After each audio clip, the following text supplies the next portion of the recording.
Of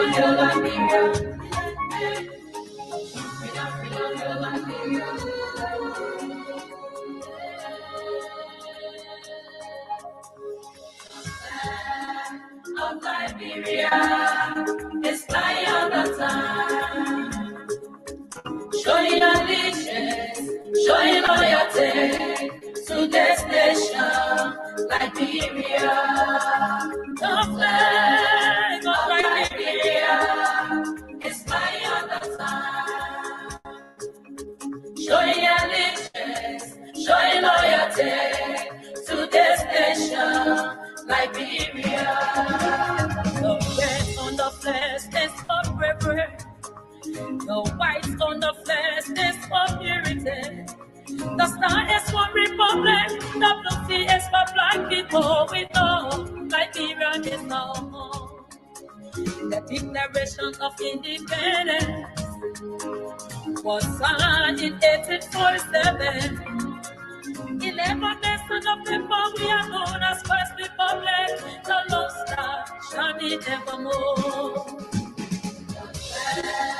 The flag of Liberia, it's my other time. Showing allegiance, showing loyalty to this nation, Liberia. If my people who are over money, we humble themselves and seek my face. I will rise and heal their nation. Liberia will rise again. Nations will come to your rising. I prophesy. Kingdom will come to your light. Together, let's speak of peace. What's in unity, we will build our nation. Arise, Liberia, arise. Arise and take your place. Whatever the locals are eating, arise and take your place. The flag of Liberia is flying on. It's flying on the time. Showing allegiance, showing loyalty to this nation, Liberia. In union, success is strong. It's flying on the time. Showing loyalty to this nation, Liberia. In union, success is strong. In unity, we will build our nation. In unity, Liberia. We focus on more life. We focus on prosperity. We focus on peace in this nation. EP producer. We don't your Liberia. We don't your Liberia.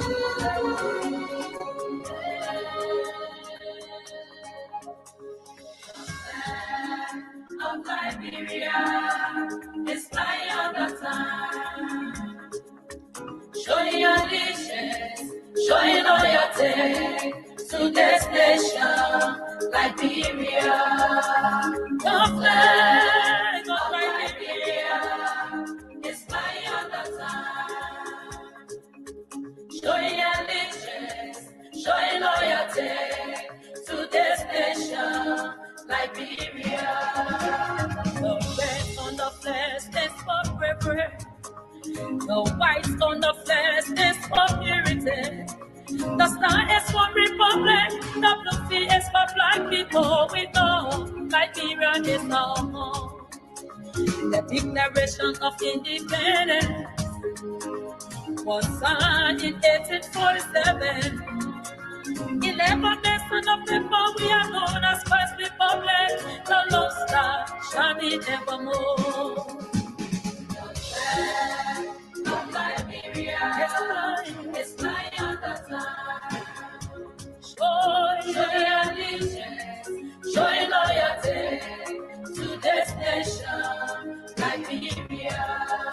If my people who are over money, we humble themselves and seek my face. I will rise and heal their nation. Liberia will rise again. Nations will come to your rising. I prophesy. Kingdom will come to your life. Together, let's speak of peace. What's in unity, we will build our nation. Arise, Liberia, arise. Arise and take your place. Whatever the workers are eating, arise and take your place.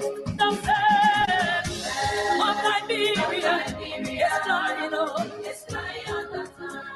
Join the leader, join loyalty to this nation. Liberia, in union, success is love. Show loyalty to this nation. Liberia, in union, success is love. In unity, we will build our nation. In unity, Liberia, we focus on more life. We focus on prosperity. We focus on peace in this nation. I pledge allegiance to the flag of Liberia and to the republic which stands one nation, indivisible, with liberty and justice for all.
In union, strong success is sure.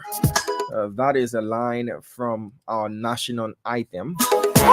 And I'm talking about today being Thursday, the 16th day of November 2023. But I want to take your minds back to Wednesday, the 15th of October 2023. And that is not just to give you elections results, provisional or progressive tallied results from the NEC, but I want to take you to somewhere different and you get the drift what I'm trying to do this afternoon. So on Wednesday, the 15th of November 2023, at the Roberts International Airport for arrivals at the RIA, Royal Air Maroc flight number AT563 from Casablanca, Morocco. That flight arrived in Liberia, landed at the Roberts International Airport at 2:21 a.m.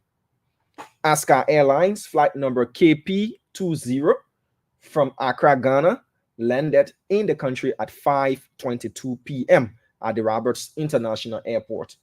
And then Brussels Airlines flight number SN241 from Freetown, Sierra Leone, did land at the Roberts International Airport at 7:56 p.m. yesterday.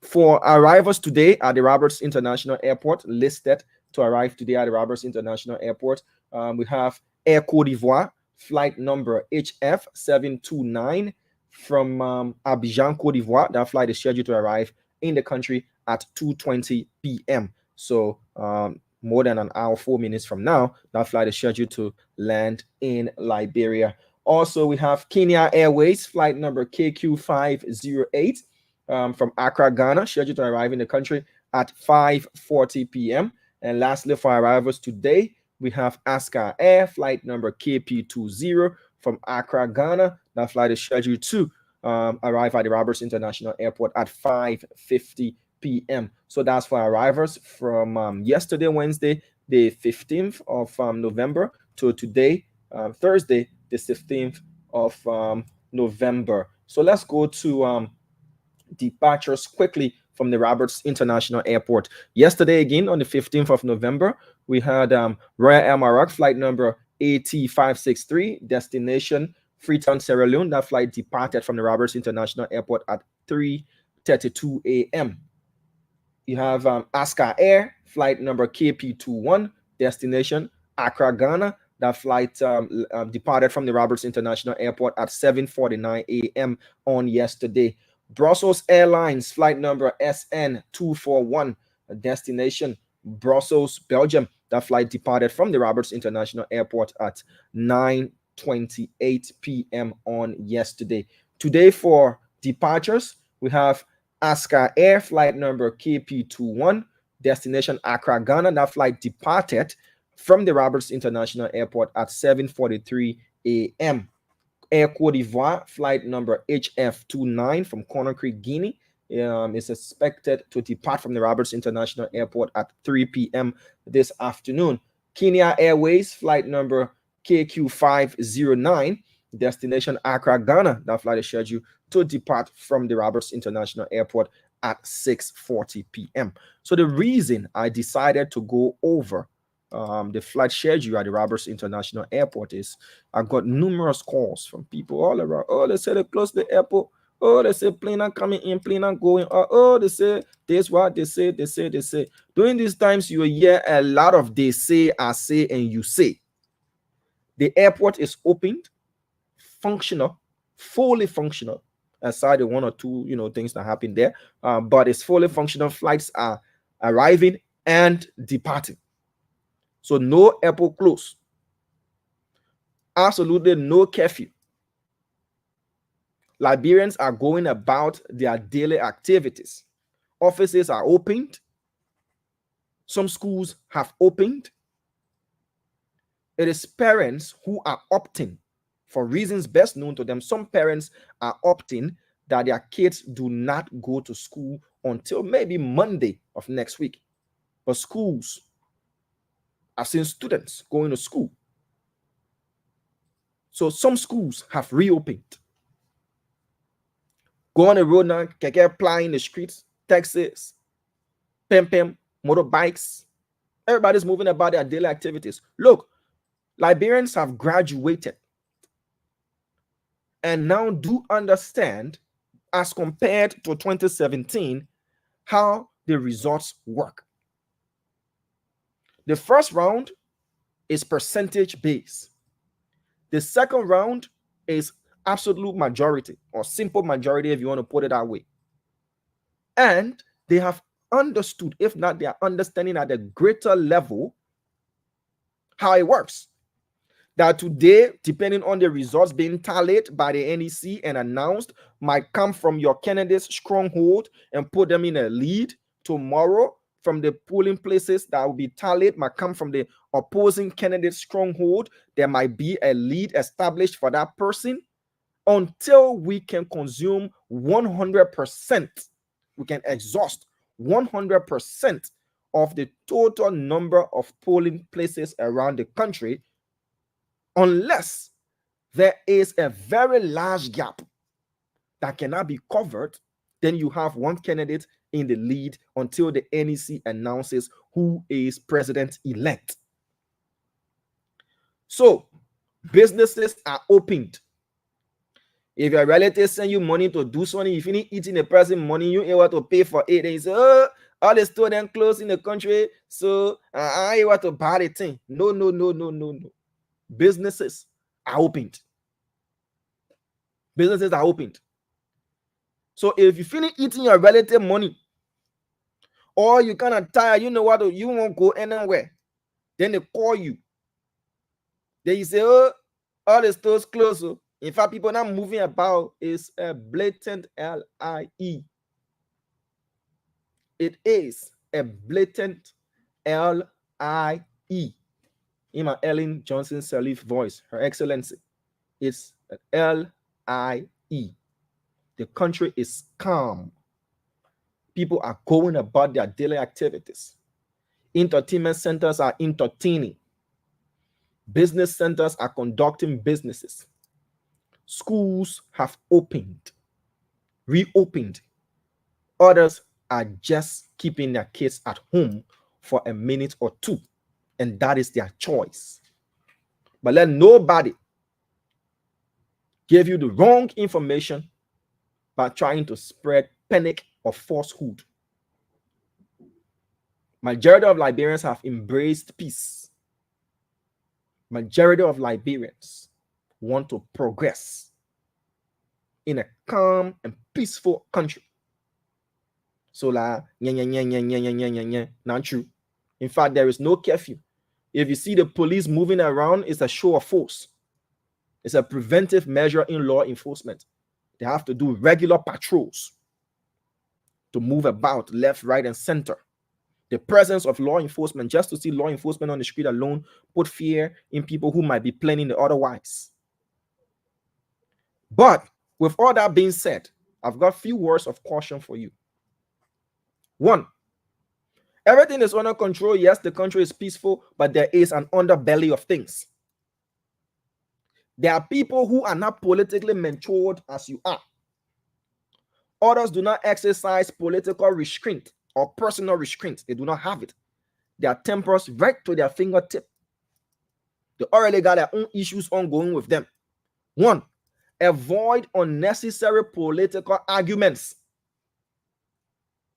Avoid it.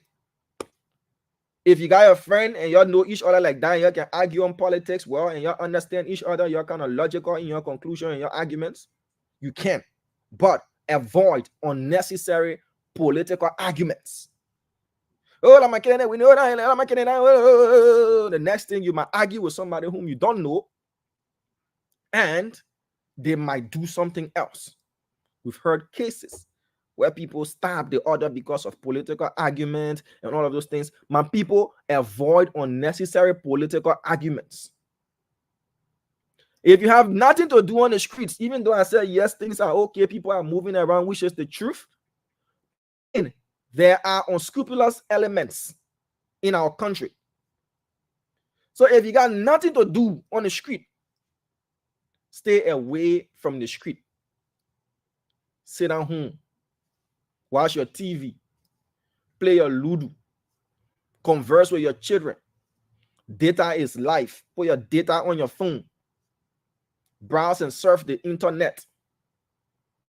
Do what you have to do to avoid being on the street for the unnecessary reason. It's simple. When you're on the street for no reason, and let's assume something sparks out. When the police come to arrest, they do what is called a dragnet arrest. They arrest everybody in that vicinity and carry them to the police station to go and save them. To go shake it, people saying all beans in the fender, you be shaking it like that to take the rock from the beans. They will carry you. And when they carry you, they will detain you. Then you were in the wrong place at the wrong time. Even though you are innocent, you become presumed guilty or culpable until otherwise proven. So you have to go through investigation. They will keep you there. Then your mom, your papa, put a hand on it. Oh, my son, you ain't get control. You can be all day. And then when they happy, the police carry you.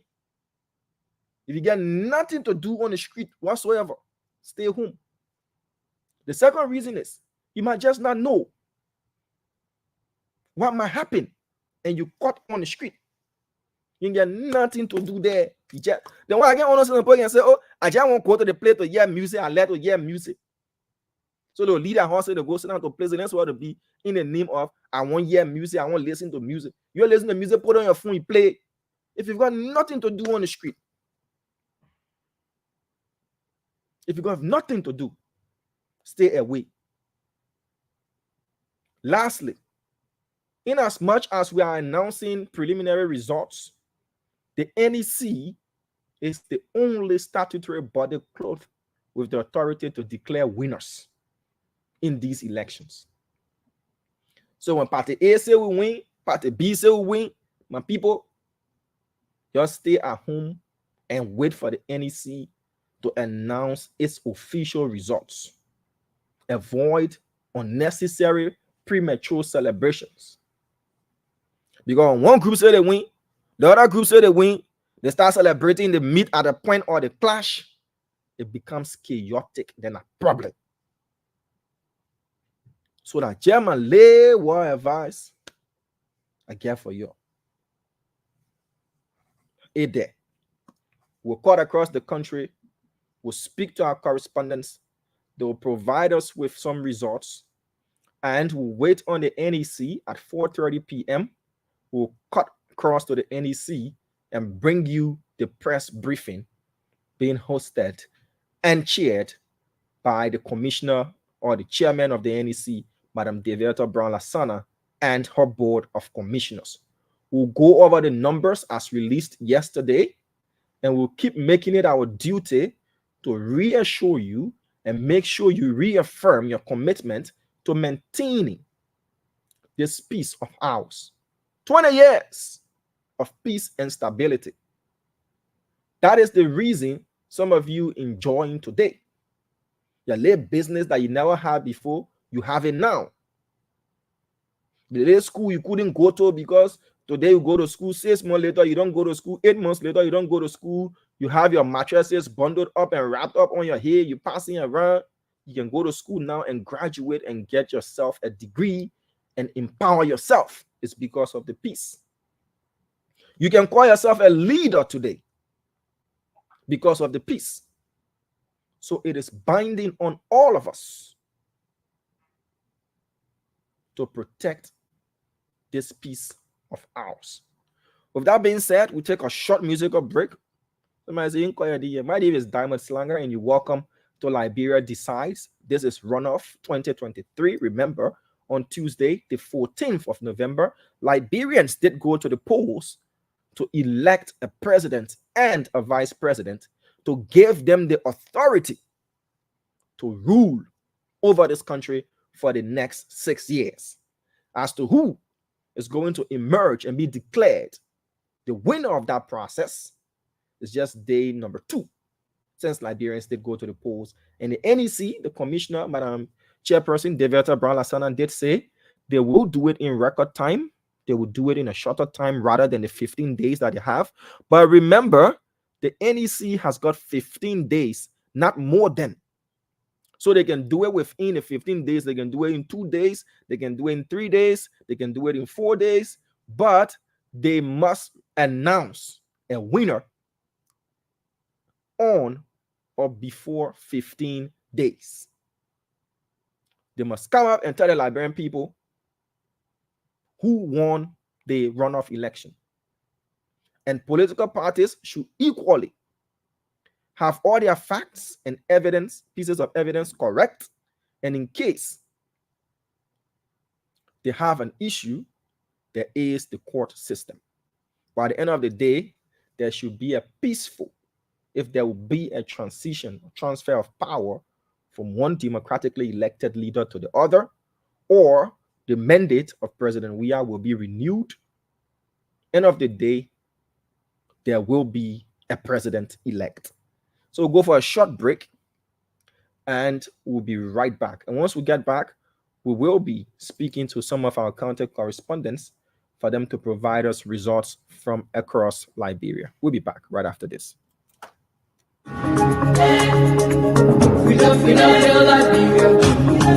EP producer.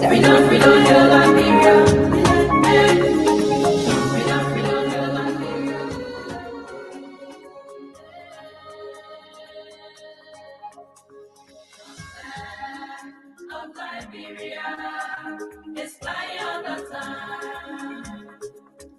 Showing your allegiance, showing loyalty to this nation, Liberia.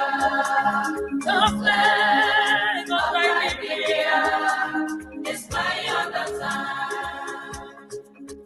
Showing your allegiance, showing loyalty to this nation, Liberia.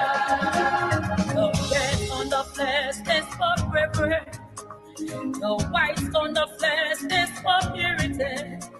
The The star is for Republic, WC is for black people. We know Liberia is our home. The Declaration of Independence was signed in 1847. 11 nations of people, we are known as First Republic. The Lone Star shining evermore. Of Liberia, it's flying on the sun. Show your allegiance, show your loyalty to this nation, Liberia. If my people who are over money, we humble themselves and seek my faith. I will rise and heal their nation. Liberia will rise again. Nations will come to your rising. I prophesy. Kingdom will come to your life. Together, let's speak of peace. What's in unity, we will build our nation. Arise, Liberia, arise. Arise and take your place. Whatever the locals are eating, arise and take your place. The faith of Liberia is flying on. It's flying on the sun. Join allegiance, join loyalty to this nation. Liberia, in union, success is strong. It's flying on the sun. Join loyalty to this nation. Liberia, in union, success is strong. In unity, we will build our nation. In unity, Liberia. Declaration of Independence was signed in 1847. 11 nations of people, we are known as First Republic. The Lone Star shining evermore. Of Liberia, it's flying on the sun. Show your allegiance, show your loyalty to this nation, Liberia. If my people who are over money, we humble themselves and seek my faith. I will rise and heal their nation. Liberia will rise again.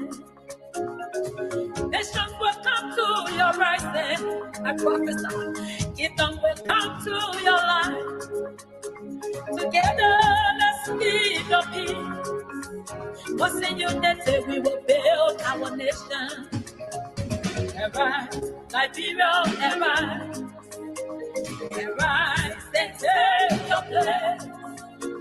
Whatever the locals are eating, arise and take your place. The faith of Liberia is flying on. It's flying on the sun. Join allegiance, join loyalty to this nation. Liberia, in union, success is strong. It's flying on the sun. Join loyalty to this nation. In union, success is strong. In unity, we will build our nation. In unity, Liberia, we focus on more life. We focus on prosperity. We focus on peace in this nation. I pledge allegiance to the flag of Liberia and to the republic for which it stands, one nation, indivisible, with liberty and justice for all.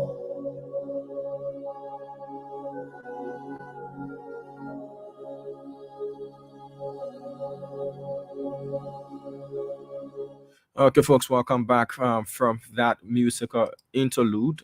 My name is Diamond Slanger. You're welcome. This is Liberia Decides 2023. This is Runoff 2023 on the Spoon Network.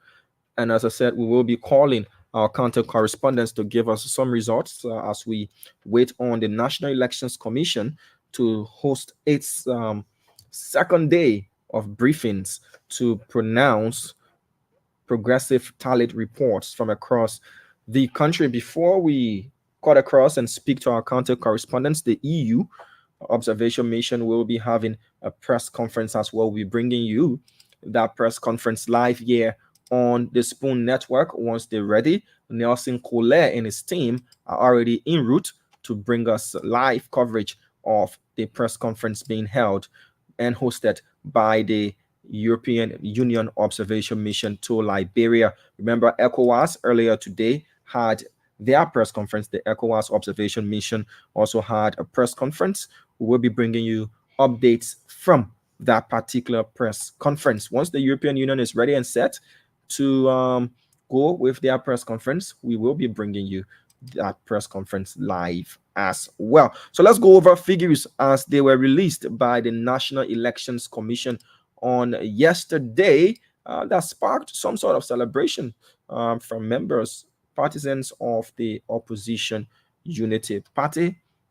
But we'll be bringing you those figures as they were released by the National Elections Commission on yesterday. Let's get you that chromed on the street, especially for those of you who are watching, so that you can see that in real time. We're getting feedbacks from the public that the NEC's site is difficult to access. I'm not the spokesperson of the National Elections Commission, so I'm not going to come up with reasons why it is not being accessible to people, but you can keep trying. If you try it and it's not working, you can try again. Yeah, do that. If it's not working, you can let the NEC know that the site is not working. Probably it's due to the traffic on that site as well. So let's go to numbers that were released by the NEC yesterday. We begin with the consolidated report. All right, so there you have it. It's now showing here, it's displaying here.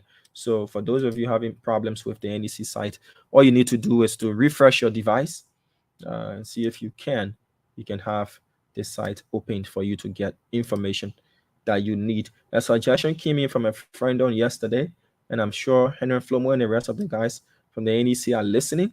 I know this is the official site, but remember, the official Facebook page of the NEC is also used to transmit information to the public.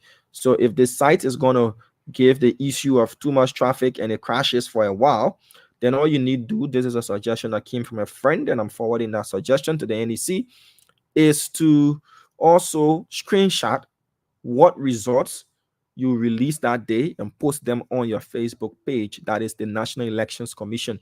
You can post the results on your Facebook page as well. It's equally official as the website of the National Elections Commission. That is going to drive traffic away from the website, as many people will be able to access the information as provided by you on your website on your official Facebook page as well. That is a suggestion the NEC can look into. All right, so let's give you figures as they were released by the NEC on yesterday. So according to the National Elections Commission, this reads national tally. Yeah, this reads national tally. And it says preliminary results as of November 16, 2023 at 12:22 p.m. 2023 runoff presidential elections results. Data entry progress, you have 22.33% out of 100% of polling places that have been tallied across the country. So you take your smartphone or your big phone or your button phone, you go to the calculator, you type 100 minus 22.33. It gives you 77.67% of the total number of polling places across the country that are yet to be reported by the NEC. So 22.33% out of the 100% of polling places around the country have reported and they have been announced by the NEC. Hence, we left with 77.67% as of yesterday when the National Elections Commission announced these results. 1,315 polling places across the country. That's what constitutes the 22.33%. That is 1,315 polling places of 5,890 polling places. So in the entire country, from Lofa to Maryland to Grand Chida to Sino to Birmingham, Bongan, Bapolu to Nimba, and the rest of the counties that make up Liberia, we have 5,890 polling places. 5890. Out of that number, 1,315 results from 1,315 of those polling places were announced by the NEC on yesterday, constituting 22.33%. So we've got 77.67% to exhaust for them to announce to us. Total votes, that is the valid votes, the vote in account. When you say valid vote, that means the vote in account. The vote that people, they mark it the right way. Then go boss Jawia and boss Joseph Braga or then go take the ink and waste it also. Then do anything to spoil the ballot paper to make that vote to be invalid. And the one they can call the valid votes. Plus the invalid votes. The people then who their ballot spoiled for one reason or the other, and their vote couldn't be determined as valid. That the one they can call invalid vote. You say, I'll let Omen Braga, I'll do it for man, you are looking for. So let me just knock it for two of them. Invalid vote on it. They say, mail a mark in the bus. You go, you made a mark outside the bus, that invalid there. They say, put a thumb in one bus. You put it across to the second one, your intention cannot be determined. That invalid there. They gave the ballot paper, it wasn't stamped. When you put it there, you go vote, that invalid there. Any kind of reason that made your vote to be invalid, that invalid vote. So the total votes, that is valid plus invalid, amounts to 386,076. That is the valid and the invalid. That is 386,075 votes, making up 15.62% of the total number of votes across the country. So we understand that one, right? Good. So let's come now to the numbers that were released for the NEC. Boyka Joseph N. UP attained 193,041 votes, constituting 50.71 of the total number of valid votes tallied and reported so far. George Mane, CDC, attained 187,615 votes, constituting 49.29% of the total number of valid votes tallied thus far. So you understand that one. The 50.71 and the 49.29 will be changing as more polling places are tallied across the country. But again, this is not a percentage-based election. The particular one that we on now, the simple majority, the person who gets the highest number of votes from all of the votes that will be tallied across the country, the person that gets the highest number of votes will be declared president-elect. If the margin is too slender, the other can challenge and cause for a recount, or if the candidate who will be declared the loser has got any other issues to feel that they were cheated, then they can challenge the results. But again, this is a simple majority election. The person who get the highest number of votes and the person win you in football, we can call that one sudden death. 1-1 penalty. You kick, you score, your friend miss it, you win. How you looking? Simple mistake, you out in our kolokwa. Like a there. So that's simple majority. So let's look at the margin so far. Let's look at the margin so far.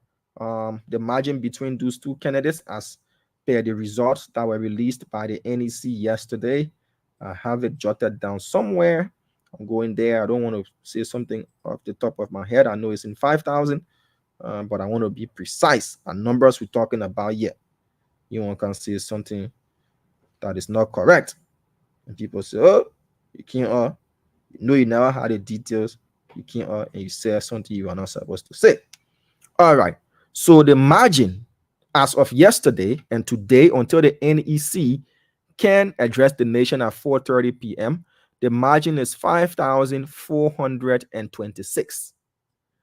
5,426. That is the margin between the two candidates as of the results that were released by the NEC on yesterday.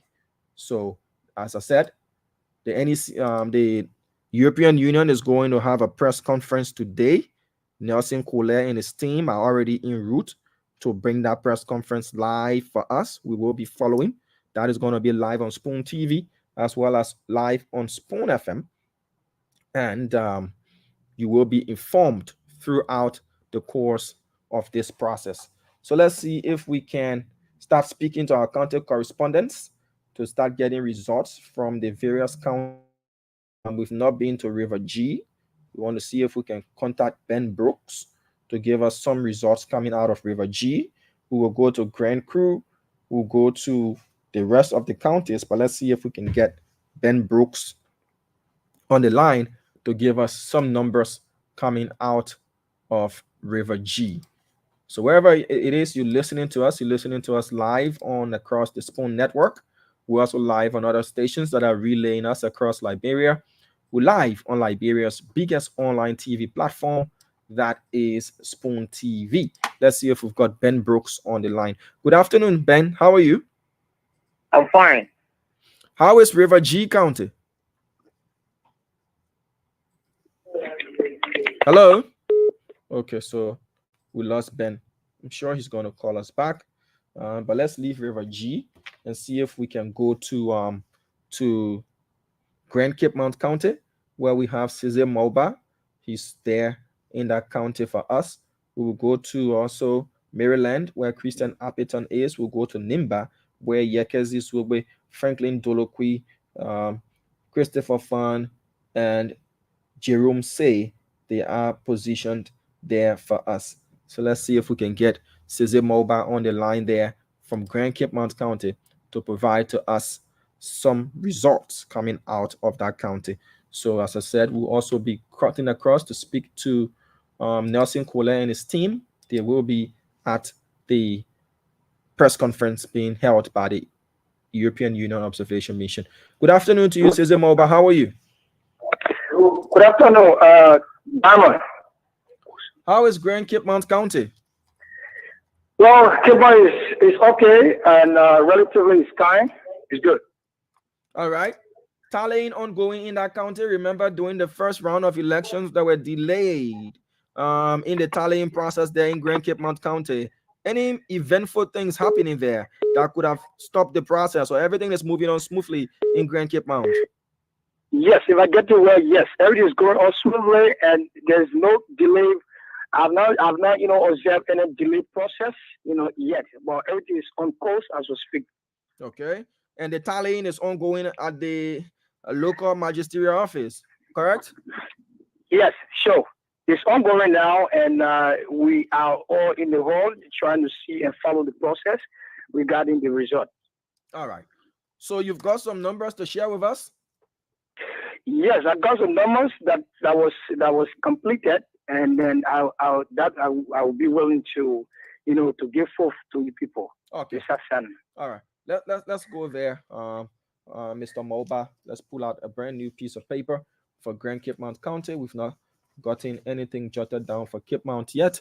Our producer is going to provide us with more paper. All right. So let's go. What you have for us? Let's hear you out, Cesar Moba. Thank you for joining me again this afternoon, Diamond. So let's begin with Rabble Sport. Rabble Sport had two preset center.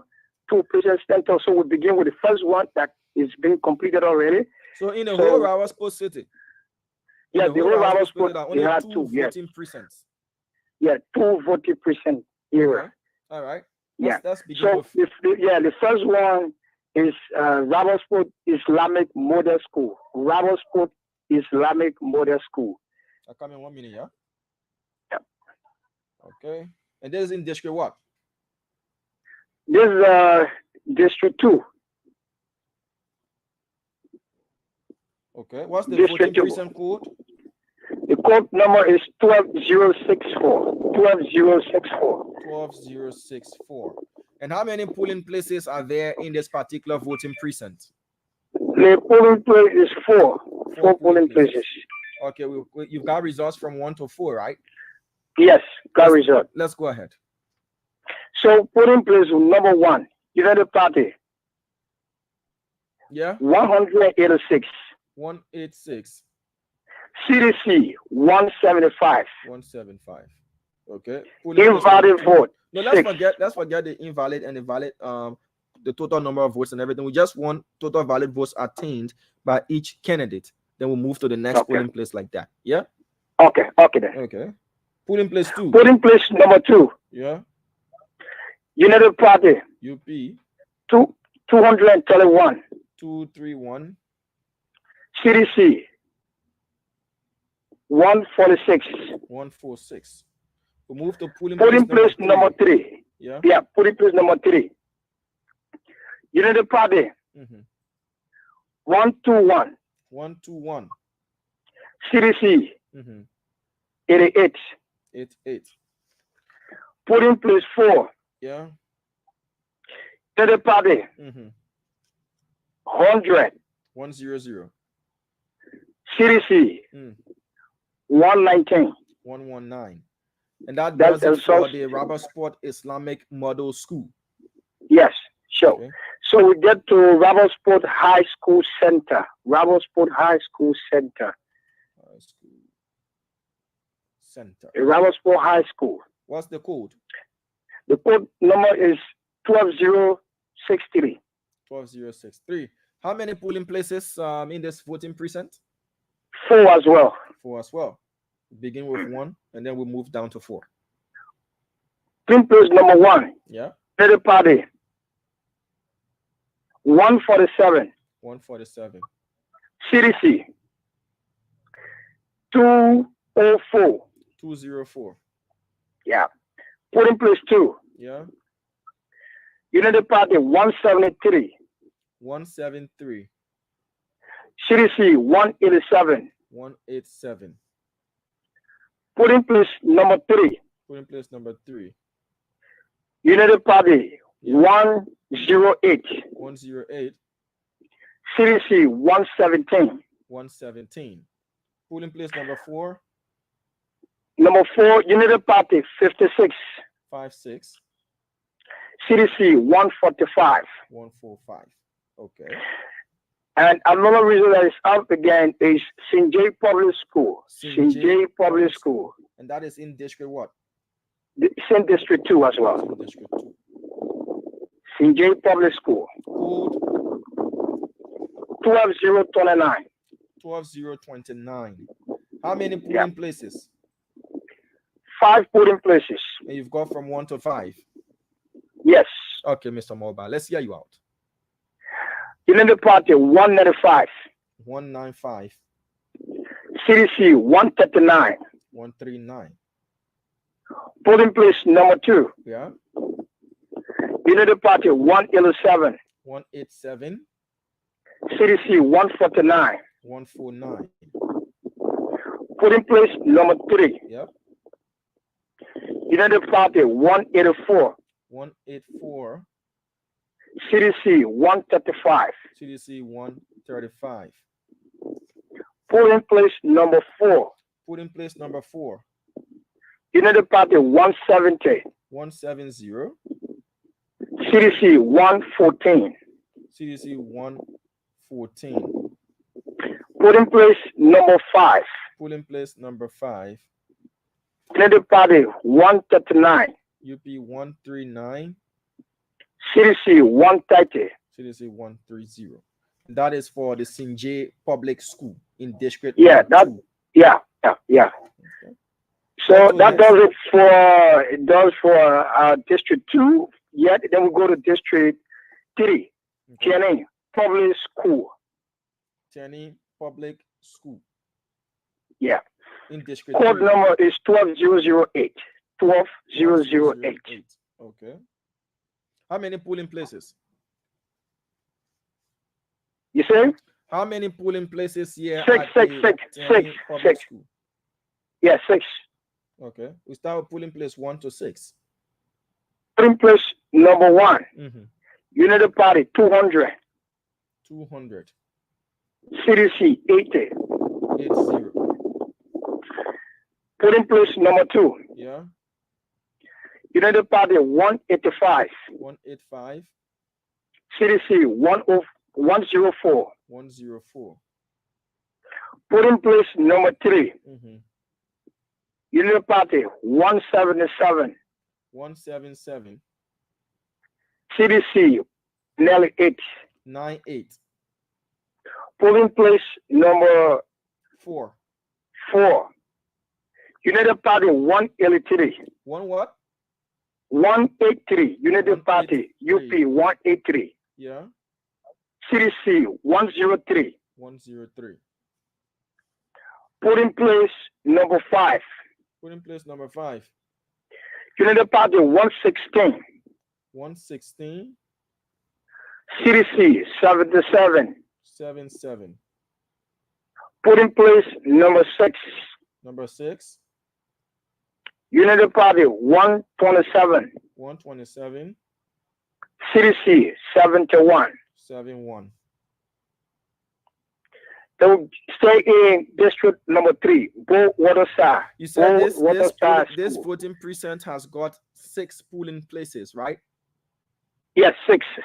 Okay. What I just called is 6. Yeah, I just thought I heard 8. All right. So move where? Bo Waterside. Bo Waterside. Uh-huh. Bo Waterside had one precinct center and with 8 polling places. And what's the name of that voting precinct? The precinct center code number is 12048. 12048. 12048. Is it the Bo Community School or Bo Town Hall, or what is the name of the precinct? Bo Community School. Yes, Bo Community School. Good. And it's in District 2 or District 3? District 3. District 3. Okay. And you say it comprises of 8 polling places? Yeah. And how many have reported? 6. Okay. Level 2. Level 2. So we can do the 6. You're in the tally center, by the way. They will still provide. Yes. Okay. Bo. Polling place number 1. Yes. CDC 152. Let's start with the way it is on the paper. Sorry for that. Unity Party 92. 92. CDC 152. 152 or 162? 152. 152. Okay, we'll move to polling place number 2. Polling place number 2. Unity Party 87. 87. CDC 118. 118. Polling place number 3. Unity Party 84. 84. CDC 115. 116. 5, please. 115. 115, yes. 115. Okay, 115. Yes. Okay. Polling place number 4. Got it? We on course? Yeah, we're on course. We are. Go ahead. Good. Polling place number 4. Unity Party 75. 75. CDC level 6. 96. Yes, 96. Good. Polling place number 5. Polling place number 5. Unity Party 95. 95. CDC 130. CDC 130. Polling place number 6. Number 6. Unity Party 97. 97. CDC 125. 125. So it's left with number 7 and number 8. Number 8. Sure. Number 8 Yeah. having Yes. been Yes. okay. So Then lastly, 1 minute, Mr. Moore. okay. Just give me a minute. Okay. What's the next result you've got for us? Danielstown Public School. Danielstown Public School. Danielstown Public School. I'm coming Danielstown. And it's in District 3? Yeah. What's the code? The code number is 12027. 12027. How many polling places are this precinct? 3. Okay, you've got results for all 3? Sure, yes. Okay, let's hear it out. Polling place number 1. Mm-hmm. Unity Party 181. 181. CDC 88. CDC 88. Polling place number 2. Polling place number 2. Unity Party 176. 176. CDC 67. CDC 67. Polling place number 3. Polling place number 3. Unity Party 139. Unity Party 139. CDC 77. CDC 77. So that does it for my end, Diamond. Okay, Mr. Moba, thank you. But before you go, let's go over these numbers that you've provided from Grand Cape Mount County so that our notes can be intact. They can sync, right? Yeah, okay. So we started off in district number 2, Grand Cape Mount County, the Robertsport area, and then you went to Sinje as well. In Robertsport City, there are 2 voting precincts. Yes. We begin with the Robertsport Islamic Model School. Yeah. With voting precinct code 12064. Sure. At polling place number 1, Unity Party 186 votes, CDC 175 votes. At polling place number 2, Unity Party 231 votes, CDC 146 votes. Right.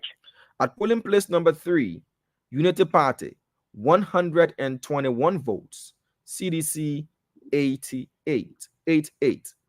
Right. At polling place number 4, to complete the Robertsport Islamic Model School, at polling place number 4, Unity Party 100 votes, CDC 119 votes. Right. We then move over to the Robertsport High School with voting precinct code 12063. Correct. At polling place number 1, Unity Party 147 votes, CDC 204 votes. That's correct. At polling place number 2, Unity Party 173 votes, CDC 187 votes. Right. At polling place number 3 at the Robertsport High School, Unity Party 108 votes, CDC 117 votes. Right. Polling place number 4 to complete the Robertsport High School, Unity Party 56 votes, CDC 145 votes. Correct? Correct. Thank you. Let's now move over to the Sinje Public School. Voting precinct code 12029. In district number 2. Correct. Yeah, correct. That's correct.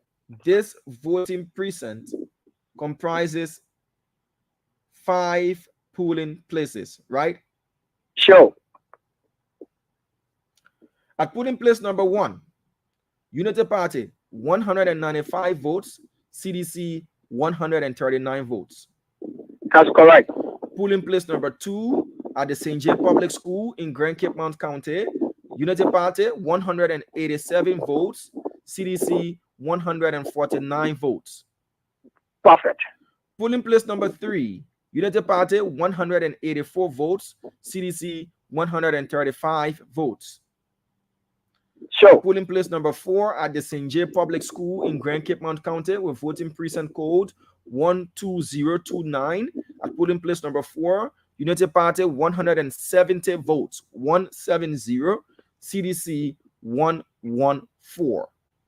That's correct. Polling place number 5, Unity Party 139 votes, CDC 130 votes to complete the St. J Public School. Perfect, Diamond. That's it. Still in Grand Cape Mount County, we move to the Tierney Public School in District number 3, Grand Cape Mount County, with voting precinct code 12008. That's correct. This voting precinct comprises 6 polling places, right? Yeah. Yes. Perfect.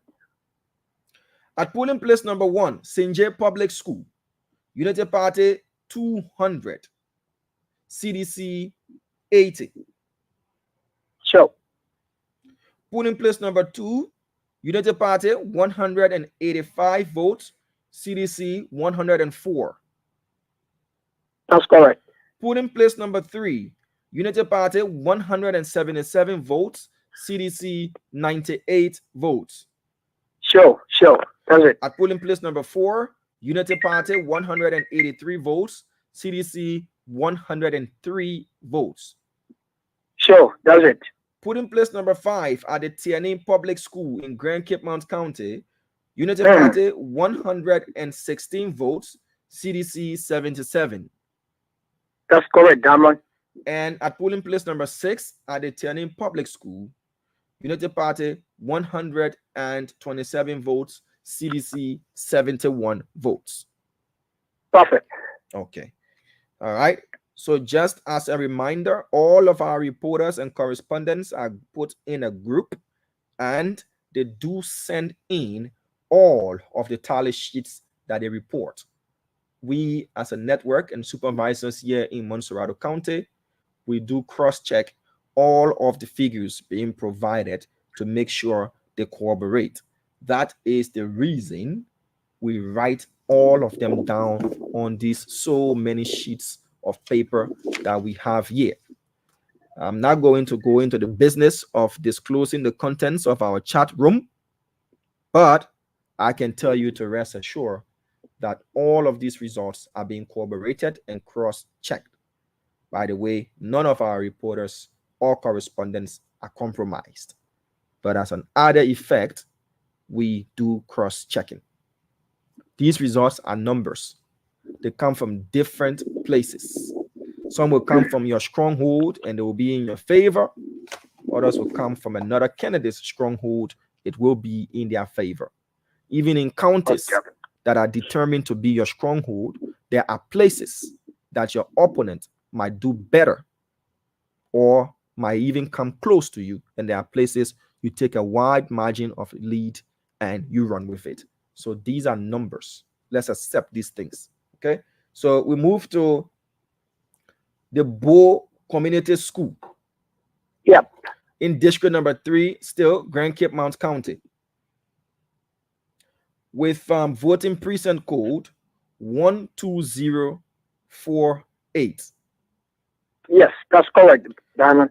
This place comprises, according to you, 8 polling places, but only 6 have reported. Yeah, so far. Okay. I just want to make my notation, put my balance 2 PP. All right. So at the Bo Community School, polling place number 1, UP 92, CDC 152. Sure. At polling place number 2, at the Bo Community School in District 3, Grand Cape Mount County, with voting precinct code 12048, you have the Unity Party with 87 votes and the CDC with 118 votes. Yes. At polling place number 3, Bo Community School, Unity Party, 84, CDC 115, 115. That's correct. At polling place number 4, you have the Unity Party, 75, CDC 96. That's correct. At polling place number 5, we have the Unity Party, 95 votes, the CDC 130. That's correct. And at polling place number 6, at the Bo Community School, you have the Unity Party, 97, CDC 125. Sure, that's correct. To complete what you've provided for us from Grand Cape Mount County as of this moment, we go to the Danielstown Public School, still in District 3, Grand Cape Mount County. Yes. This voting precinct has the code 12027. Sure. It comprises of 3 polling places. At polling place number 1, you have the Unity Party, 181 votes, the CDC 88 votes. Sure. At polling place number 2, Unity Party, 176 votes, CDC 67 votes. That's correct. And at polling place number 3, at the Danielstown Public School, you have the Unity Party, 139 votes, the CDC 77. That's correct, Damon. Susan Moba, thank you. As you are in the tallying center there in Robertsport, Grand Cape Mount County, we'll be looking forward to getting more preliminary results from you. Nelson Cole, I see, is already there at the European Union's Observation Mission press conference. I'd love to tell you thank you. Let's now join Nelson Cole and his team. Thank you, Susan Moba. It's not talking to you, Damon. It's thanks for joining me as well. All right. So let's bring on Nelson Cole. Nelson, have they started? Your camera needs proper position. Statement is printed for you. Also, the press release we prepared. You will get it after this press conference at the exit, at the entry exit. It's prepared for you. I will send it also by email to everybody of you. And especially for the journalists, after this press conference, we invite you for a very small lunch that will be served outside on the terrace in front of this thing. So, phones, please, on silent mode or off, but stop the ringing. And now I want to give Mansky, who presents the preliminary statement of the EU EOM now.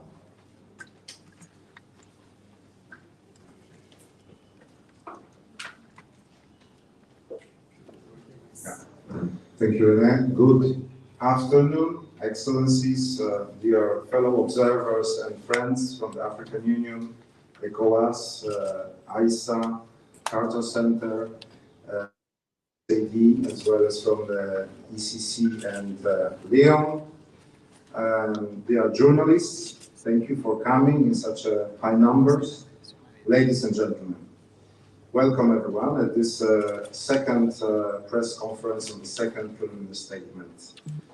As it was already said on the previous occasions, the European Union is observing these elections following the invitation of the government of Liberia.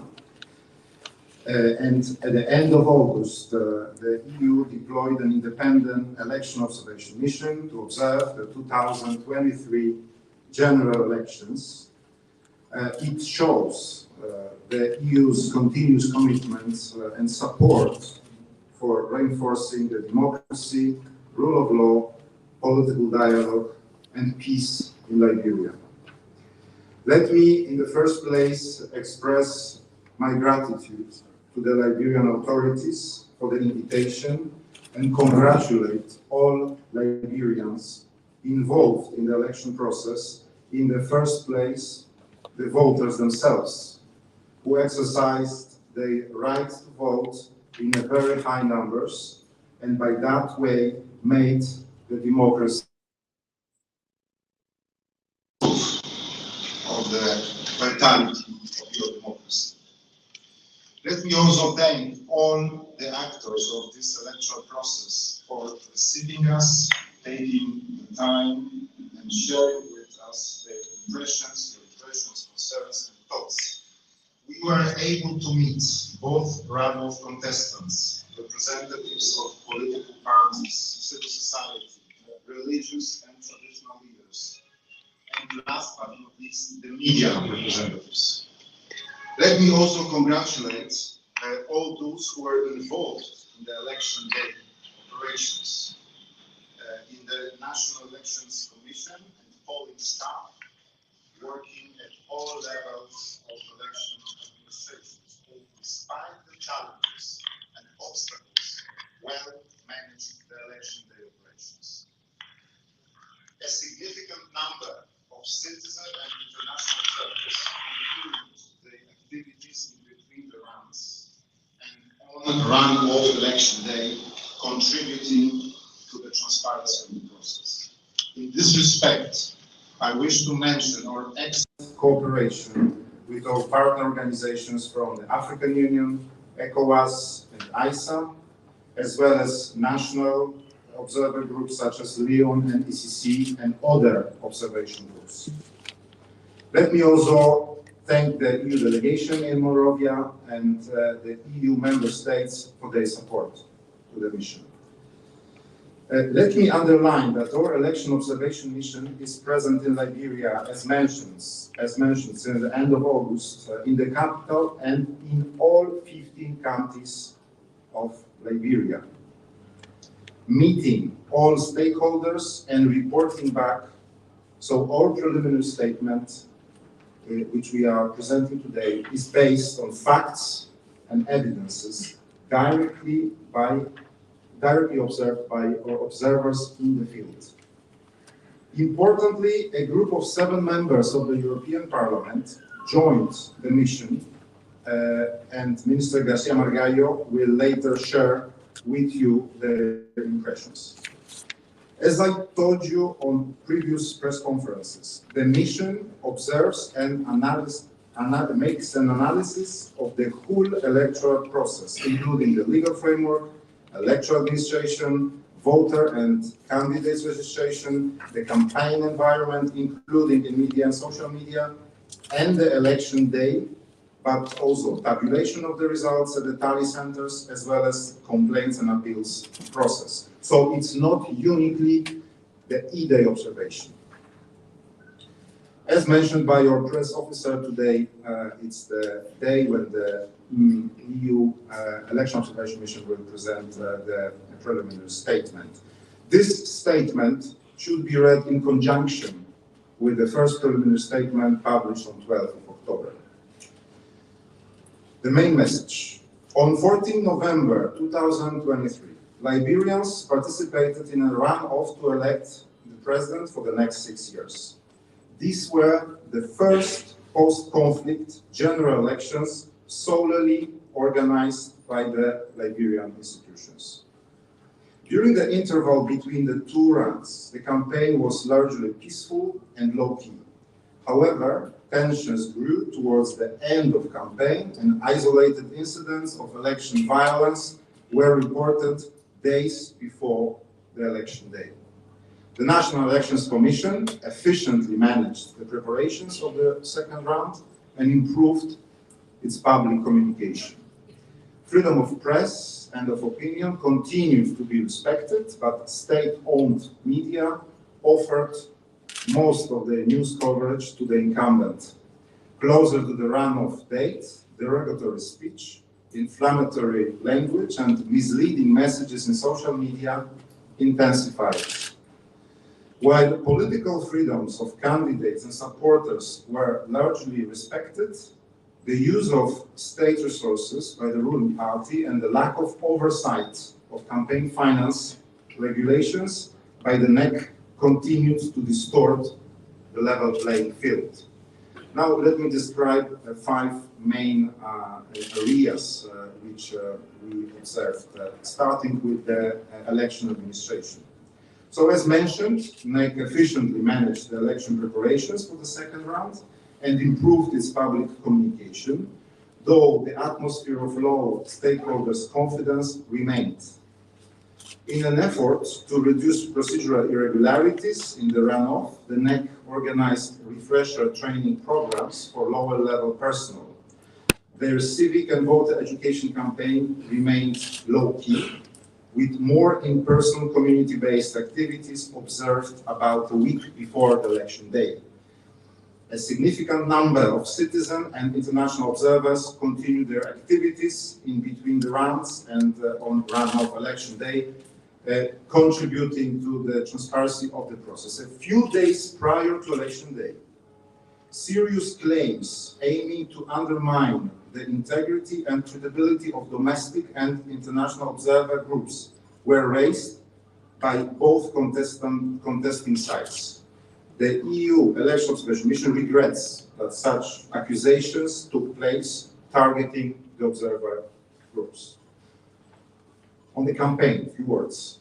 The campaign was largely peaceful, however, tensions grew towards election day, and isolated incidents of election violence were reported. Parties could freely exercise their rights to freedom of expression, assembly, and movement. Civil society, traditional and religious leaders were active in their support of a peaceful election process. The EU Election Observation Mission observed mainly small-scale campaign activities. The lack of enforcement of campaign finance regulations continued to fail to ensure transparency and a level playing field. CDC has had significantly more financial resources than the Unity Party. The EU Election Observation Mission observed directly the use of state resources by the incumbent in terms of government and local government staff campaigning during working hours and the use of government buildings and vehicles. In some instances, government institutions were actively involved in the campaign. Few words on the media, something which might be interesting to most of you in this room. Freedoms of expression and of the press continue to be respected, but political patronage, low salaries, and a lack of diversified funding streams continue to negatively impact on the quality and diversity of the messages transmitted to the public. Out of the time attributed to political contestants by state-owned broadcaster, Liberia Broadcasting System, which operates radio station ELBC and television channel LNTV, 70 and 80% respectively was allocated to the CDC. UP received just under 5% of airtime on NLTV during the primetime hours. On the digital space and social media, the campaign in social media was dominated by narratives on endorsements and mutual accusations of betrayal and tribalism between politicians, as well as public figures supporting either CDC or UP, including widespread derogatory speech. The increased instances of divisive language from regional political actors attacked different groups of society, for example, religious groups, inciting unnecessary tensions across the country.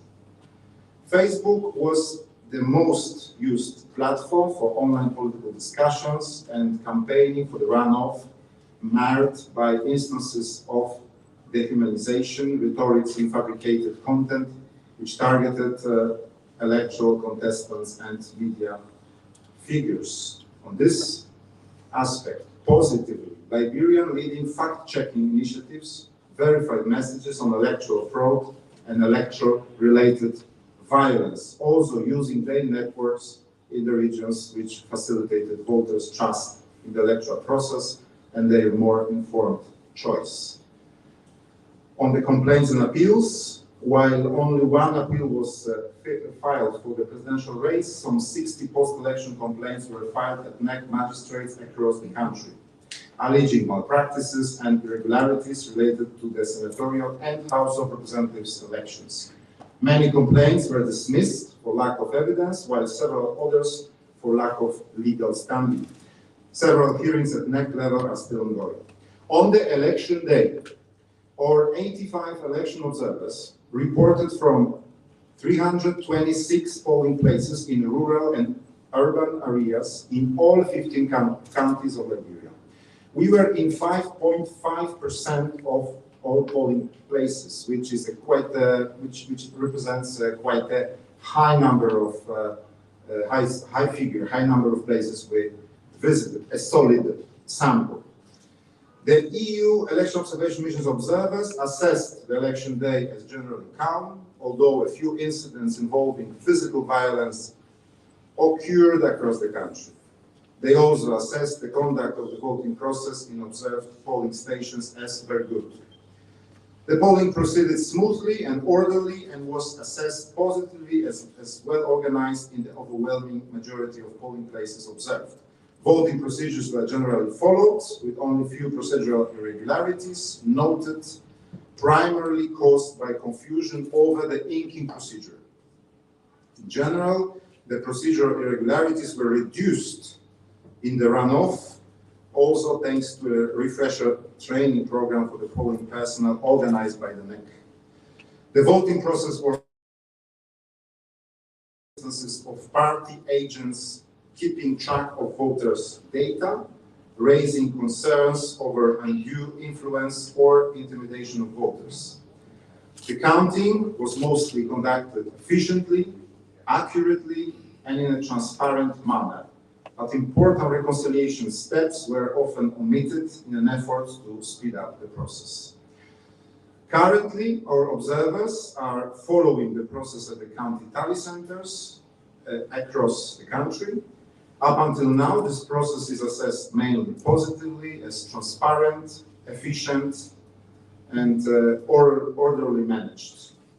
We will continue to observe the tallying until it's finalized. We also follow the handling of complaints and appeals. The mission will remain in the country until 10th of December to follow all the remaining steps of this electoral process.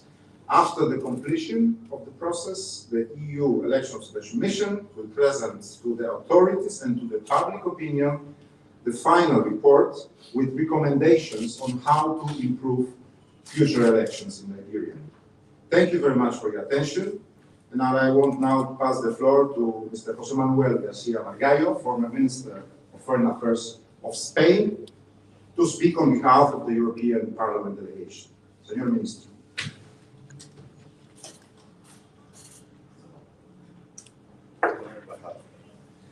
Good day, ambassadors, dear all.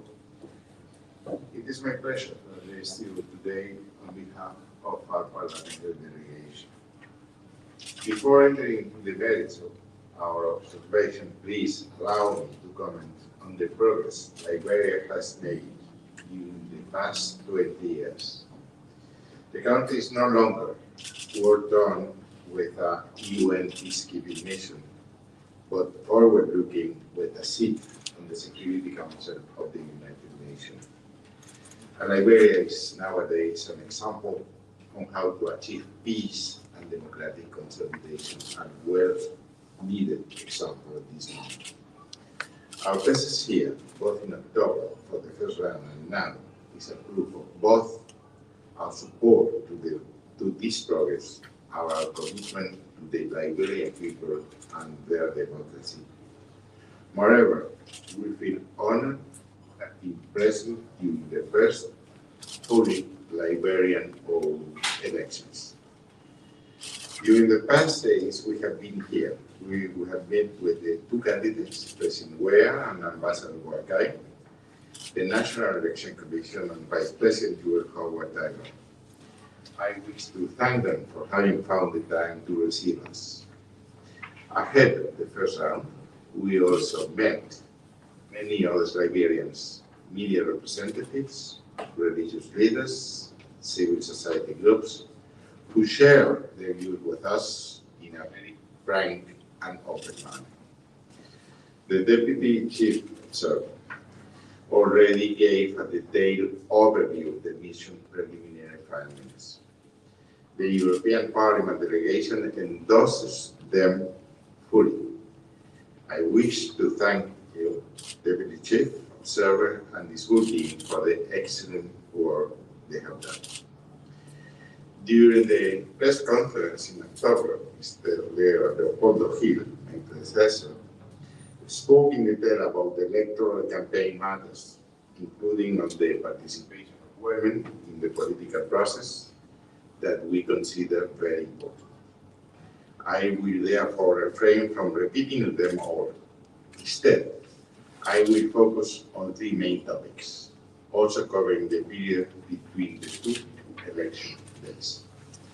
First, the electoral campaign was largely peaceful, even though during the week in the run-up to the election day, both in October and now, there were some isolated incidents of violence. However, according to interlocutors, citizens were able to exercise their freedoms of expression, association, and assembly without any major obstructions. Second, NEC made very good preparation in advance of the runoff campaign, which enabled it to perform efficiently during the past month despite the tight deadlines. Bearing in mind also our previous positive assessment regarding the October elections, we can conclude that overall NEC managed a successful election.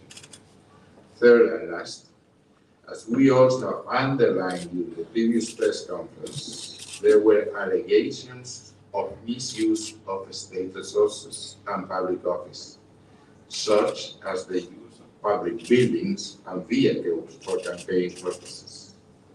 This, in combination with the transactional nature of the campaign and the lack of respect of the campaign finance rules reported to our observers, had a negative impact on the level of playing field.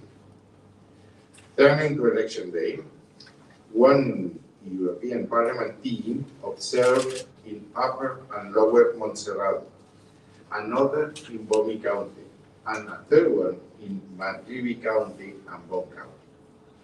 The atmosphere on election day was mostly peaceful, and almost all polling places where we observed, we were very well organized and trustworthy.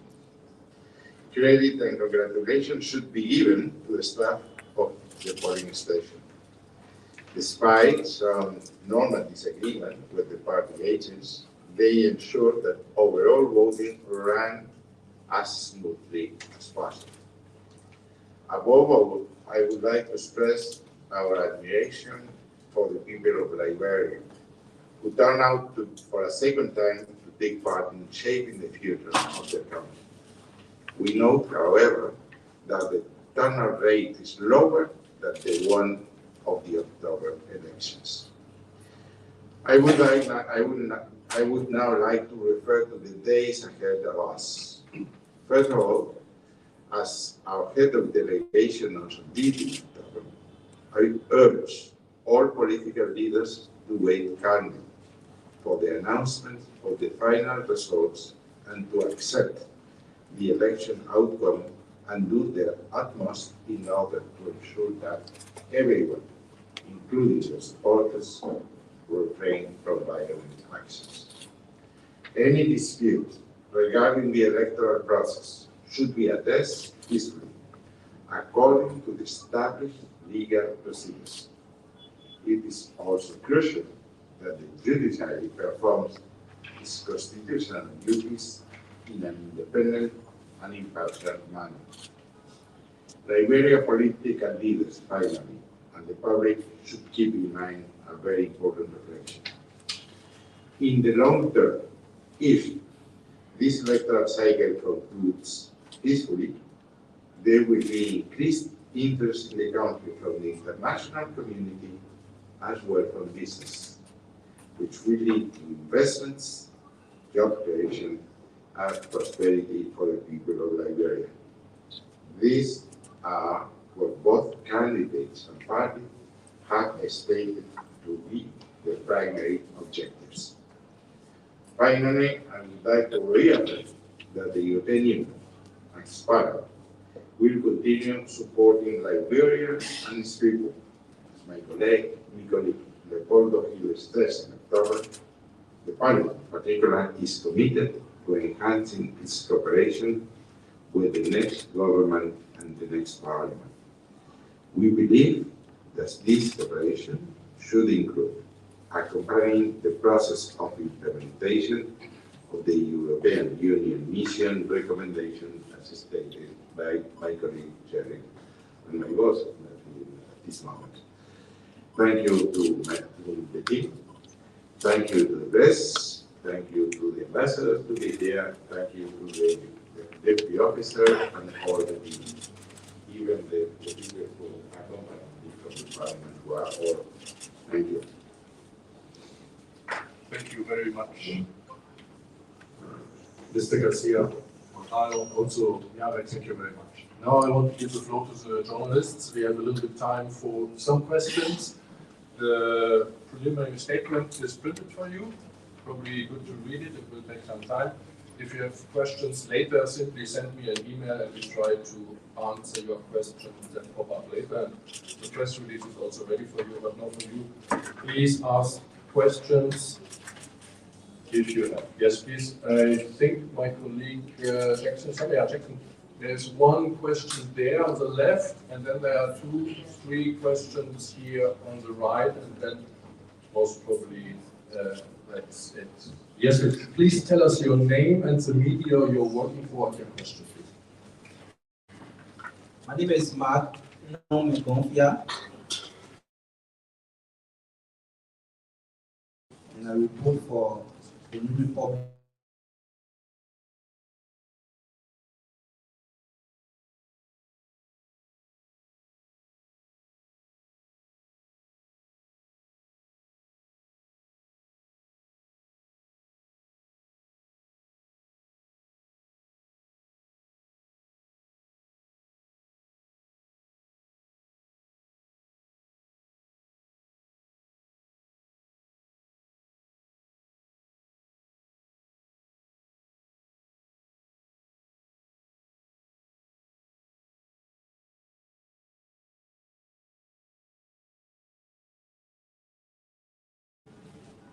My name is Rita Jangwetu.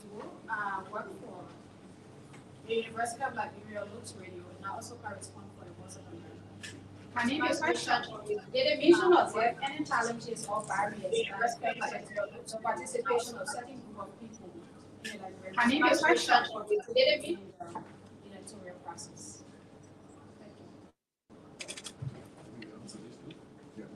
We will give an answer to these 2 questions and then we will continue on the right side, okay?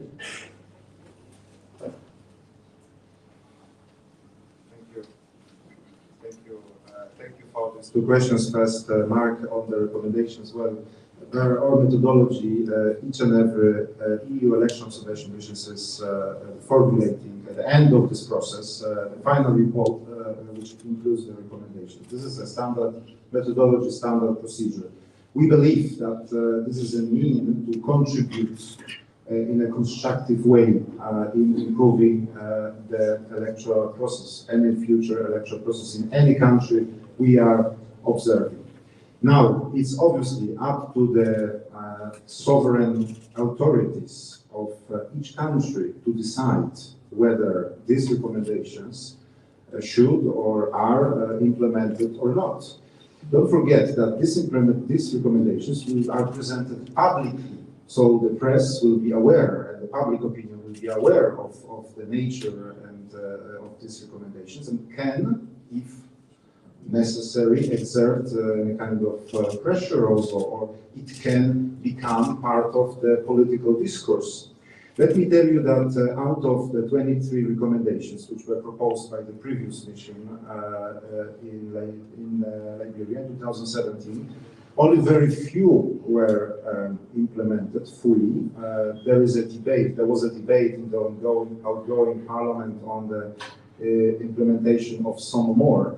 But we also believe that the fact that the previous mission and this mission will present the recommendations will indeed contribute to a debate on the necessity of improving the electoral process in the future.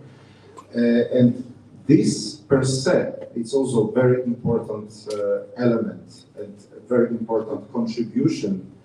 This kind of missions, not only ours, because our colleagues and friends from other election observation missions, they also might formulate such recommendations. So all in all, we believe it's positive and constructive. On the groups which were discriminated, as we noticed, and you can find the details in the preliminary statement number 1 and number 2, we noticed that certain obstacles for female candidates are sometimes, too high for them to be able to get fully involved in the political life and also to become candidates in the in particular legislative elections. Thank you.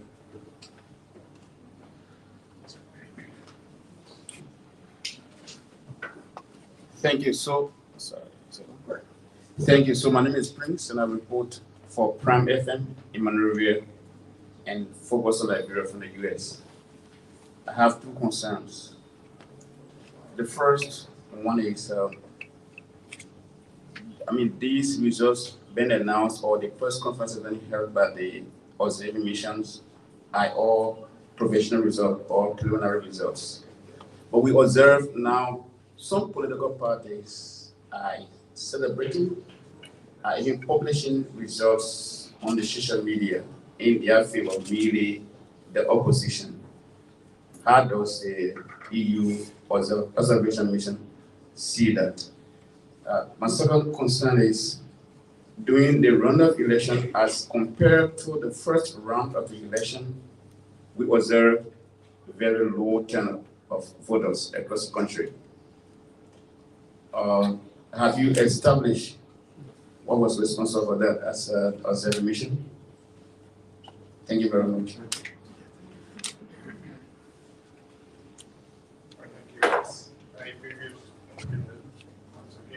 As I previously stated, I think the wisest thing to do for the political parties involved in this process is to wait and to refrain from making comments until the final results are unknown. We have to wait for that.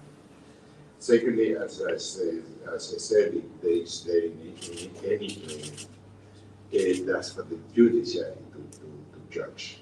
That's, I think, is a prudent, it's very prudent. But this is especially important in this, in Liberia. I would like two very general comments. As you probably know this, we are observing a kind of democratization of the world. This area, South Western Africa, is a very, very dedicated area for us, all the world, especially for Europe, for the European that we have crossed that. The third point I would like to stress again, that we are very happy as parliamentarians observing the high participation of women in the electoral process. But to be very precise for the question, wait and see, to refrain aspiration and claiming victory to be put the results up. I don't know if you agree. Thank you. If I can add on the turnout, I would say that historically the turnout in the second round in this country is lower than the turnout in the first round, first of all. Secondly, we believe, based on the data we have at our disposal at this stage, that it will be obviously lower, but it will be quite high turnout still. Of course, it's relative, but the turnout, we saw certainly less queues and less people queuing in front of the polling stations, polling places, as the process was easier in a way and smoother. That's why we might have an impression that the turnout was way lower. But when we look at the first data from the NEC, as well as our own observation, we see that turnout indeed was lower, but it's still quite high.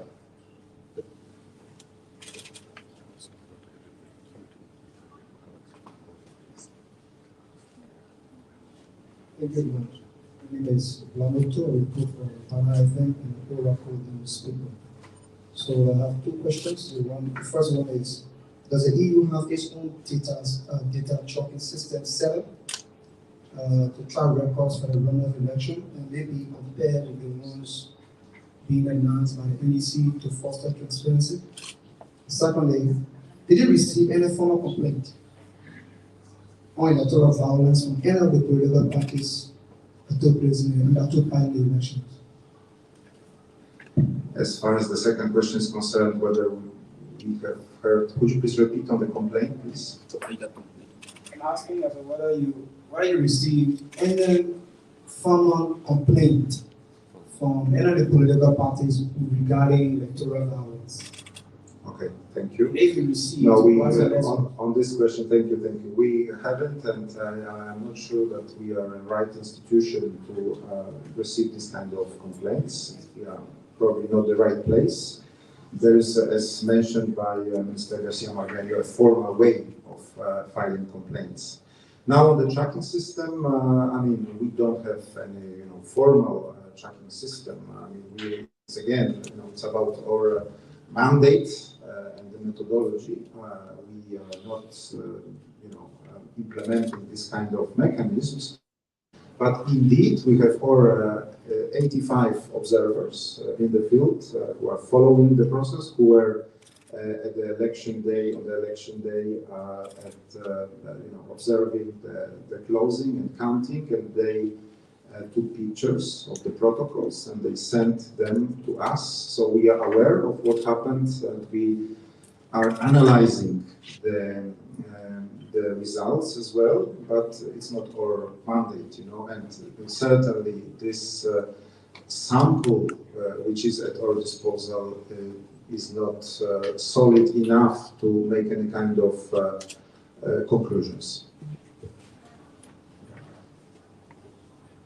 Good afternoon. My name is Emmanuel Chigaga Kaswa, and I report for the Independence newspaper and Strong FM. My concern has to do with the level of the observation. During the runoff election, you were only able to cover 100 polling places. Now, there are 2,008 precincts constituting 5,890 polling places. So, in this runoff election, you dispatched 85 observers that were able to only cover 300, or I would say to run up 500 polling places. How do you grade your observation, taking into consideration the numbers of polling places matching to what you observe? Thank you. Thank you for this question. Well, on the one hand, we are only 85. On the other hand, as I told you, the election process is not only about the election day.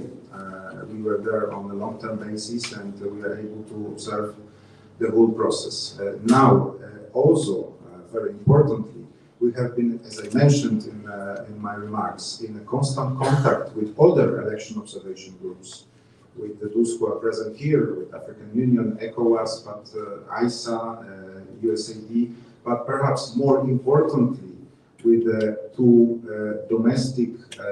main domestic observer groups, ECC and Legal, but with other as well. So exchanging information, comparing notes, besides our methodology, which I mentioned, helped us to have much larger picture of the situation on the election day that the scarce number of our election observer could indicate.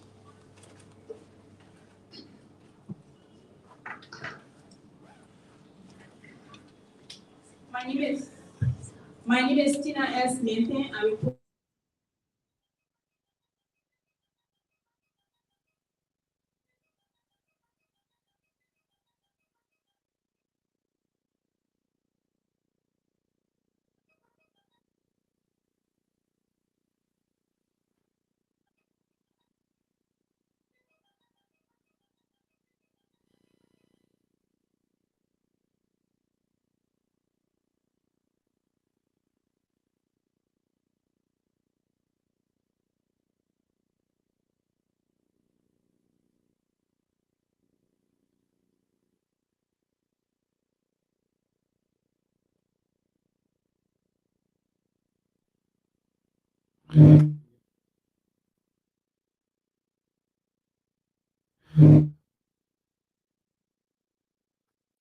Nelson, kindly unmute your microphone. We're not getting the press conference. Kindly unmute your microphone. Please do that.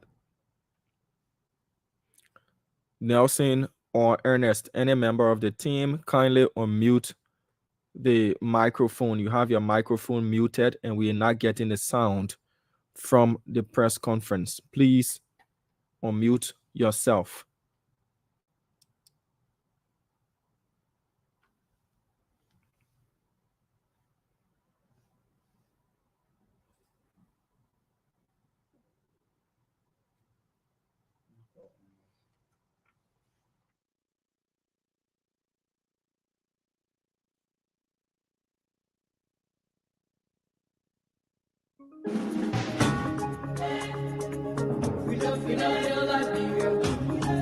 EP producer.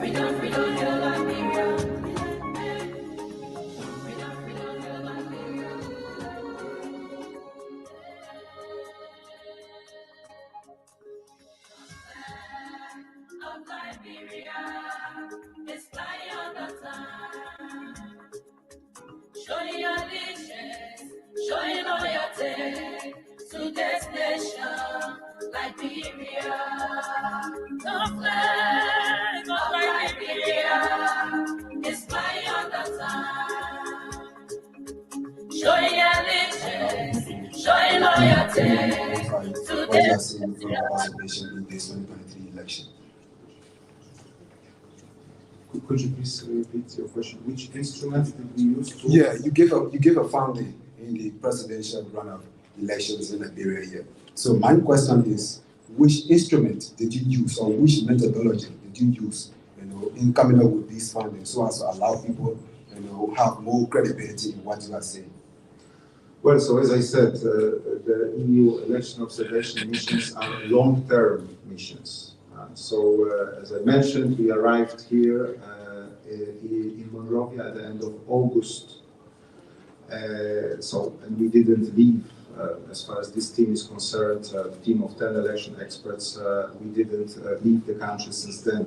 Moreover, in order to assess the media and social media, digital space campaigns, we hired a group of local colleagues, of so-called media monitors and social media monitors, which helped us to, following our methodology, to monitor these two important spaces of the campaign, media and social media digital place. That's why the figures which you will see, which I presented partially, but also you will see in the preliminary statement and more detailed in the final report, are the fruit of this long-term media monitoring and social media monitoring observation. Now, a second very important element. This is long-term observation missions with a strong presence in the field. On the 8th of September, we deployed 20 long-term observers who are operating since then in all counties of your wonderful country. They are meeting the stakeholders at their level, at the regional level.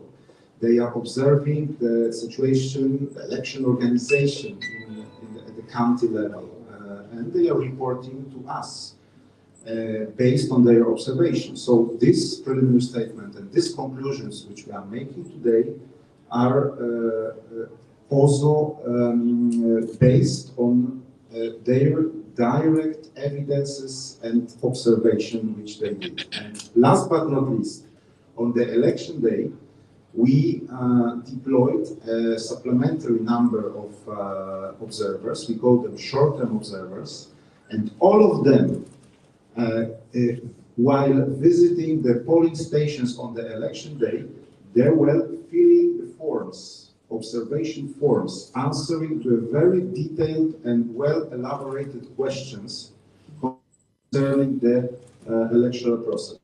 And based on these forms, on their answers, which were hundreds actually, our data analysts established a statistical analysis of the election day in Liberia. And this preliminary statement is primarily based on this factual and well-evidenced statistic data from the field. Thank you very much. We reach 3 o'clock. I would give them there, and then we have to start this round. Okay, thank you very much. My name is Nelson Colette, and I report for the Spoon Network.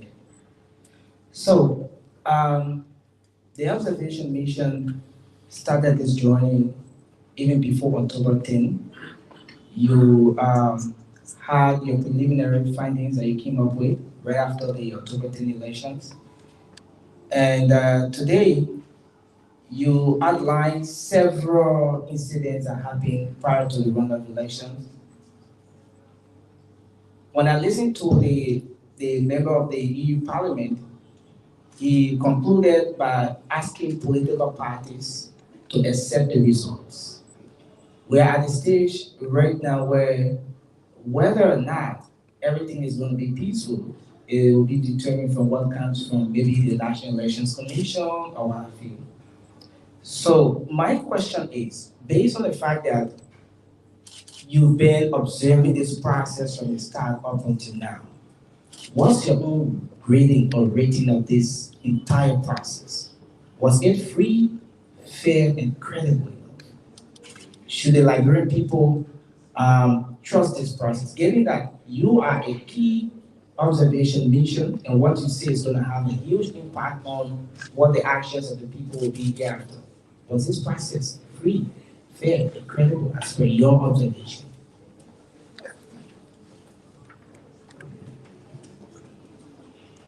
I wasn't here for the first time. I'm listening for the second time, so I'm quite a newcomer. But it's not for sure my first mission, electoral mission. And it has completed our profession. I mean, their credibility is very, very high all over the world. So what I want from them is for them to explain what the more detailed answer to that. But I would like just to stress that when we started, the reports made by our professional, our teams in Parliament, we haven't found any misobservation or mistake. We asked them completely. The second point I would like to add to a previous question, a previous answer to a previous question. Nowadays, it will become important in our political, in our electoral process, the problem of the media, social media, and especially responsibility and fake news that will become an issue in all the elections. We are studying that we are dealing with that in Parliament because we have seen fake news could destroy democracy. We have found even some foreign interventions in the political process that I've been sharing with a little bit. That would be one of the questions to deal with in the future.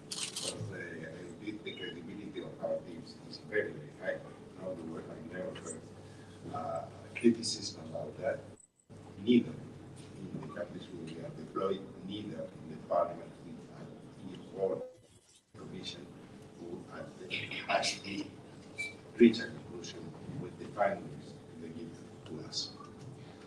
Thank you. And if I might add, Nelson, on the evaluation-related question which you asked, the electoral, each and every electoral process is not white and black. It's much more nuanced. As I mentioned on several occasions today, our election observation mission conducts long-term observation. So the process is not finished.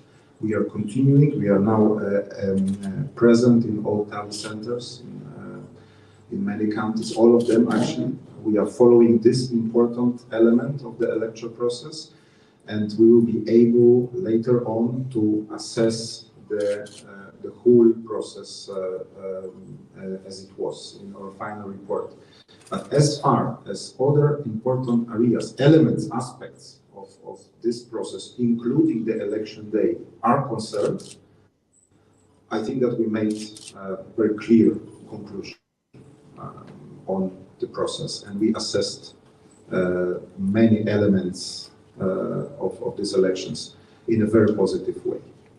Thank you very much. So, thank you very much, and probably it's good that you read this. It's 10 pages. You get probably better view of our preliminary statement. Thank you very much, all of you, for attending. Thank you, the journalists.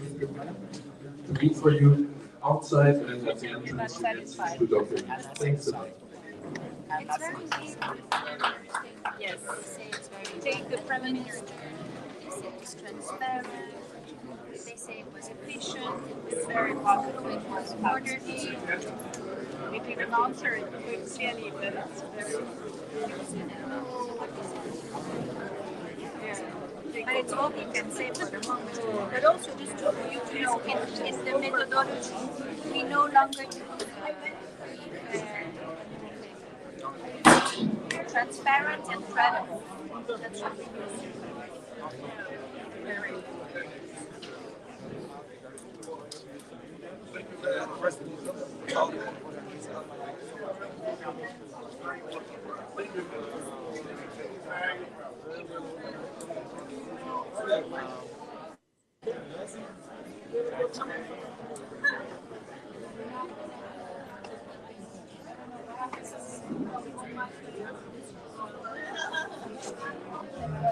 All right, folks. You just listened to the European Union Observation Mission press conference. Nelson Kola, if you're there, we lost your visual. Kindly switch the camera back on so that we can have a brief discussion concerning what you witnessed there at the press conference We of did the that. It was European awesome. Observation Mission. Nelson, Yes, Diamond, are you there? I'm here, but I'm not seeing you. It's all black from your end. Okay, now we're receiving pictures. But my friend, I like to look at you when I'm talking to you, my friend. Thank you. Is it okay now? Are Yeah, we it's okay? better. You know, it's much better. I can see you now. Though we're having some challenges with the internet at where you at. Yeah. It's kind of, but it's okay. Okay. Thank you, Diamond. So, well, the European Union's observation mission, as you know, Diamond just concluded their first press conference following the runoff elections in the country. And at this press conference, what I observed, first of all, is that there was a reiteration or a re-emphasizing of some of the points made from the initial or the previous press conference that was held, talking about right after the October 10th election. So aside from what they said in the previous press conference, I just like to go over some of the key points they made today. Then maybe you can come in with some areas of concerns, Diamond. So the first thing is that the EU observation mission today spoke of financial, a huge financial influence being played in during the runoff election. According to them, the financial regulations were not followed. They made specific reference to the ruling establishment, um, dishing out huge amount of money in this particular process, something which was not regulated at all. They also talked about the use of state resources and public building for campaign purposes, which is equally against the code of conduct of our country. As you know, Diamond, public officials at some levels are even expected to or required by law to resign their post in case they want to get actively involved with the electoral process in the case of running for senatorial or representative positions in the country. So this is one of the areas of concerns that the EU observation mission raised, that government resources or public resources and public facilities were being used in this process, which sort of tempered with a level playing field that we should have seen in this entire process, especially in the case of the opposition community. They pointed out to the Unity Party being one of the political parties that was underfinanced or had challenges with financial issues while the ruling establishment, on the other hand, had access to all of the resources and it was dished out in a huge quantity without any regulation. Also, as part of the observation here today, the European Union has said that there was improved communication strategy on the part of the National Elections Commission. Um, Giving the first round of election and also comparing it to what they saw during the second round, they said the National Elections Commission improved significantly with respect to the communication strategy and making sure that the process went on well. They spoke of accusations from both sides of the political divide that the both political parties accused the EU Observation Union or other observers about it in the country of other things. But what they did not do was to state exactly what those accusations were, which I even noted, I even jotted down. But subsequently, maybe we'll have to ask that question as well. But the complaint of being accused by the both political parties of something which they did not state.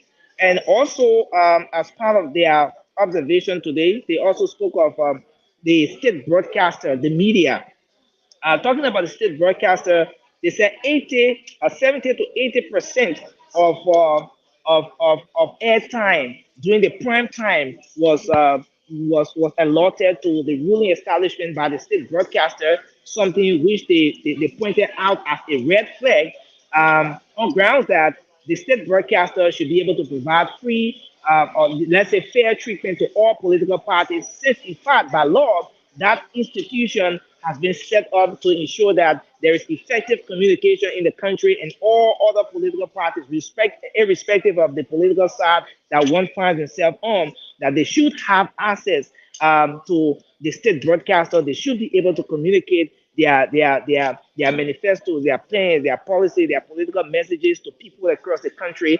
Well, the EU observation mission says that they observed that that was not the case. Contrary to that, 70 to 80% of the airtime during the prime time was allotted to the state broadcaster. Then the media in general, the EU observation mission today, Diamond said that the media in general based on low salaries and other issues which they outline, the information being communicated through the media was being tempered with to some extent because of low salaries and other reasons and so forth. So, in terms of communication, in terms of the role of the media, there were some issues with that as well, based on the fact that some media institutions were bent on not communicating the situations or issues as they are or as they were, or rather based on their connection, based on what they were getting from those political parties. Informations were being communicated based on that line. And they also spoke of the process being calm, but isolated violence cases very pretty close to the end of the entire process. That there were a few violence cases that came to their attention, but in general, they spoke of the process being very calm and commended the Liberian people for conducting themselves in such a manner, given that this election is the first post-war election to be conducted by Liberian institutions across the country. Well, okay, yeah. So and then finally, on this one, Diamond, the EU Parliament member representative here called on the political parties to accept the result. Whatever the case is, at the end of the day, they should wait for the National Elections Commission. They should avoid pre-campaign activities and just accept the result as it comes. And so those were a few of the many things that the EU observation mission has informed the Liberian people of on this during these preliminary findings that they had this press conference for. So their general perception, or based on what they observed, they've categorized Yeah. these elections as free, fair, and transparent.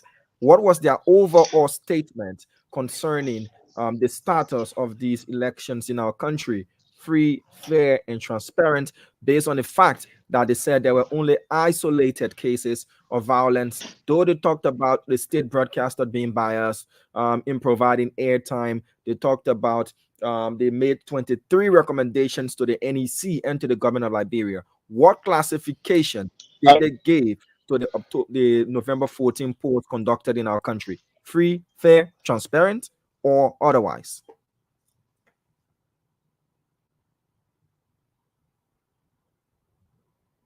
Nelson, you are muted. Simon, are you Nelson, there? you are muted. Yeah. Yeah, it's okay now. Go Okay. ahead. Okay. So with respect to their overall, rating of the election, that was a specific question that I asked the NEC,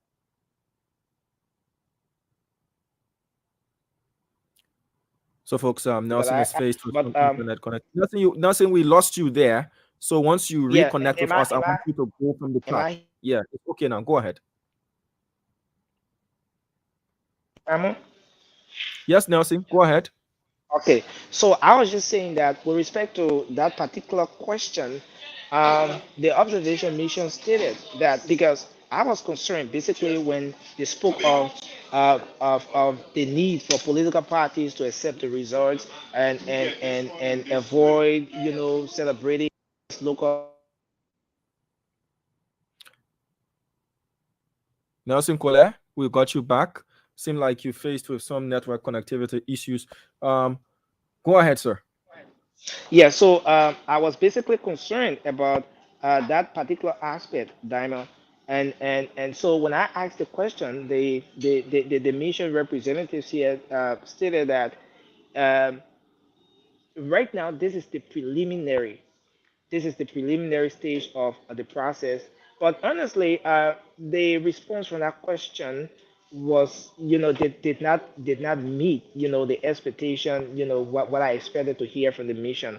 It did not meet that because I expected that the mission would have told Liberians in clearly as to whether this process, as per their own observation, was a credible one, it was transparent enough. But they did not say that, despite the question being asked. What they did say is that the process is still ongoing. They're still in the process of putting their findings together. That is why today's press conference is a preliminary finding that they're releasing here.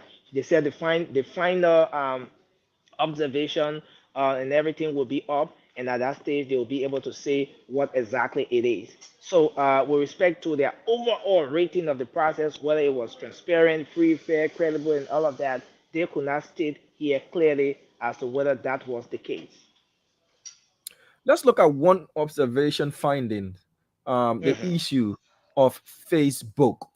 Remember, when Yeah. campaign began, we talked about this, that social media space was going to play a very pivotal role in these Yeah. elections as compared to 2017, where the number Hmm. of internet users have doubled here in Liberia, and political parties now do appreciate the fastness, the medium that is social media space in disseminating their messages. Now, one of the observers did say that Facebook was the most used medium, if I got that right, Yeah. because I wrote that down, the most Yeah. used medium of campaigning.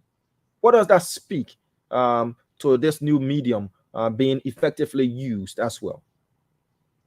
Well, Um, I think the the whole aspect of social media, uh, we've gotten to a point where it now has a huge impact on our everyday lives. Not just that, but even extending to elections, crucial matters like elections. So, and you're right, Diamond. At the point they stated that um, at the latter stage of this entire process, social media, there were misleading information, um, on the social media from both sides. And people deliberately posted things on the social media that weren't true, and it took some of the fast-checking organizations to actually be able to at least address that at a minimum level. So yes, social media, as it is, has got a very huge impact on this entire process. And as stated by the European Union observation mission, I think that's just the fact. Facebook, but again, at the end of the entire process, there was a specific question asked with respect to that whole use of social media and how it impacted the electoral process. And the mission then, in response to that question, went on to say that at some point there will be a need for the cyber experts and maybe the state to like make some sort of interference or some sort of intervention to be able to address some of those issues, because it cannot be ignored at this point. It is inarguably one of the forces that impacts that will impact any election moving forward. So yes, social media, especially Facebook, was a key factor in this entire process, and it was one of the mediums through which um, um, um, unverified information were being communicated to the public. So let's just do a quick recap of the key points of the just Yeah. ended European Union press conference. That's the European Union Observation Missions press conference. One, they said the EU did say, I don't want to say they, then the commissioner will ask me again, who the day you talking about? Well, Like in the case of yeah. she and Nelson Colette on yesterday. So the European Union Observation Mission did say when it comes to campaign financing, there was an uneven playing field between the ruling Coalition for Democratic Change and the main Yeah. opposition Unity Party. That was what they said. Secondly, they also said the state broadcaster established by law to provide Mhm. equal opportunities to each and every Liberian. They paid using taxpayers' money. They now provide adequate or equal coverage Yeah. to both the Unity Party and the CDC. Rather, 70 to 80% of the prime time airtime at the state Mhm. broadcaster was allotted to the CDC. Um, the EU also said the overall campaign period was for the runoff was peaceful, except for Mhm. isolated incidents of violence here and there. They also talked Yeah. about the voting on October 14th going smoothly generally, and with little or one or two incidents here and there to disrupt, but the process did go on smoothly. They said that voter turnout was low. The EU did say that voter turnout was low as compared Yeah. to the 10th of October 2023. Social media again was a means of communicating by political parties being used in this process. Nelson, and the EU did say they have made 23 recommendations to the NEC. The EU also Yeah. flagged the flagrant disregard of the code of conduct by appointed officials of this government who did use, while still exercising and occupying these positions of power, did use public buildings as well for their campaign purposes. But the Certainly. big news here is the EU have said this is just a preliminary observation report. The overall report is going to contain the classification of these elections in our country, whether or not the elections can be classified as free, fair, and transparent on the overall, right? Yes, certainly, Diamond. And then, in conclusion, we also saw from the representative of the EU Parliament members here calling on political parties to accept the results, whichever way it goes, and that they should use the legal means to address whatever issues they will have with the process of the results coming from the National Elections Commission um, um, right after this entire process.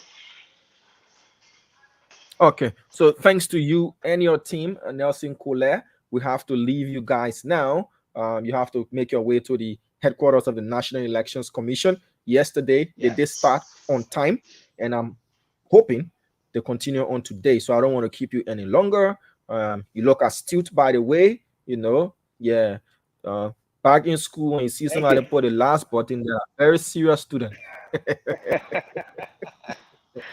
By the way, you're doing a great job. I must tell you that for sure. You, my journalist of these elections, You're a smart Come gentleman. on. You know your Come stuff. on. Yeah. Come on. Oh, I must give you a flower. I must celebrate you. I salute you, Chief. You bring essence and quality to the reporting, and you are admired by me and millions of Liberians as well. Where is Ernest Binder? I know he's been. Ernest is behind camera, but he's doing an excellent job as well. And we want to say thanks to you and the team in studio for coordinating this thing. I think it's a teamwork that makes the game work, and that's exactly what Of course. the situation is at this point. Thanks a lot, Damo. All right. All right, Nelson. Let me bid you farewell. You and your entire team. We want to see you guys at the headquarters of the National Elections Commission.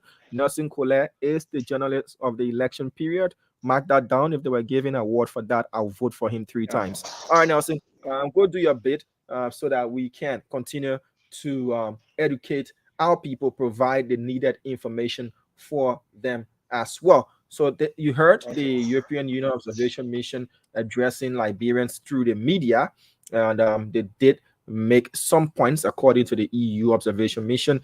They have forwarded 23 recommendations to the National Elections Commission and the government of Liberia. We will be going live to the headquarters of the NEC. Remember, the NEC addresses the country at 4:30 p.m. So we'll be live there for you. The Spoon Network is leaving no stone unturned. We are going to bring you all of the needed information, all of what you need to know. And someone asked me on yesterday and said, what is the motto? What is the slogan? What's the motto of the Spoon Network?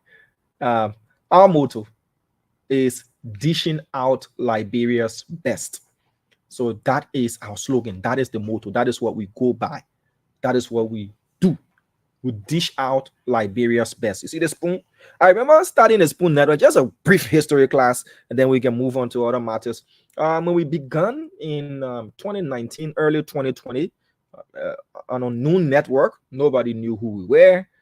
We're just guys from a media institution that nobody heard about. We're taking our letters, to various government institutions, agencies, ministries, and the rest, diplomatic missions, so that we could get accreditation to cover those places. And wherever we did go, we were asked, what kind of spoon? Cold spoon, eating spoon, dining spoon, ice cream spoon, we were the fun guys of the day. People made fun. Like, we spoon. I got spoon. We're gonna need to spoon again. Your BB spoon and all that kind of stuff.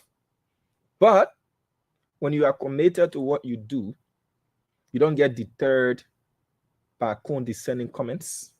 It rather encourages you. And by the way, we were new. If I were in the other person's case and you ask me, I say, we spoon, I'll tell you. Yeah. So we always ask that question. Yeah. So again, our motto is dishing out Liberia's best. That is the motto, the mantra of the Spoon Network. So we'll take a short break. When we get back, we'll be cutting across the country to speak to some of our contact correspondents as we await the National Elections Commission to address the nation, to tell us 42.3% constituting, total vote counts, and all of that. We'll be back right after this break. This is Liberia Decides 2023. This is the runoff. And we'll be back right after this break. Once we get back, we'll cut across the country, speak to as many of our correspondents as we can until the NEC is ready to address the nation. We will be live there. All ears are fixed, all eyes are pinned. If you're passing around the country when the NEC is addressing the country, it reminds me of a time. I'm not going to reminisce on the time because it wasn't the best time in our country, but whenever you hear during the 14 years of civil crisis in our country, it's the BBC, and everybody will be glued to their radio, their ears pinned, listening and waiting for that sound. So I got used to hearing that.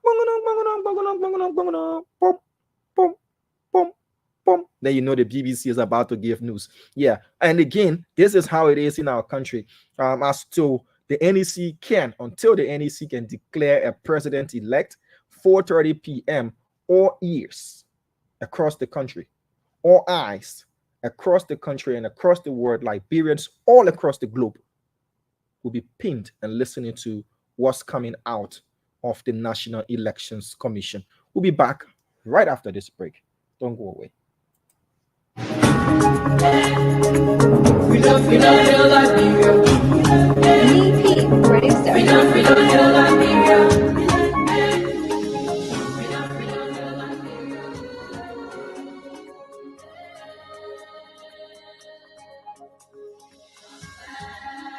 Of Liberia, it's fire the time.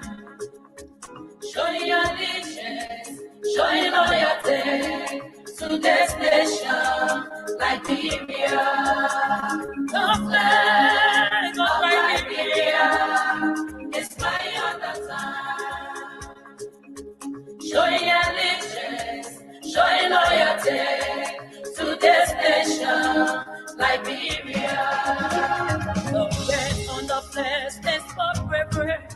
The white on the flag stands for purity. The star is for republic. The blue sea is for black people. We know Liberia is home. The Declaration of Independence was signed in 1847. 11 nations of people, we are known as First Republic. The Lone Star shining evermore.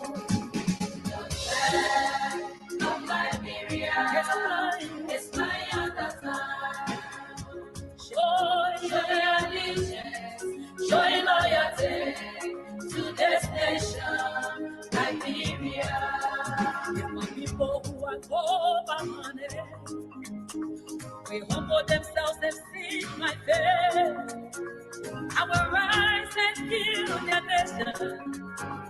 Liberia will rise again. Nations will come to your rising. I prophesy. Kingdom will come to your life. Together, let's live your peace. Cause in unity we will build our nation. Arise, Liberia, arise. Arise and take your place. Whatever the locals are eating, arise and take your place. The flag of Liberia is flying on. It's flying on the sun.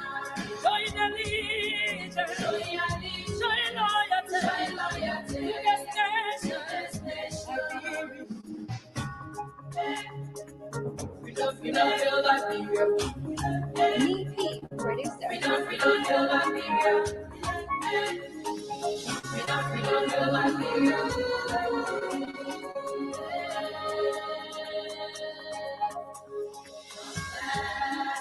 Of Liberia, it's fire on the time. Showing allegiance, showing loyalty to this nation, Liberia. The flag of Liberia is fire on the time. Showing allegiance, showing loyalty to this nation, Liberia. The red on the flag stands for bravery. The white on the flag stands for purity.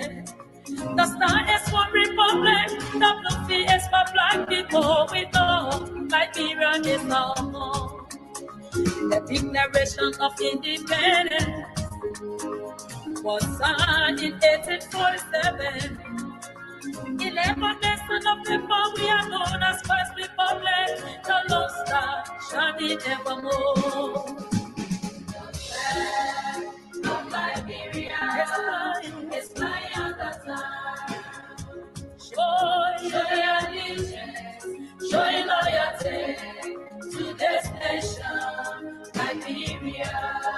If my people who are over money, we humble themselves and seek my face. I will rise and heal their nation. Liberia will rise again. Nations will come to your rising. I prophesy. Kingdom will come to your life. Together, let's live your peace. Cause in unity we will build our nation. Arise, Liberia, arise. Arise and take your place. Whatever the workers are eating, never take the faith of Liberia. It's flying on, it's flying on the time. Showing allegiance, showing loyalty, to this nation, Liberia. In union, success is lost. It's flying on the time. Showing loyalty, to this nation, Liberia. In union, success is lost. In unity, we will build our nation. In unity, freedom, freedom, hail Liberia. Freedom, freedom, hail Liberia.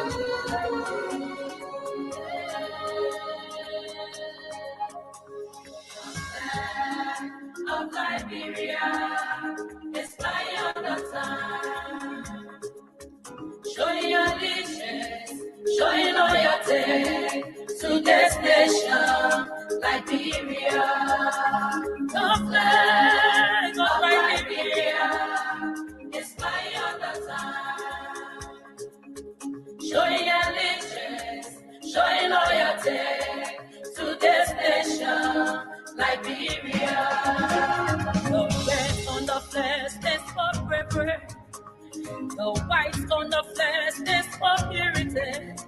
The star is for republic. The blue sea is for black people. We know Liberia is our home. The Declaration of Independence was signed in 1847. 11 nations of people, we are known as First Republic. The Lone Star shining evermore. Of Liberia, it's flying on the time. Showing allegiance, showing loyalty to this nation, Liberia. If my people who are over money, we humble themselves and seek my faith. I will rise and heal their nation. Liberia will rise again. Nations will come to your rising. I prophesy. Kingdom will come to your life. Together, let's speak your peace. Cause in unity, we will build our nation. Arise, Liberia, arise. Arise and take your place. Whatever the workers are eating, arise and take your place. The faith of Liberia is flying on, it's flying on the time. Showing allegiance, showing loyalty to this nation, Liberia. In union, success is lost. It's flying on the time. Showing loyalty to this nation, Liberia. In union, success is lost. In unity, we will build our nation. In unity, Liberia. We focus on more life. We focus on prosperity. We focus on peace in this nation. I pledge allegiance to the flag of Liberia and to the republic for which it stands, one nation, indivisible, with liberty and justice for all. Freedom, hail Liberia. EP producer. Freedom, freedom, hail Liberia. Freedom, freedom, hail Liberia.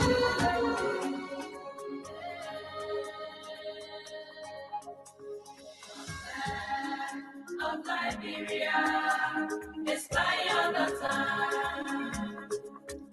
Showing allegiance, showing loyalty to this nation, Liberia.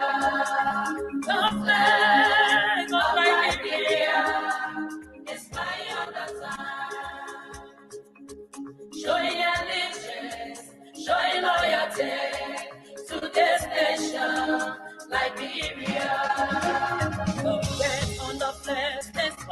forever.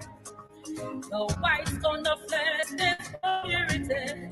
The star is for republic. The blue sea is for black people. We know Liberia is no more. The Declaration of Independence was signed in 1847. 11 nations of people, we are known as First Republic. The Lone Star shining evermore. Of Liberia is flying on the sun. Show your allegiance, show your loyalty to this nation, Liberia. My people who are over money, we humble themselves and seek my face. I will rise and heal their nation. Liberia will rise again. Nations will come to your rising.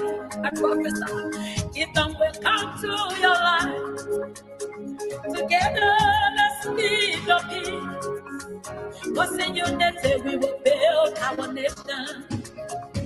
Arise, Liberia, arise. Arise and take your place. Whatever the workers are eating, arise and take your place. The face of Liberia is flying on. It's flying on the sun. Showing allegiance, showing loyalty, to this nation, Liberia, in union, success is love. It's flying on the sun.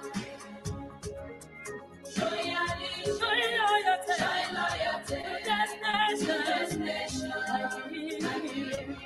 Liberia, in union, success is love. In unity we will build our nation. In unity, Liberia, we prophesy long life. We prophesy prosperity. We prophesy peace in this nation. I pledge allegiance to the flag of Liberia and to the republic for which it stands, one nation, indivisible, with liberty and justice for all.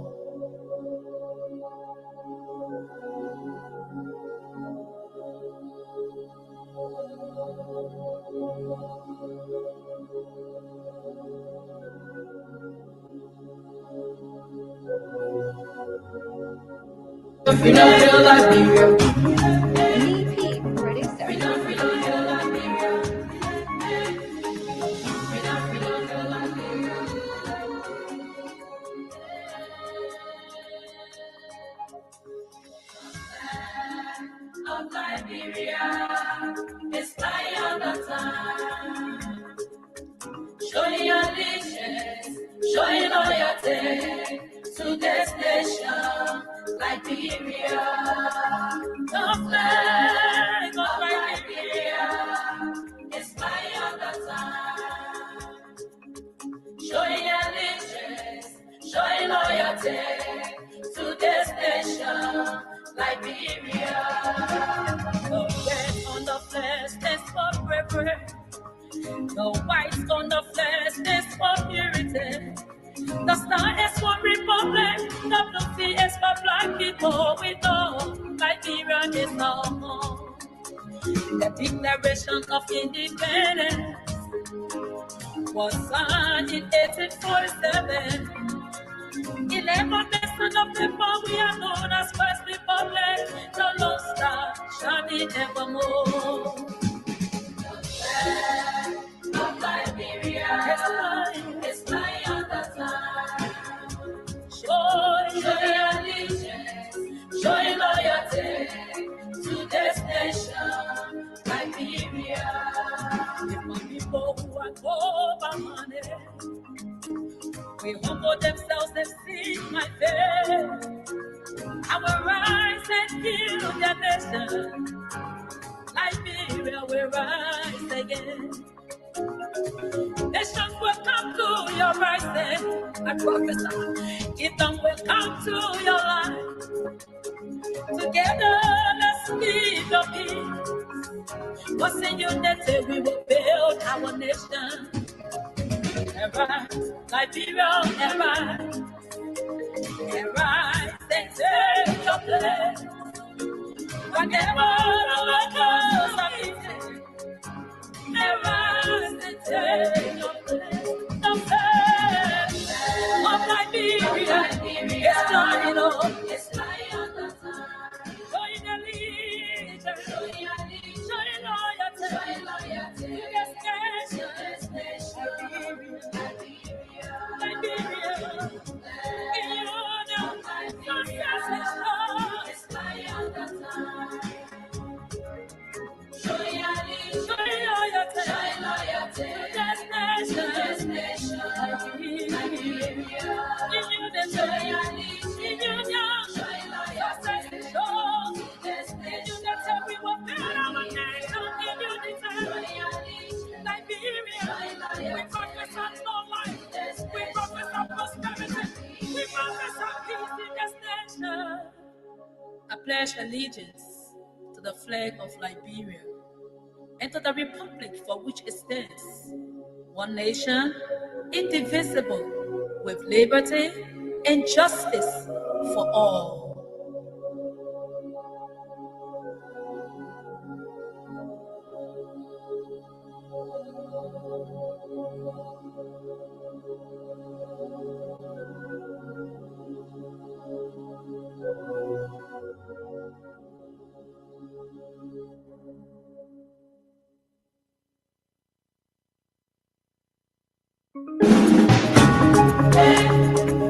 Freedom, your Liberia. Freedom, your Liberia. Freedom, your Liberia.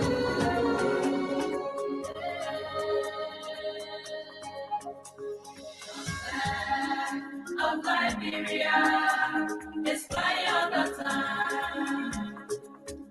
Showing allegiance, showing loyalty to this nation, Liberia.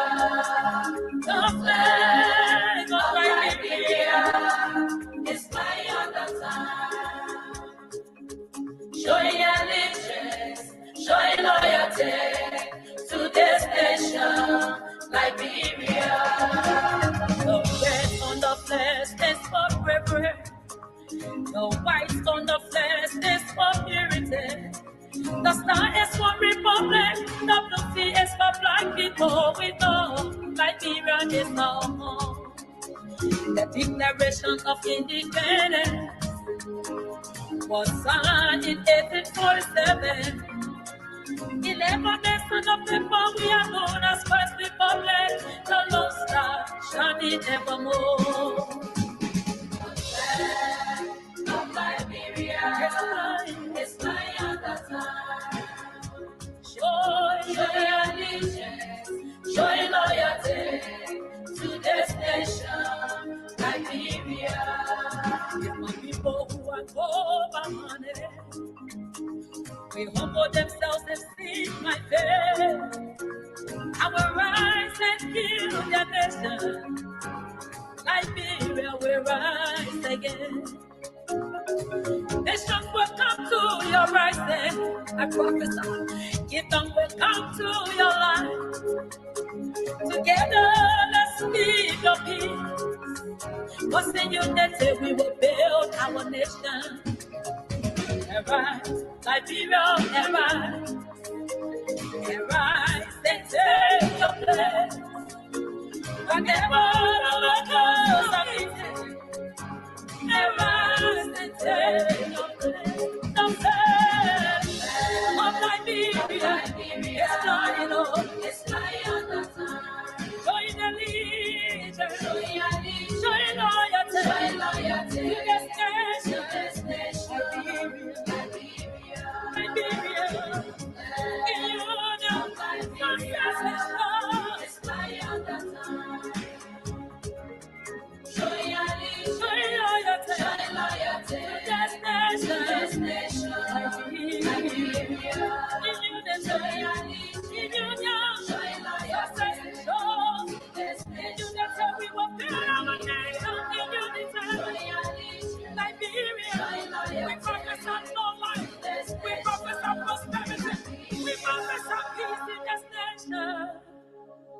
pledge allegiance to the flag of Liberia and to the republic for which it stands, one nation, indivisible, with liberty and justice for all.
And of course, it's 12 minutes up to 4 p.m.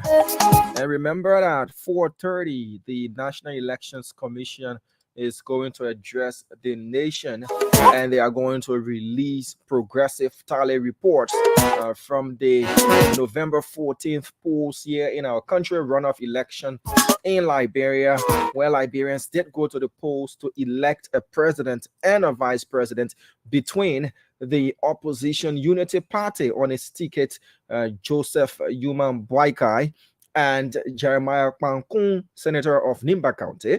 The ruling Coalition for Democratic Change, the ticket has got President George Manenwia for these elections. He's a candidate George Manenwia and Jua Howard Taylor. Liberians did go to the polls on the 14th of November and made a choice between the two candidates. It's either or. It's either or. One or the other. So at 4:30 we'll be live. Prior to 4:30 we'll be live at the National Elections Commission. Nelson Colette and his team, once they are there, they're going to join us live on this broadcast, and we'll have a conversation before the press conference and after the press conference as well. So if you're looking for, if you don't already know, this is where you should be, then tell a friend to tell another friend that nobody has got you covered like the way the Spoon Network does. Hence, our mantra is dishing out Liberia's best. So if you hear that anywhere else, that is for the Spoon Network, dishing out Liberia's best. And while we're waiting on our guys there at the NEC to get prepped, set, and for us to go, we will be cutting across the country to speak to as many of our correspondents as possible, and we're getting results. So I'm going to post this tally sheet for Margibi up. Margibi has been fully tallied. So what you'll be hearing from the NEC will be exactly these numbers. Remember, the NEC did say that the numbers from the tally sheets from the various polling places across the country are going to be the numbers that they will be announcing. And interestingly, so today again, I got a text message from the National Elections Commission. So did you, on either of the networks, either Lone Star Cell or Orange Network. And this text message from the NEC today said, "Thank you for joining the National Elections Commission, the NEC, to promote democracy in Liberia through the holding of free, fair, credible, and peaceful runoff election." So the NEC has classified the runoff election as free, fair, credible, and peaceful. So they send that message appreciating Liberians, for participating and helping the NEC to promote democracy. So I'm going to post, those of you watching, I'm going to post the fully tallied report from Margibi County. It's a certified NEC tally report. I'm going to post it so that you can see it. And just wait a minute. This is about technology. Some of us are not so, you know, fully abreast with technology. So I'm going to post that tally sheet so that you can see it for yourself. It's stamped, signed by the magistrate there in Margibi County. Margibi has been fully tallied. So let me get that tally sheet for you quickly, and I'll post it, and we'll read out the numbers for the thousands, tens of thousands of Liberians listening to us via the radio. We're live on Spoon 107.5 FM, live on Fabric 101.1, Super 95.5, and a host of other stations across the country. Listening to Spoon Network. So this is what has been provided for Margibi County. I'll look for 1 and 2. I'll post them all for you. And the NEC is going to read out these numbers at 4:30 p.m. today. Yep, this is one. Looking for the second one to share with you. So you can say, oh, you just saying it, we can see it. So I'm going to look for the second one to share with you as well. I was also getting some from Lofa, but I'm going to post this one from Margibi County for you to see for your consumption. So wait a minute, folks. Let me do this for you. Yeah, give me a minute, and I'll post this for you. All right, for this one, I'm slow.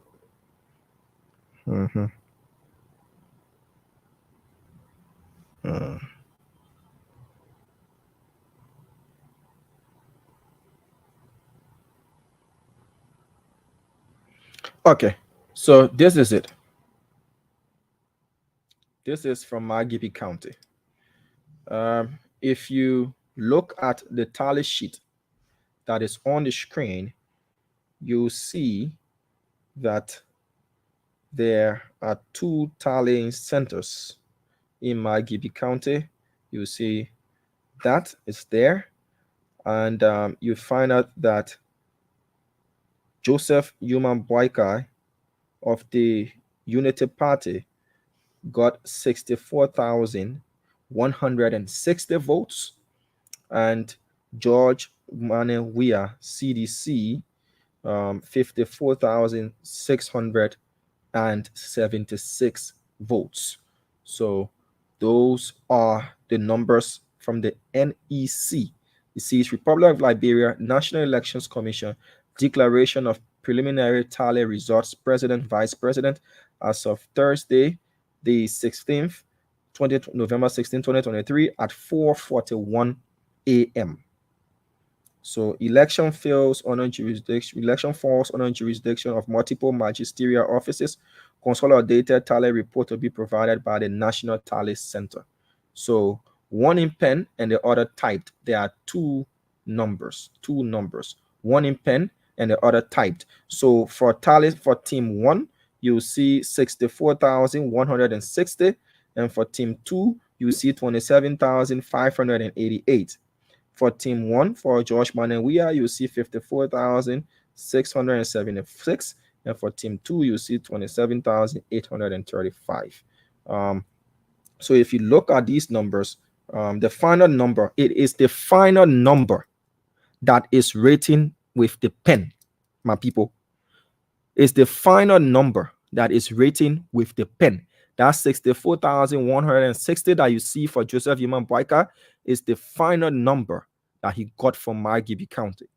The 54,676 that you see in front of the name of George Manewia of the CDC is the final number that he got from Margibi. So if you do your maths so that you can know what number came from team 1 and what number came from team 2, just subtract the 27,000 from the 61,000, and then you see what number was gotten from team 1. So I'll do that math for you as well.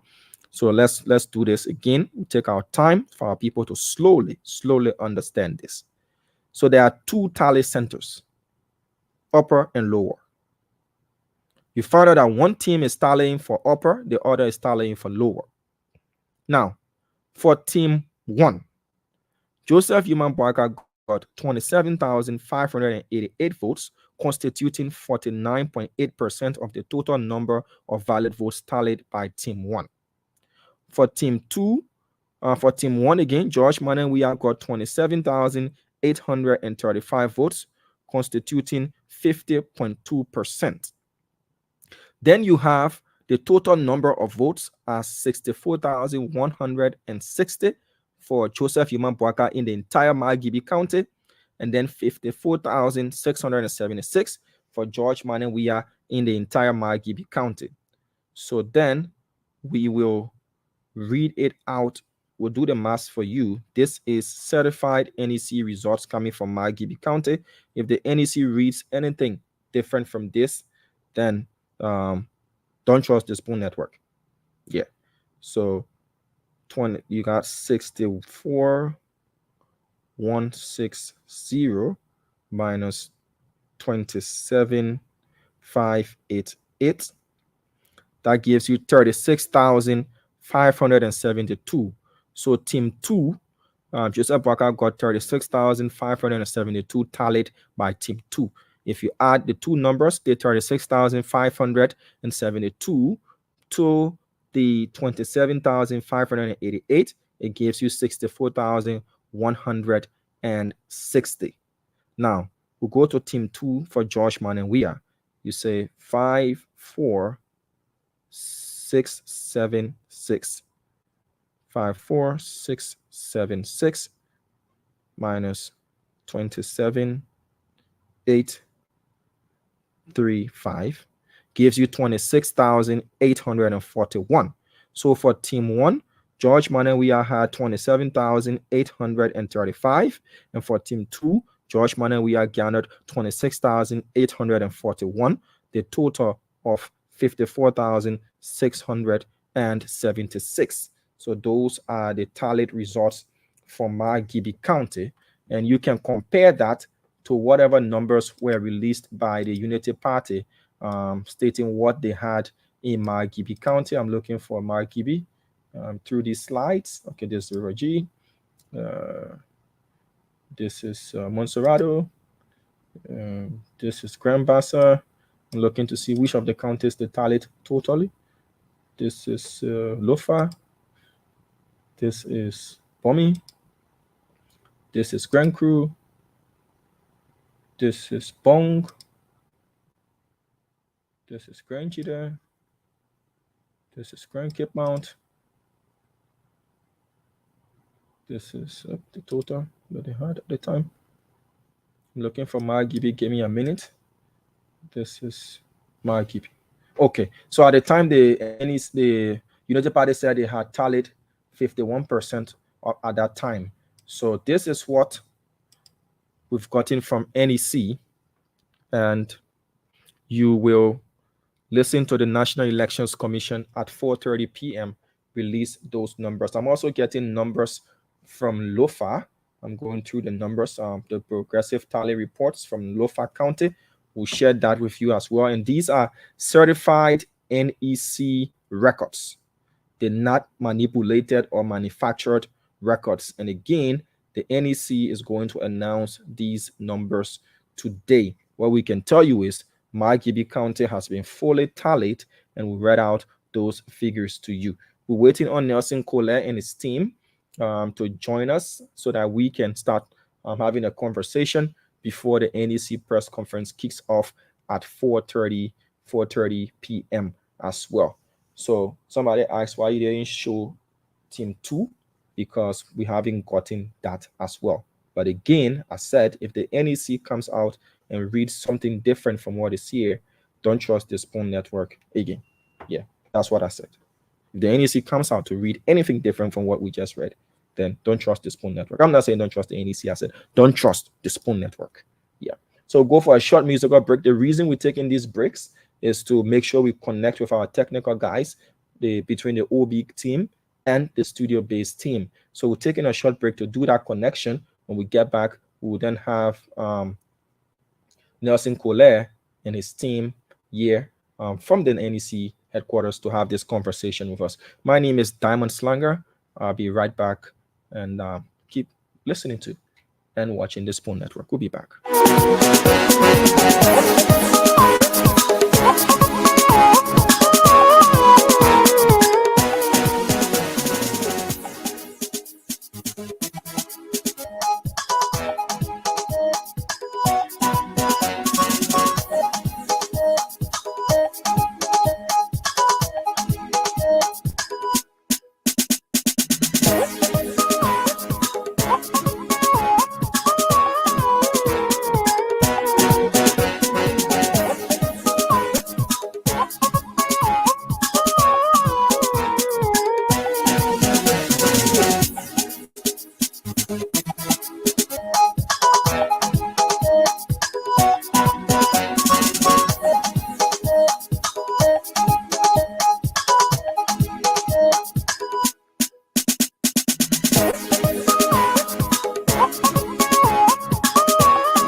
Of Liberia, it's my other time. Showing allegiance, showing loyalty to this nation, Liberia. The flag of Liberia, it's my other time. Showing allegiance, showing loyalty to this nation, Liberia. The red on the flag stands for bravery. The white on the flag stands for purity. The star is for republic. The blue sea is for black people. We know Liberia is our home. The Declaration of Independence was signed in 1847. 11 nations of people, we are known as First Republic. The Lone Star shining evermore. Of Liberia, it's my other time. Showing allegiance, showing loyalty to this nation, Liberia. If my people who are government, we humble themselves and seek my face. I will rise and heal their nation. Liberia will rise again. Nations will come to your rising. I prophesy. Kingdom will come to your life. Together, let's live your peace. What's in unity, we will build our nation. Arise, Liberia, arise. Arise and take your place. Whatever the workers are meeting, arise and take your place. The place of Liberia is dying on. It's lying on the time.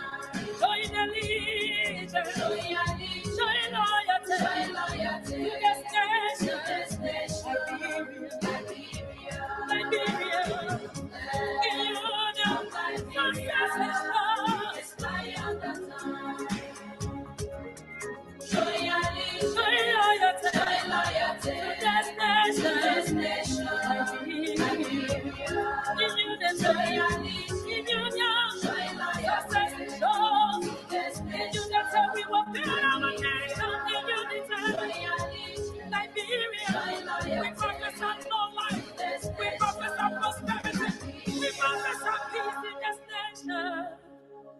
pledge allegiance to the flag of Liberia and to the republic for which it stands, one nation, indivisible, with liberty and justice for all.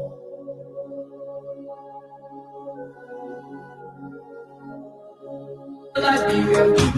EP producer. Freedom, hail Liberia. Freedom, hail Liberia.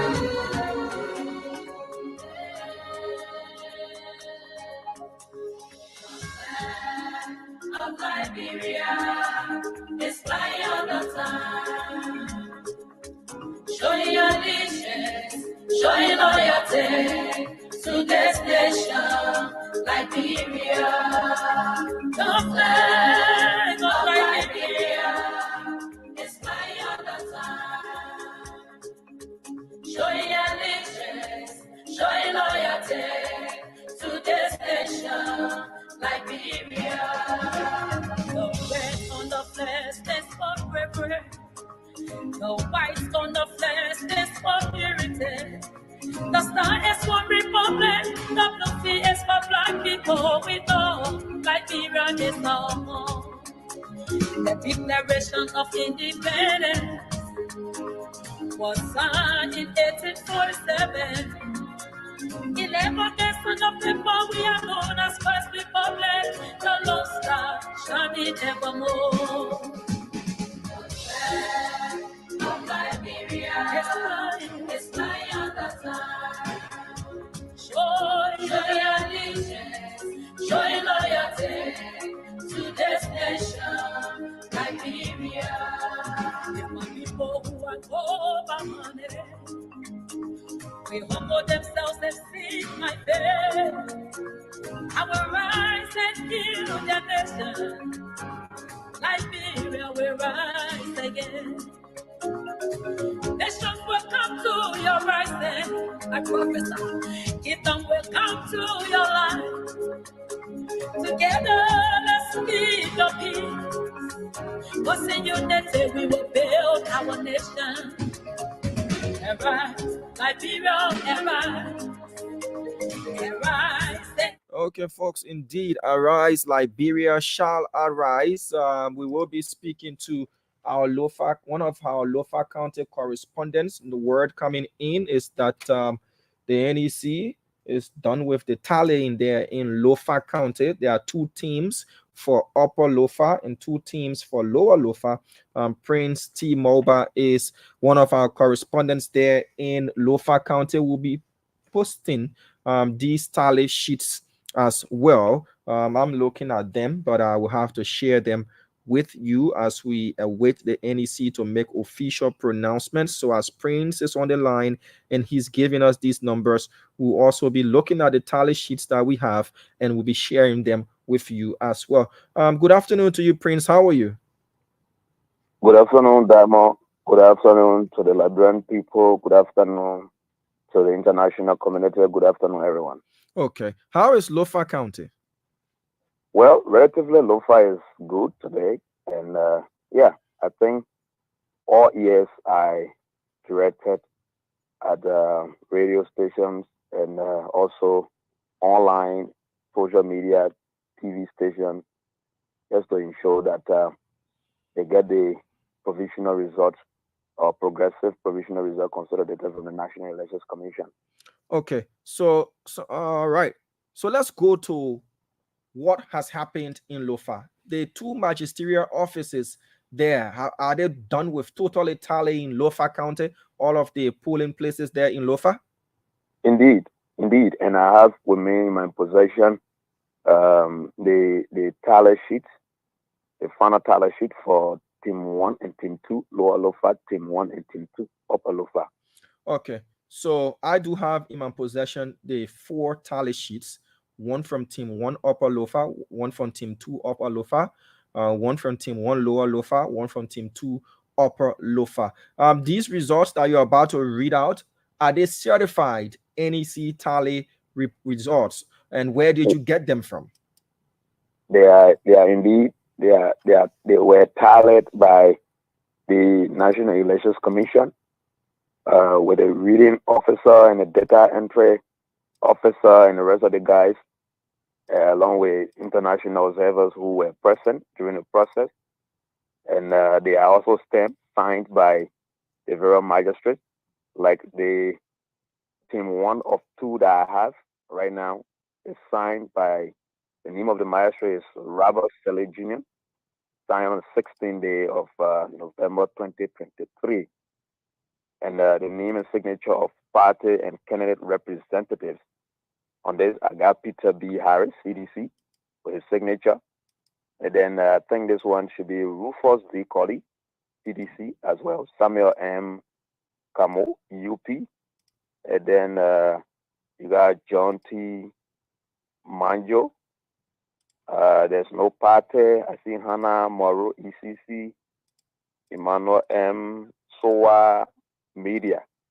Yes, and so forth. And there are a lot. I also see Musa F. Tolo NEC, Lasana B. Kamara, and Augustine T. Buna. So these are the people that signed on this particular tally sheet that I'm going to read to you from Lower Lofa. Okay. Any contestation from the party officials who were present when the tallying was ongoing, or the CSOs? Tell us, how was the atmosphere during this tallying process there in Lofa County?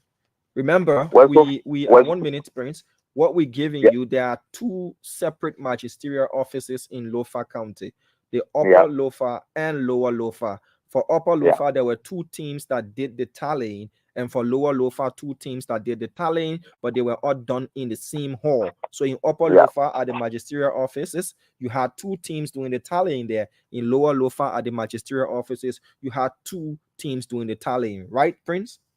Yeah, exactly. Just as you said, Diamond.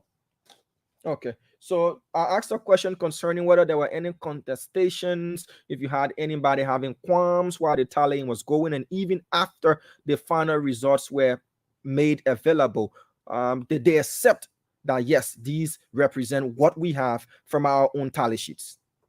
Well, so far, there was no contestation to the results that came from the official tally rooms, both room 1, 2, Lower Lofa, headed by Maestro Robert Shelley Jr., and both room 1 and 2, Upper Lofa, headed by Maestro Albert Smith.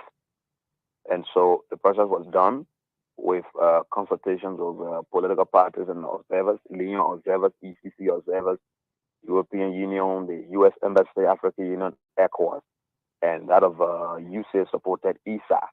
These are the people who were on ground as well, who witnessed and followed religiously the tally processes, Diamond. So I can assure you that there were no contestations so far to my knowledge. All right, let's go to Upper Lofa, and then when we're done, we'll go to Lower Lofa. What are the numbers you have there for the UP and the CDC from the tally sheets there from Team 1 and Team 2? Please be specific. If you're reading that for Team 1, you let us know so that we can write that down, and we'll show what you're talking about to our people watching us as well. So this is Team 1 of 2, Republic of Liberia National Elections Commission, NEC, declaration of preliminary tally results, President, Vice President, Thursday, November 16, 2023, 12:40 p.m. Elections, and this is in quotation, election falls under jurisdiction of multiple magisterial offices. Consolidated tally report to be provided by National Tally Center from ET05A, Magisterial Area, Lofa, Upper, Team 1 of 2.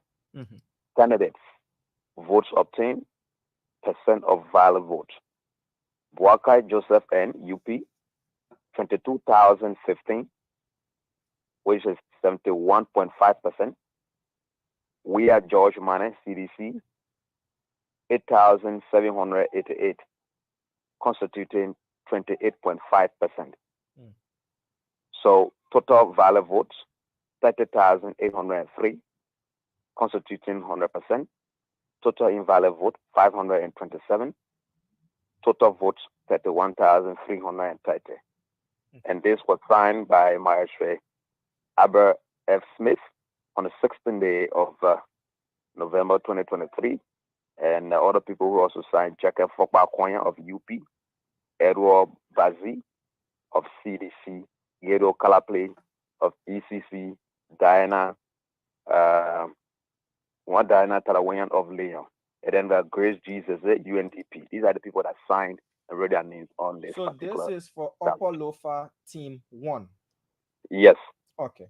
So we move to, let's go over the numbers again for Upper Lofa Team 1.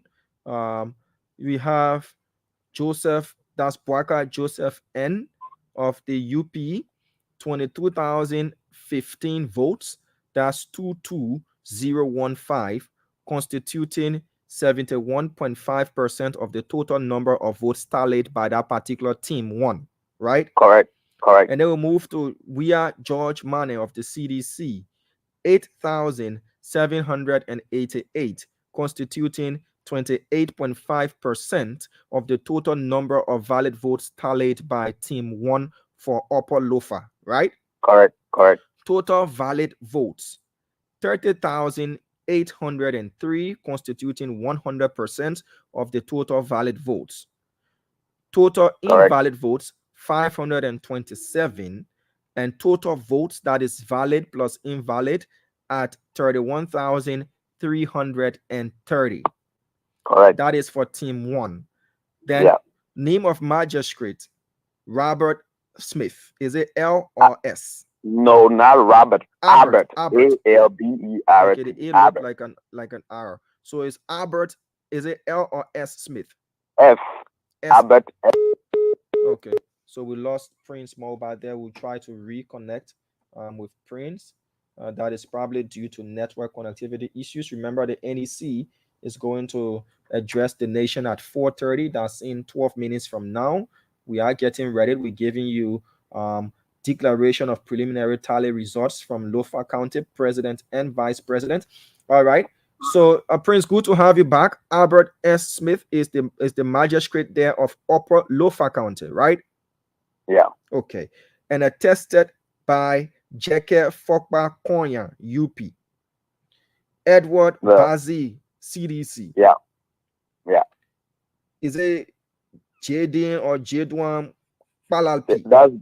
That's Gedu. Gedu Kalapi. Kalapili of the EU. ECC, not ECC. EU. Okay, ECC. Dinah Telewayan, Leon. Yeah. Grace Zeze, UNDP. Grace Jesus. All right, so move to Team 2 of the Upper Lofa Magisterial Office. Please read out the numbers as you have them. We also have them on the screen for our viewers to see. Republic of Liberia National Elections Commission make declaration of preliminary tally results. President, Vice President. Thursday, November 16, 2023, 9:57 a.m. In quotation, election falls under jurisdiction of multiple magisterial offices. Consolidated tally report to be provided by National Tally Center. Form ET05A. Magisterial area, Lofa Upper, Team 2 of 2. Candidates, Boaka Joseph and UP. Votes obtained, 22,361. Percent of valid votes, 75.2%.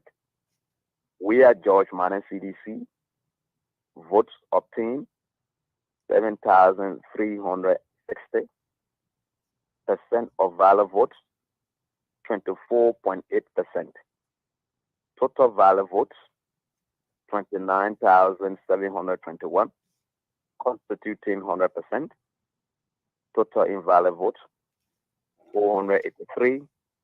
Total votes, 30,204. Okay. And this is signed by Maestro Albert Smith as well. And then this time around, the name of the signature of parties and representatives: J. Shadrach Fala, United Party; Stephen VP Daisy, CDC; John P.F. Tama, Leon; J. Mason Colley, Media; Kevin T. Pakolo, Media; Jeremiah Double Media, and Mohammed V. Sise, Independent National Commission for Human Rights. Okay. So now what we need to do is to put the figures together from the two teams, to give you the total number for each candidate attained in Upper Lofa, right? Yeah. Okay. So we have for team one, the UP with 22,016, right? Yeah. 22,016. That's for No, team. not zero. No, not 65015. Okay, 22,015. That's for team one. So Yeah. 22,015 plus 22,361. It commensurates with what you have? Yeah. Giving you 44,376 for the UP in Upper Lofa. Right? Yeah. Okay. Now we do that for the CDC as well. For team one, the CDC garnered 8,788 votes, right? Mm-hmm. For team two, the CDC garnered 7,360 votes, right? Correct. A total of 16,148 votes for the CDC in Upper Lofa. Yeah. Now we move to Lower Lofa. But before we move to Lower Lofa, let me make sure I do have Nelson and his team from the NEC getting set. So we move to Lower Lofa. Quickly there, Prince. Let's go to team 1 of 2 from Lower Lofa. Republic of Liberia National Elections Commission NEC declaration of preliminary tally results. President, Vice President, Thursday, November 16, 2023, 11 minutes past 2 a.m. And this time, I think, I don't know whether it's right or wrong. But that's what I see here. Mm-hmm. In quotation, elections falls under jurisdiction of multiple magisterial offices.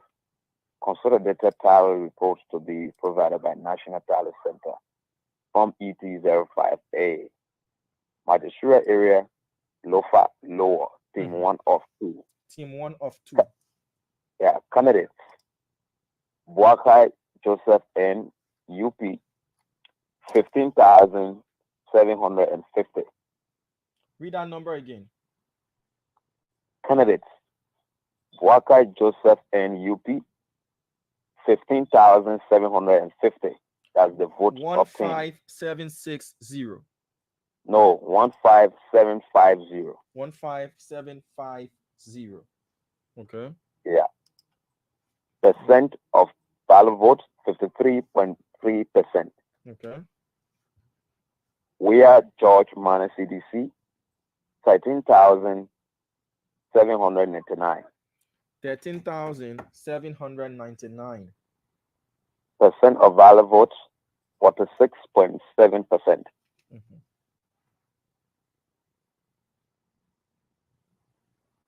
I'm coming. Let me put that. All right. That is for team 1 of 2 for Lower Lofa County. Yeah. Okay. So let's move to team 2 of 2, Lower Lofa County. Team 2 of 2, Republic of Liberia National Elections Commission NEC Progressive Tally Report Consolidated President Vice President. Thursday, November 16, 2023, 2:14 p.m. Elections falls under jurisdiction of multiple magisterial. The ink is in this one. So magisterial area is Lofa, Lower, team 2 of 2. Mm-hmm. 103 polling places of total 103 polling places. Mm-hmm. 100%. Yeah. Candidates. Joseph Buaka N. UP. Votes obtained 15,247. Percent of valid votes 57.3%. Where George minus CDC, 11,351. Percent of valid votes, 42.7%. Okay. So let's go over the number again from team one of two for Lower Lofa. You have Unity Party, 15,750, and the CDC, 13,799. Yeah. Team two of two, UP, 15,247. The CDC with 11,351, right? Yeah, yeah. Okay. So if we do the maths, we'll soon do this quickly and join the NEC because I see that they are live and ready. Quickly, and then we can join the NEC. Give me a minute so that I put the NEC in. Nelson Kola is also set with his team live there at the headquarters of the National Elections Commission. People want to listen to what the NEC has got to tell them today, and we as well will be providing them the real-time information. So quickly, to consolidate the numbers that we have from Lower Lofa. All right, we'll have the NEC on the screen. So we add the 15,000. 1 minute. We add the 15,750 for the UP plus the 15,247 to give us 30,000 UP, 30,997 for Correct. Lower Lofa. And then for the Correct. CDC, we do SIM.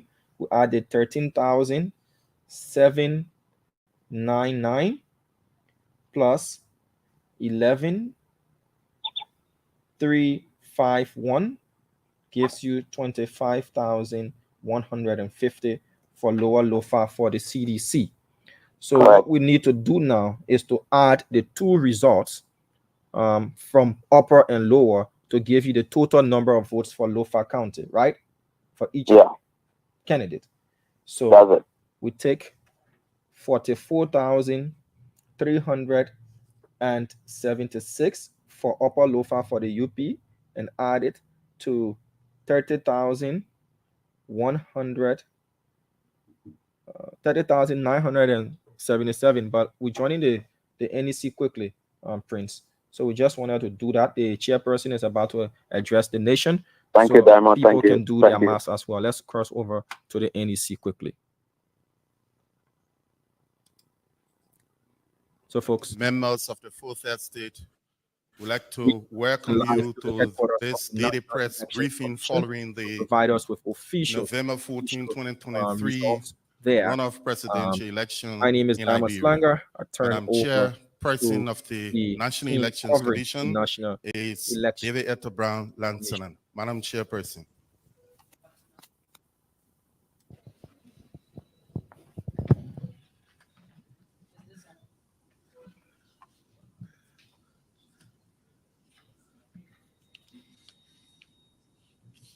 Afternoon. Madam Co-Chair, fellow commissioners, distinguished stakeholders, fellow Liberians, members of the press, ladies and gentlemen. I welcome you to the headquarters of the National Elections Commission and to the Commission's daily press briefing for the purpose of announcing progressive results of the 14 November 2023 presidential runoff election. Members of the press, the following are the tallied results from the magistrate offices across the country to date. We begin with presidential results from the counties.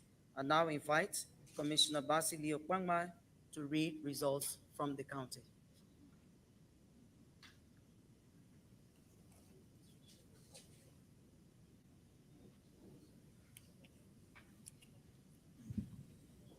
Thank you, Chair.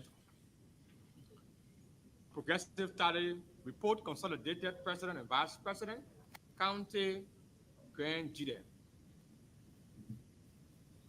129 polling places of the total of 163 polling places, 79.14%.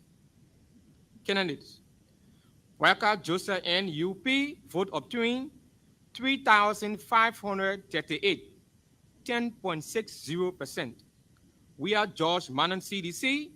Vote obtained 29,847, 89.40%. Valid vote 33,385, constituting 100%. Invalid vote 599. Total votes 33,984.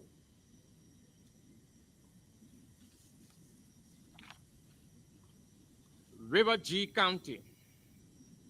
97 polling places of the total of 98 polling places, 98.98%.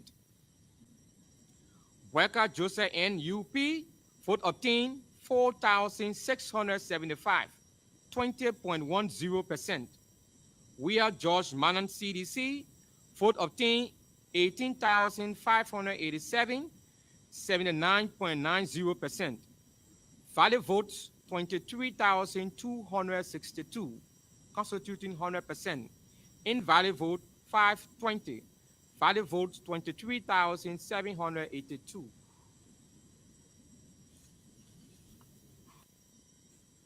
Maryland County. 174 polling places of the total of 175 polling places, 99.43%. Worker Joseph N. UP, vote obtained 7,050, 16.64%. We are George Manan CDC, vote obtained 35,328, 83.36%. Valid vote 42,378, constituting 100%. Invalid vote 1,151. Total vote 43,529.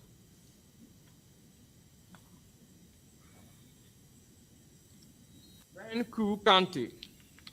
82 polling places of the total of 110 polling places, 74.55%. Worker Joseph N. UP, vote obtained 2,394, 10.68%. We are George Manan CDC, 20,012, 89.32%. Total votes 22,406, constituting 100%. Total invalid vote 465. Total vote 22,871.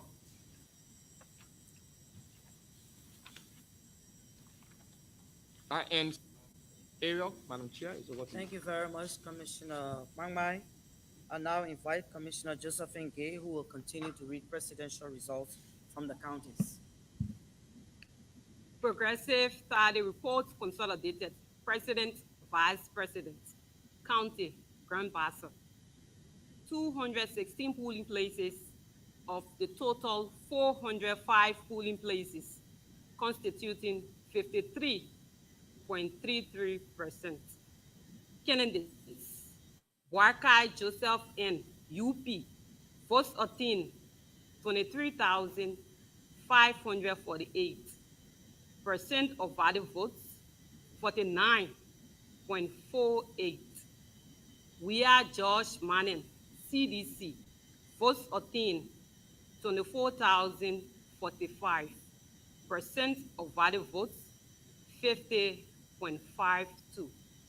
Total valid votes 47,593, constituting 100%. Total invalid votes 950. Total votes 48,543. We'll go to Mount Juby County. 441 polling places of the total 441 polling places, constituting 100%. Candidates. Wakai Joseph N. UP. Votes obtained 64,160. Percent of valid votes 53.99. We are George Manning, CDC. Votes obtained 54,676. Percent of valid votes 46.01. Total valid votes 118,836, constituting 100%. Total invalid votes 1,881. Total votes 120,717. Madam Chair, that ends Grand Passer and Mangibi County. Commissioner Josephine Gay. I now invite Commissioner Boyka Dukley to continue with the reading of presidential results from the counties.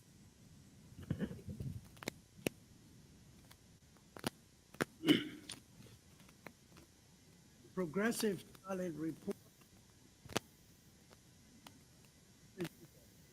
President, Vice President. Okay. Sino County. 114 places, polling places of a total of 102, amounting to 75%. Boakai Joseph N. UP. Votes obtained 3,968, constituting 16.67%. We are George Money, CDC. Votes obtained 19,841, constituting 83.33%. Total valid vote 23,109, amounting to 100%. Total invalid votes 500. Total valid votes 24,309. We now move to Riverside County. 92 polling places out of a total of 105, amounting to 87.62%. Candidates: Boakai Joseph N. UP.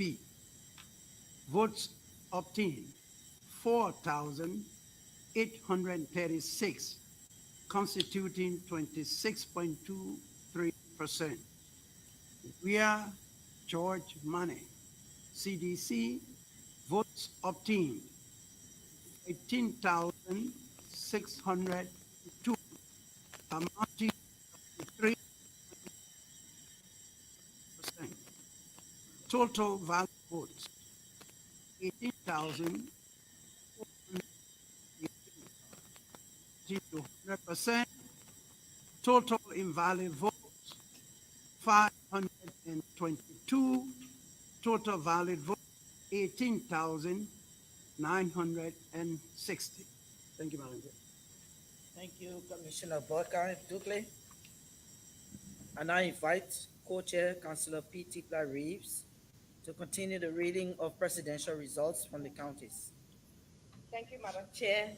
Progressive tally reports, consolidated. President and Vice President.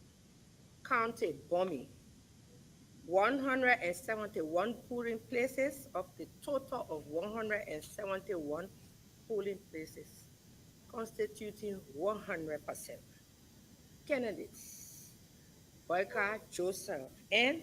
UP. Vote obtained 23,359, constituting 59.6%. We are George Mannen, CDC. Votes obtained 15,820, constituting 40.38%.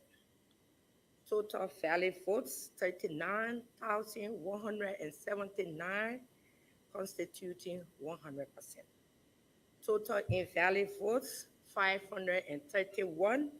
Total votes, 39,710. We move on to Grand Cape County.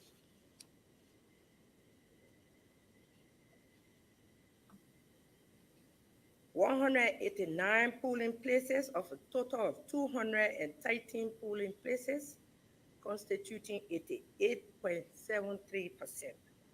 Candidates: Boycott Joseph N. UP. Vote obtained 21,244. Valid votes, percentage of valid votes 51.43%. We are George Mane CDC. Vote obtained 20,060, constituting 48.57%. Total valid votes 41,304, constituting 100%. Total invalid votes 803. Total votes 42,107. Madam Chair, that ends my reading. Thank you, Co-Chair. I now invite Commissioner Ernestine Morgan Awa to continue the reading of presidential results from the counties. I'll be reading to you results from Nima and Bon County, respectively. Progressive Tally Report Consolidated for the President and Vice President, Thursday, November 16, 2023. I will start with Nima County. Of the total of 580 polling places, of the total of 736 polling places, constituting 78.80%. Candidates: Boyka Joseph N. UP. Votes obtained 109,694, constituting the valid votes of 71.57%. We are George Mane, CDC. Votes obtained 43,564, constituting the valid vote of 28.43%. Total valid votes 153,258. Total invalid votes 2,887. Total votes 156,145. That concludes Nima County for today. We proceed with Bon County. Of the total of 555 polling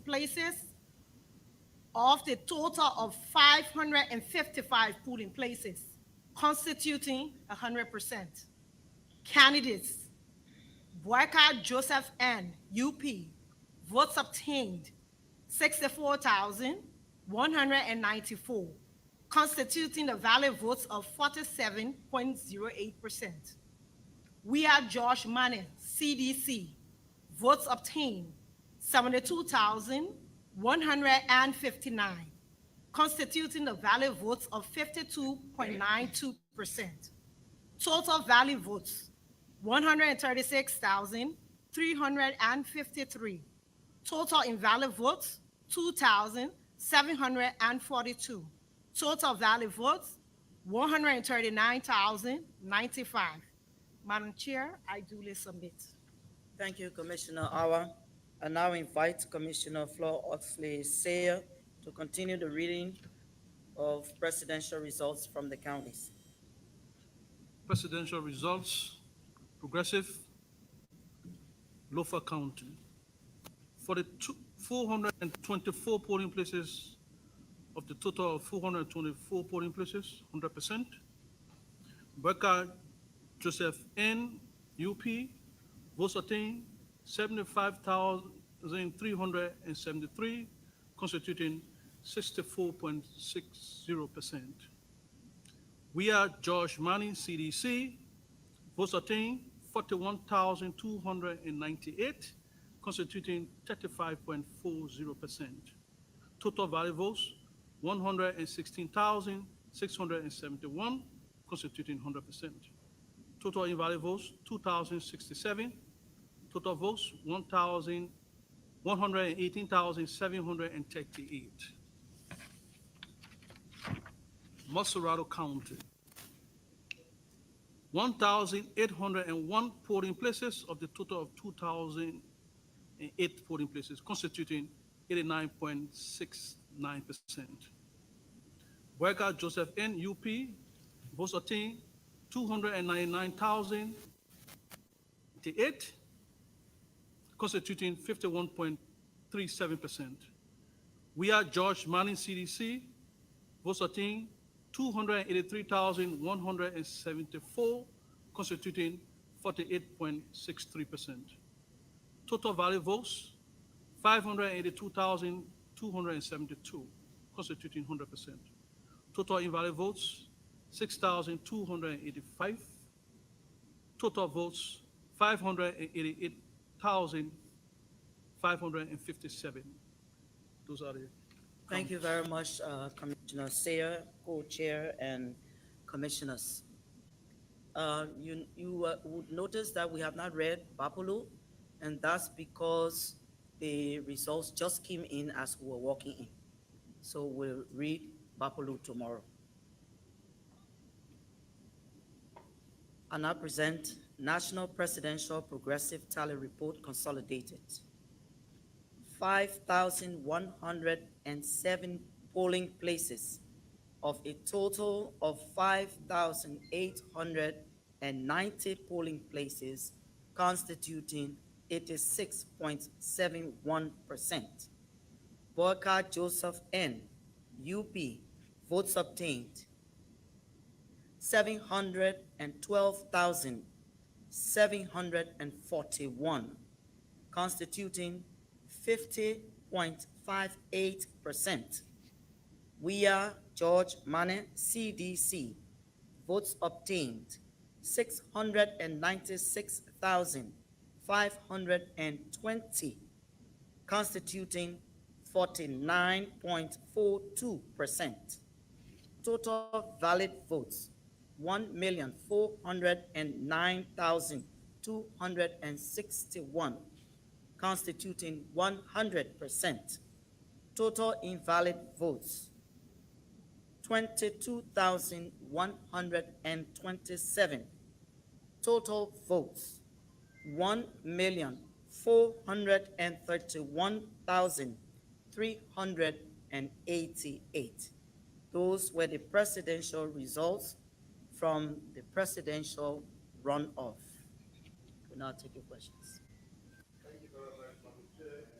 Members of the Board of Commissioners, so we will just have the microphone here. You can just make a queue and come and ask your question, please.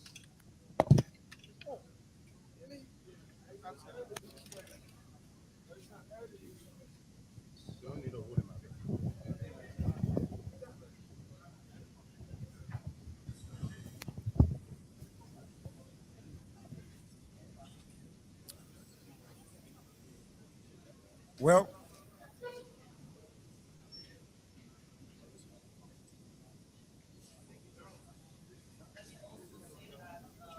these results are uploaded to results.necliberia.org.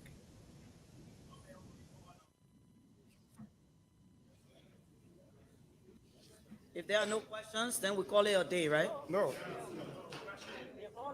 Okay, go ahead.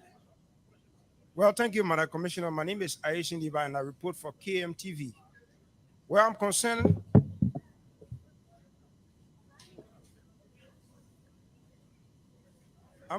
about the total number of ballot papers that were actually brought into the country, since in fact the election was held on the 14th of November. Can you please update the public with the remaining ballot papers? And secondly, since the start of election, we are yet to see the Director of Communication at the National Elections Commission visible in terms of working on papers or audios. So can you please tell us what's the situation with the Director of Communication at NEC? Thank you. Do you know the Director of Communication? Yes, of course. And you have not asked him yet? No, you are the chair, so I'm asking you. All the staff of the Elections Commission are accounted for. I'm not sure I understand what your question is. You say what? Are you the same one who asked about unused ballots? I'm the one. Huh? Is that the same question you're asking? Oh, Ballots, people that were left over. The figure. you mean that we've just conducted Of course. the runoff and we should know how many ballots were left over? We cannot furnish you with that information as this time, sir. Yeah, but to a point, on the day of election, we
What works is the tallying process is a process that you must go through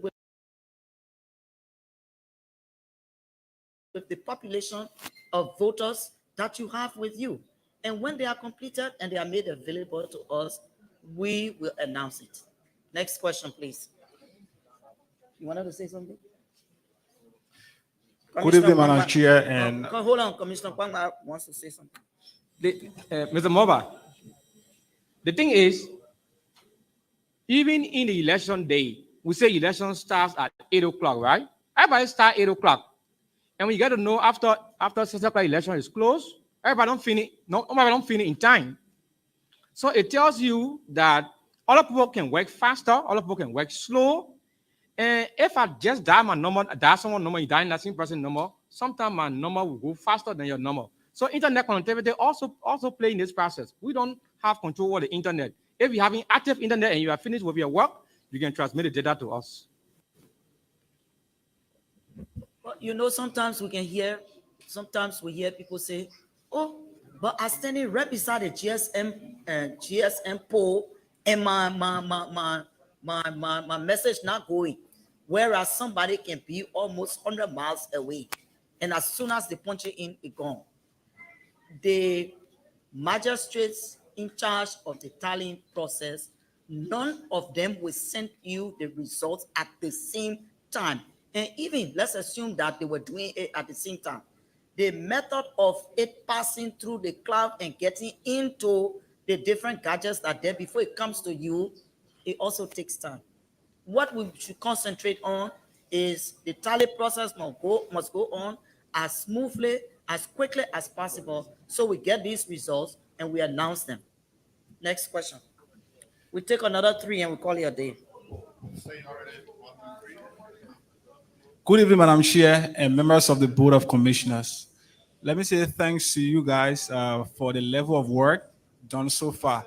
And this is the final period in a critical process. And I would like to know from the end of the Board of Commissioners, how is this? Because the election now, we're hearing members from various political parties declaring day for pre-victory rally.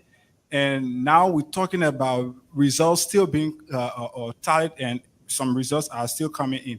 So what extra pressure is this placing on members of the Board of Commissioners that the final result is not yet out, but opposition political parties are announcing pre-victory rally? What extra pressure it is placing on you people? There is no pressure being placed on the Elections Commission. I think if there's any pressure, it's being put on the Liberian people. And if you have not received the final results and you get in the streets, so let's assume that because we are still tallying and we are still announcing progressive results, the results for which you are in the street is determined in another way based on what we receive from the field. Are you going to be running around here? So it's not a good thing. That kind of impression that is being given to Liberians is not a good thing and should be condemned in the strongest possible term. Next question. Good afternoon, Madam Chairperson. My name is Cooper Sanga, and I report for Truth FM. You care to comment on reason as to why poll workers who work for the National Election Commission on October 10th, some of them were dropped, and it is widely speculated that they were dropped in order to recruit quote-unquote operatives of various political parties. And one of the observers in this process, the ECC, in their report, captured in electoral district number 4, Nima County, specifically the Dole Public School, where the VRO was caught, allegedly caught voting multiple times. So you care to give us a reason why those names were dropped, and those who were recruited, where were they taken from?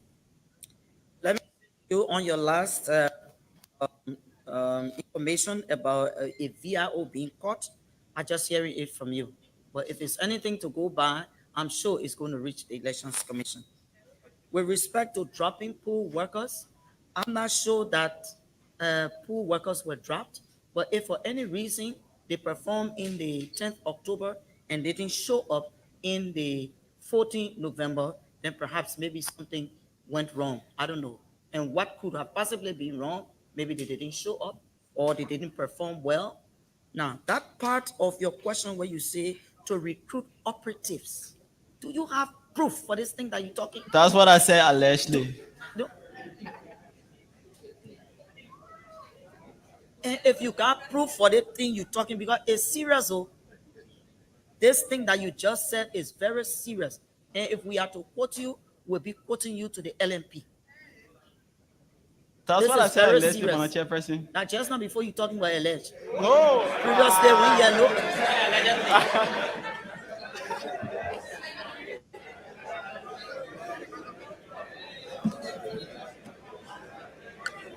You know, hello, hello, hello. Now, hello. And when you hear the rumors, as a journalist, sometimes go there and look for the facts. Then when you come to us, you will balance the information.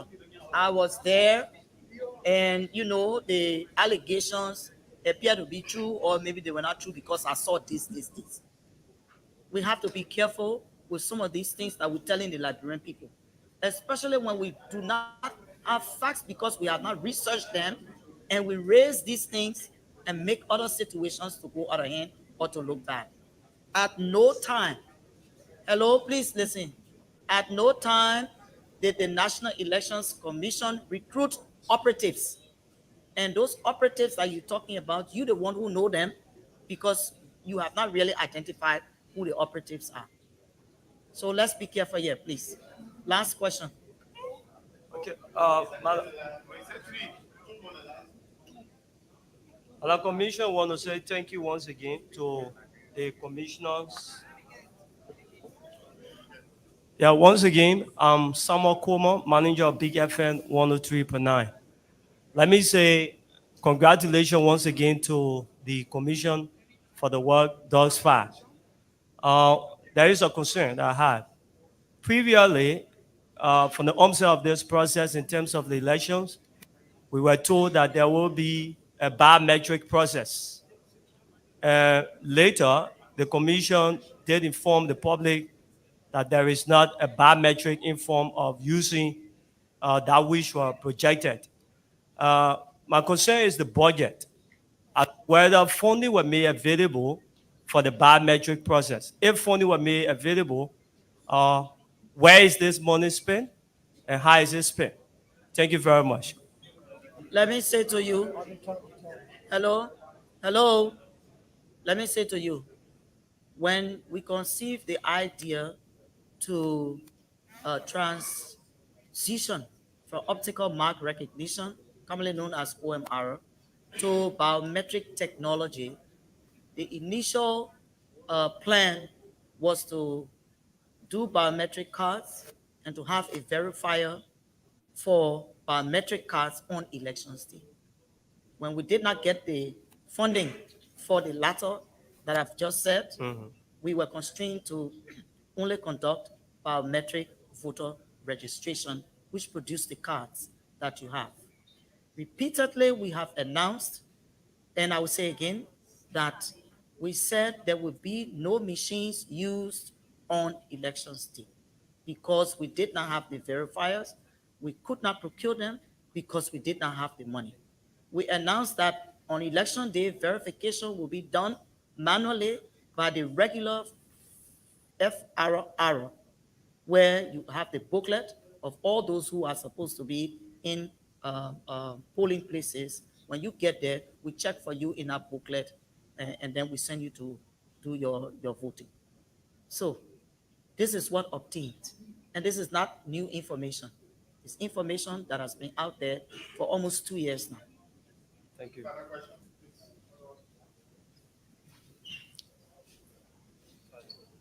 Okay, thank you, Madam. And wait, there was another part to his question. He said whether the funding is or was available. Yeah. We say yes, funding was available for biometric voter registration. And you say, where was it used? We used it for biometric voter registration. Next question. Thank you. Thank you very much, Madam Commissioner. I'm Nelson Collier, and I report for the Spoon Network. So my first concern has to do with the FRR that you responded to yesterday. If I may quote you, you said there's absolutely no law that makes that suppose that the political parties observers were outstepping their bounds. And Senator DeLong last evening sharply reacted to your comment.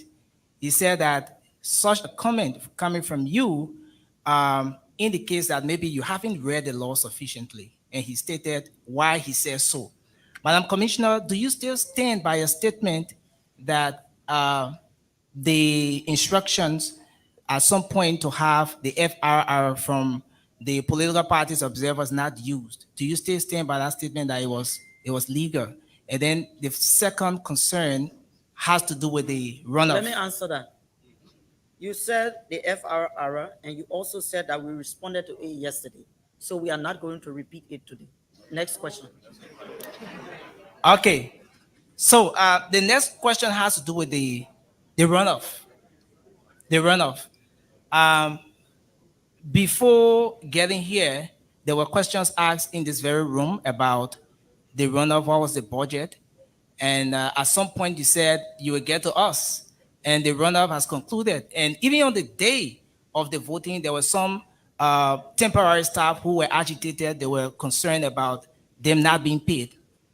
Madam Commissioner, again, what was the budget for this runoff election?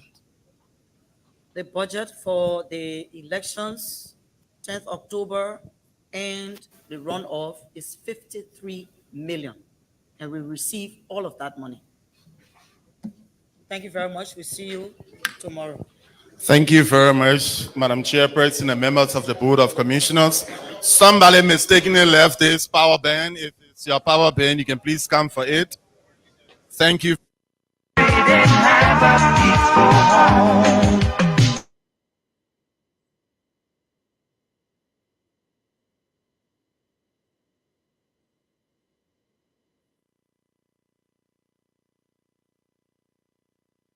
All right, folks, you just listened to the press conference there from the National Elections Commission, where Commissioner, that's the chairperson, Madam Deviata Brown-Lassana, and her board of commissioners did release progressive tally results, presidential and vice presidential, in relation to the runoff election held in the country on the 14th of November 2023. Nelson Collier, I know you hearing me.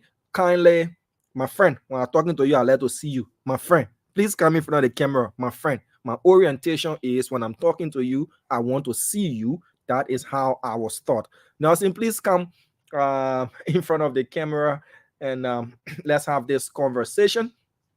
Whenever you say it's Nelson Collier, I can just look at a smirk on the face of the chairperson of the National Elections Commission, like, oh, he's here again today. What? You need to explain to the Liberian people. The Liberian people need to know before we go to the nitty-gritty of this matter. I really want to know. Do you know Madam Brown-Lassana from somewhere prior to taking up assignment at the NEC? Or she not waste what on you for offense before? You muted. Let me unmute you.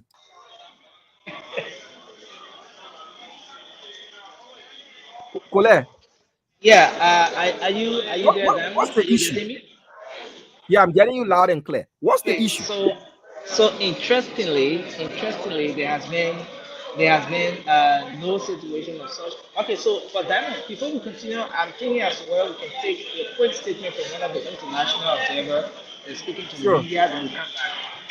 Sure. You still answer that question. I can go to international observer. We don't mind.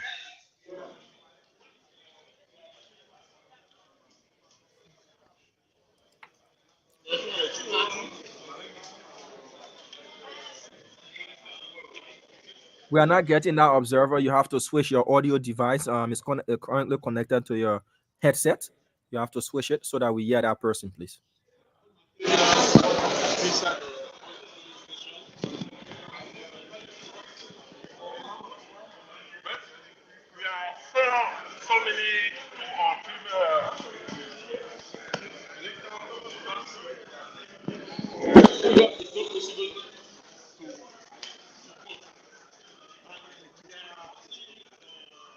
Okay, folks, we keep losing Nelson. Nelson, we're not getting the audio. Okay, Let so your I'm making adjustment now to Yep. get the audio something.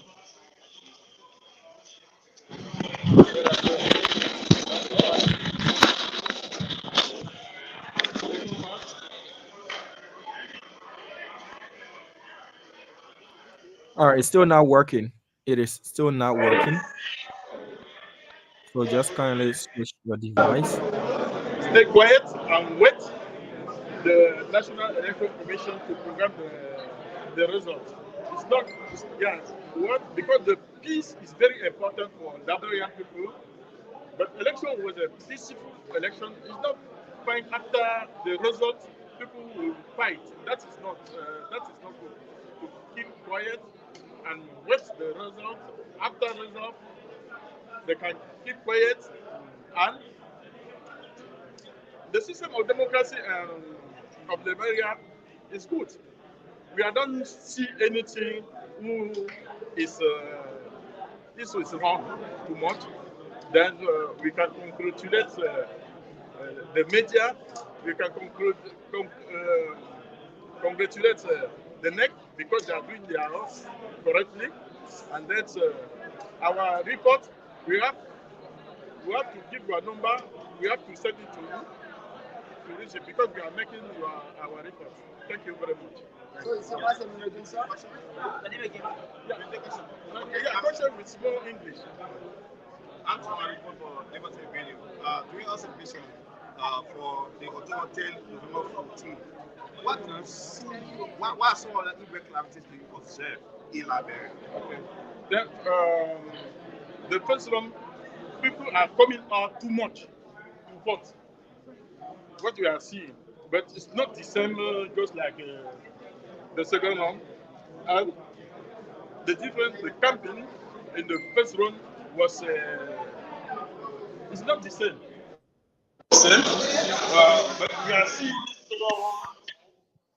that two candidates want to see another candidate who don't want to make coalition.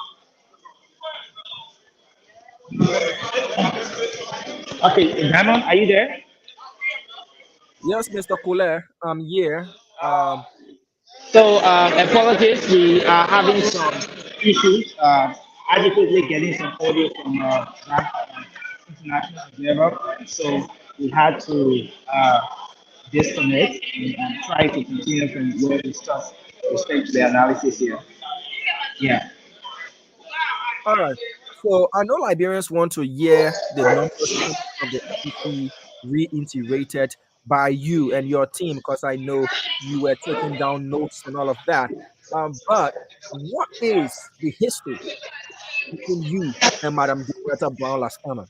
We too are interested in knowing. Is it based on affiliation, or at one point in time she wasted water on you and kicked you out of her compound? What's going on? No, Diamond, nothing of such. You know, no, there hasn't been any situation of such. That's where I can stop for now. And You're holding back something.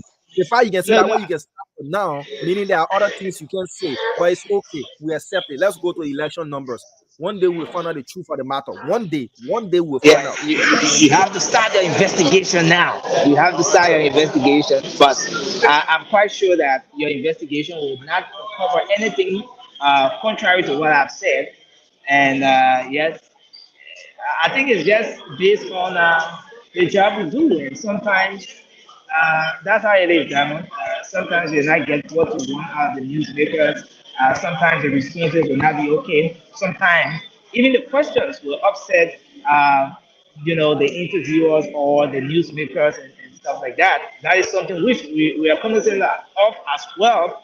And yes, we just keep doing what we can do. But there hasn't been any situation at all, Diamond, where I've experienced maybe water being wasted from any corner at any point in time. No, there hasn't been anything of such. Absolutely nothing of such. All right. So let's go to the numbers as released Yeah. by the NCCA. We'll go to the consolidated, and then we'll go to Yeah. county by county so that we Yeah. can see what is left of the polling places and where is left in strongholds of the two contenders and flipping counties that can be flipped and all of that. Let's go to the consolidated first, Nelson. What figures were released by the National Elections Commission's chairperson, Madam David Eto Brown Lasana, in relation to the consolidated result? Okay, so thank you, Diamond. Whenever it gets to this aspect, a lot of eyes are on it, and a lot of ears are hoping to know exactly what it is because I think this is the biggest share of the cake here for the day. So it sort of covers everything. So, Diamond, based on the consolidated, the National Elections Commission today told Liberians that, am I coming in audible enough, Diamond? Is my Very audio okay? clear. Go ahead. It's okay. Okay. It's just ambience and it's not your fault. Okay, so the National Elections Commission today disclosed that of the 5,890 polling places across the country, they successfully tallied and completed results from 5,107 polling places across the country. And of that number, you have a total of okay, so we're going to come to that aspect. So the Unity Party, in terms of votes, what the two political parties got, the Unity Party was able to accumulate 712,741 votes. 712,741 votes from across those 5,000. So we lost Nelson due to internet connection issues. Nelson is going to work on his device connection and rejoin us. Nelson Colette is the head of the team there reporting from the headquarters of the National Elections Commission. The NEC, as of this moment and until the final result can be announced, is the hottest spot in Liberia. So we lost you for a bit, Nelson. It's good to Yeah. have you kind of go over what you were saying from the top. Okay, so I was just saying that as per what the National Elections Commission has released here today, of the 5,107 polling places they've tallied and received all of their results from, the Unity Party accumulated 712,741 votes, while the CDC was able to get 696,520 votes.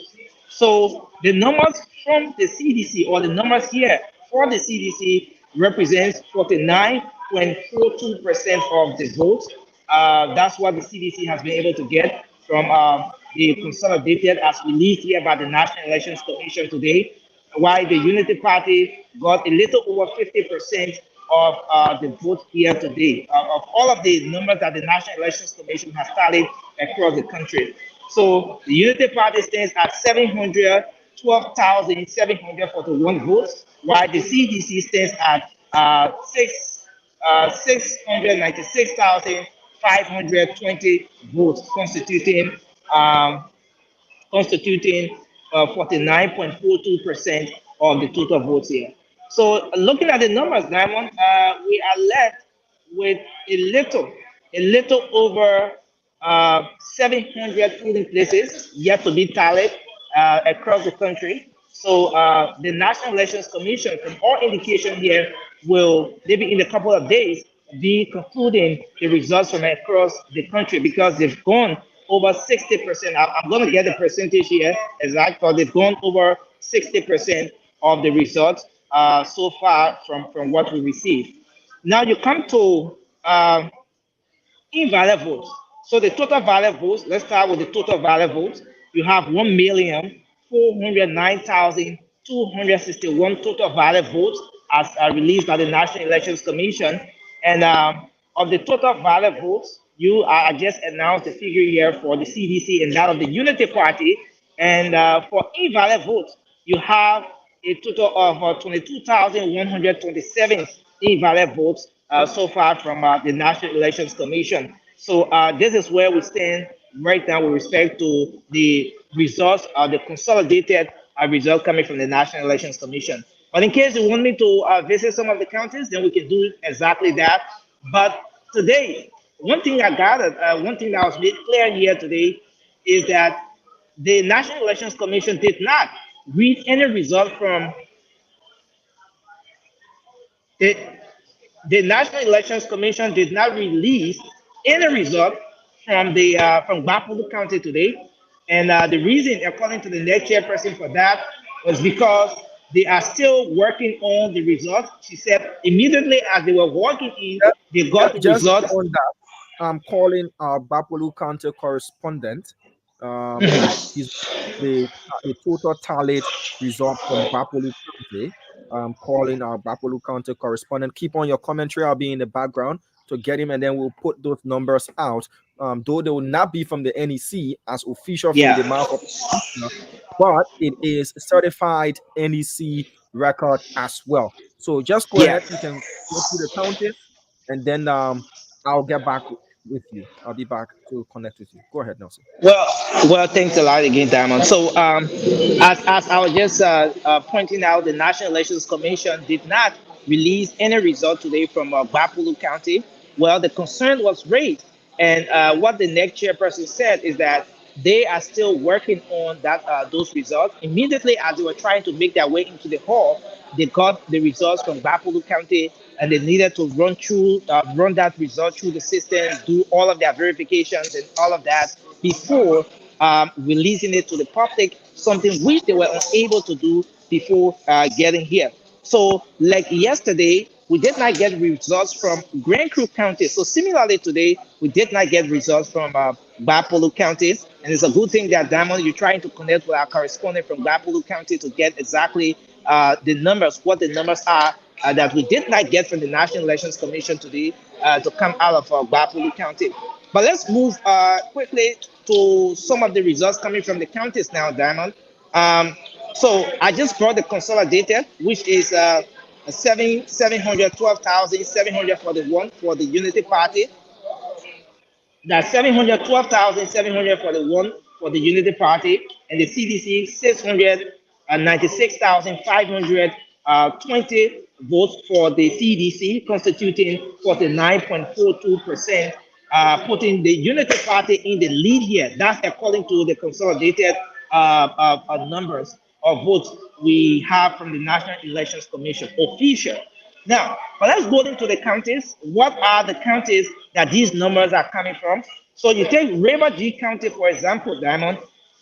River G County has a total of 98 Can I polling places. interrupt you for a minute, Nelson? Can I interrupt you for a minute? Would you check your orange number on WhatsApp? I just sent you the entire document as per released by the National Commission. Can you transfer it to my Lone Star number on WhatsApp so that because I have access to it as I stay right here. Yeah, I have let me do access that to it. right. I want you to read them out as county by county as the NEC provided in notes, but I'm sending you the official NEC document. So check your Lone Star number. You should have it at this moment. All right. Okay. So All right. I just sent you a message there as well. I'm hoping to get it with this. Uh, I'm looking forward to getting it while we go through this particular. Uh, if you're finding it difficult to get it from there, you could send it on Messenger as well. Okay, so no, you just got a message from me, right? Check your not yet. see a message from me. Now the one you were in the rush, right? Yeah, yeah, certainly. That's Check, it. check it. That's it. Okay, so You have it. I would. Okay, so I'm still trying. So you're talking about the ones from, but I don't see your. Okay, so let me see. Maybe this is you. But I have a WhatsApp here for you. But okay, so from Bomi County. I see Bomi County. I see Yeah, Bon, Grand yeah, check it. Bassa. Yeah, that's it. Okay, so the entire thing here for the different counties, Maryland, Yeah, or yeah, is that's it just Bapoli Center? no, it's everything, Nelson. It's Okay, everything. okay, yeah, certainly. So yes, I think then we can take one from here. Yeah. Yeah. So we go back to the numbers coming from NEC today. So Bomi County, for example, here. So we just brought the consolidated, which gives a clear picture of where we are right now with respect to the standing of those different political parties, the Unity Party and the CDC. Well, yesterday's result put the Unity Party in a slight lead, and today again we're seeing something similar with the Unity Party a little bit ahead of the CDC here. But let's go into the counties now. Where are these numbers coming from? And all of that. So we have Bomi County, for example. Uh, Ambassador Joseph Waka obtained 359 votes, constituting 59.62% of the results from there. While President George, we are the CDC, was able to obtain 15,820 votes, constituting 40% of the votes from Bomi County. So you can see here that Bomi County is 100% completed. So they have 171 polling places in Bomi County, and all 171 polling places have been completed. So from this report, Diamond, we can clearly state that the Unity Party was able to win Bomi County by 59%, ahead of the CDC that is behind with 40% of the votes. Talking about total valid votes in Bomi County, 39,179, and there's a total invalid votes of 531. So that's for Bomi County. The total vote is 39,710. So we move to the next county, Diamond. And here we have Bone County, one of the counties that have been heavily talked about. The both political parties have been seriously engaged in Bone County. Now we move to the result. Bone County is 100% completed. 555 polling places out of 555 polling places, all tallied, all the results are up from Bone County. So what we have here for the Unity Party, Ambassador Joseph Numa Barkai, he obtained 64,194 votes, and that constitutes 47.08%. And then we have President George Weah. He was able to obtain 72,159 votes, constituting 52.92%. So with this result, we have total valid votes 136,353, and the total invalid votes in Bone County stands at 2,742. So with this result, again, Diamond, you can say here, we can clearly say that as per what is official from the National Elections Commission, as per what is official from the National Elections Commission, the CDC was able to get a slight lead or a slight win, or was able to get in the lead in Bone County with 52%, while the Unity Party is behind with 47% of the votes there in Bone County. And then we move to Grand Bassa County. Of course, Grand Bassa County is 53.33% completed. They have 216 polling places completed out of 405 polling places in Grand Bassa. Now going to the numbers for the two political parties, the Unity Party obtained 23,548 votes, constituting 49.48%, while the CDC got 24,000 votes, constituting 50.52%.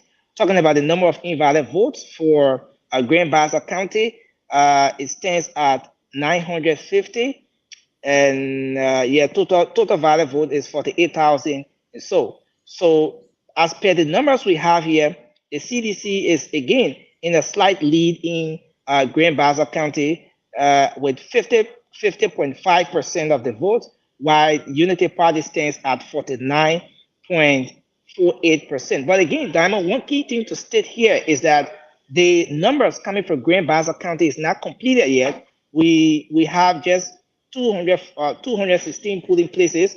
We are 53% into the results. So it means that we have, let's say, 47 or so percent remaining. So there's still a whole lot that could come from Grand Bassa County in favor of any of the two political parties, depending maybe their stronghold in the county and where specifically these numbers are going to be pulling out from. So from Grand Bassa Diamond, we will now move to Grand Cape Mount County. Grand Cape Mount County, 189 polling places of the total of 213 polling places. Grand Cape Mount County is 88.73% completed, and they've completed that 88%.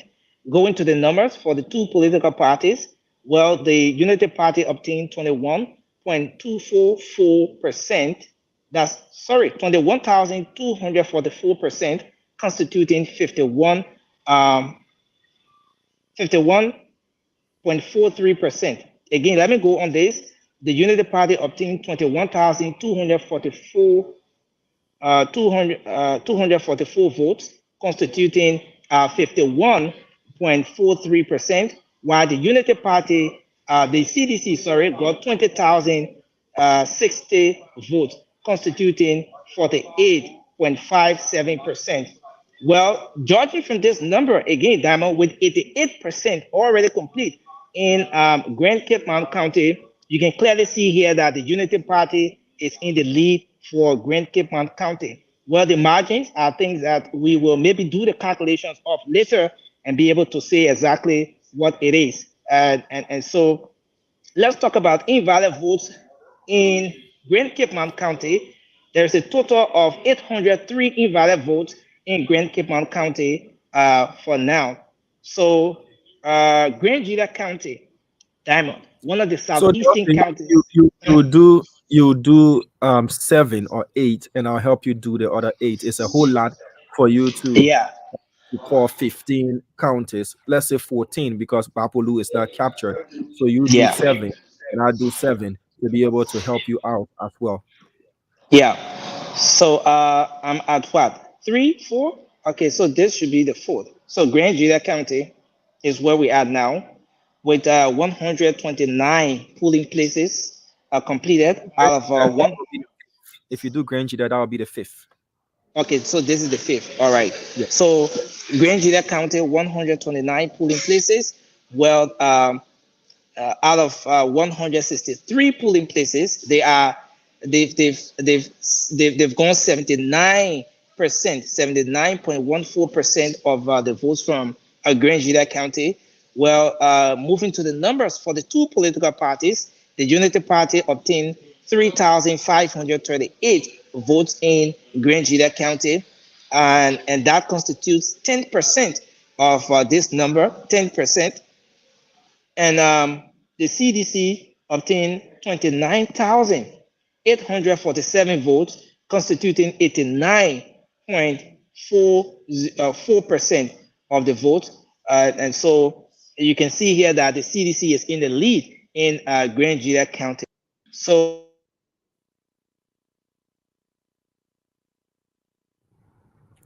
Nelson, your audio device is muted. Kindly since Grand unmute. Julia, yeah. Am I Go okay ahead. now? Yeah, Okay. you're good. Since Grand Julia County was the fifth, then we moved to the sixth, and then I do the seventh. So the sixth here is Grand Crew County. Diamond, you remember yesterday, this is the county that a lot of concerns were driven towards. So many people wanted to get results from Grand Crew County yesterday. So today, NEC released just that. So as per the numbers, as per what we have here for Grand Crew County, they've completed 82 polling places out of 110 polling places. in the 2 out of 110 polling places. So the National Elections Commission has gone 74% into Grand Crew County. With the numbers we have here, Ambassador Joseph Yuma Boakai was able to obtain 2,394 votes, constituting 10% of what we have from Grand Crew County so far, while the CDC was able to get 20,012 votes from Grand Crew County, constituting 89.3% from Grand Crew County. So the total number of votes in Grand Crew County is 22,000 as per this right now, as per the 74%. The total number here is 22,871 votes. So the CDC is in the lead in Grand Crew County. That is just to say.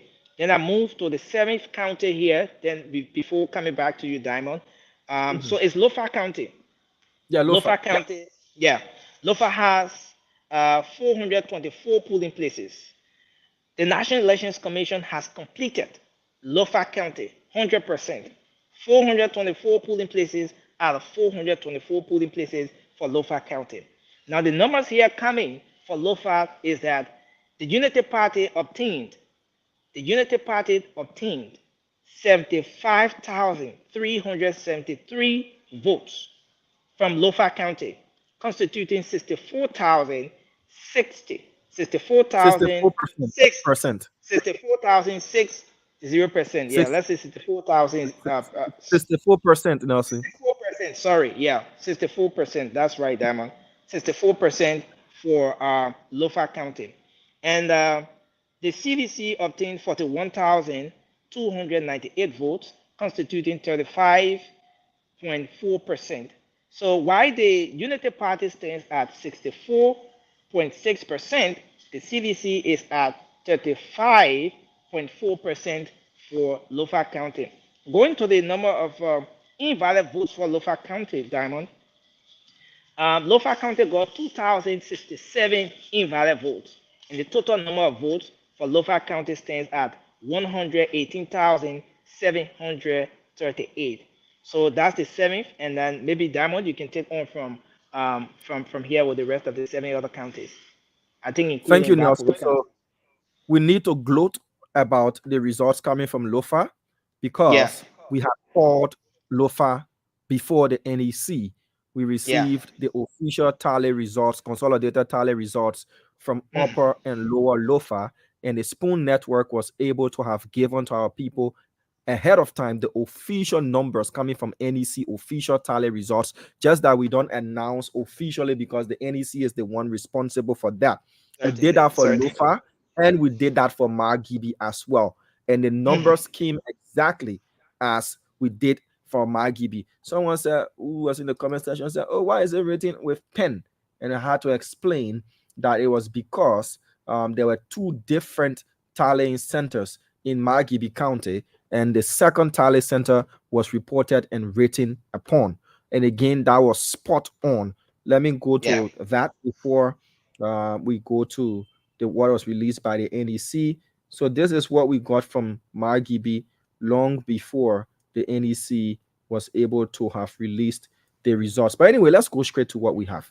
The numbers still correspond the same. And we said it that if the numbers don't match, don't trust the Spoon Network. And both numbers matched exactly. Exactly. All right. So let's go to Margibi County. In Margibi County, 441 polling places out of 441 polling places, constituting 100% of the total number of polling places tallied by the NEC magisterial office there. Candidates: Boakai Joseph Yuma, UP, 64,160 votes, constituting 53.99%.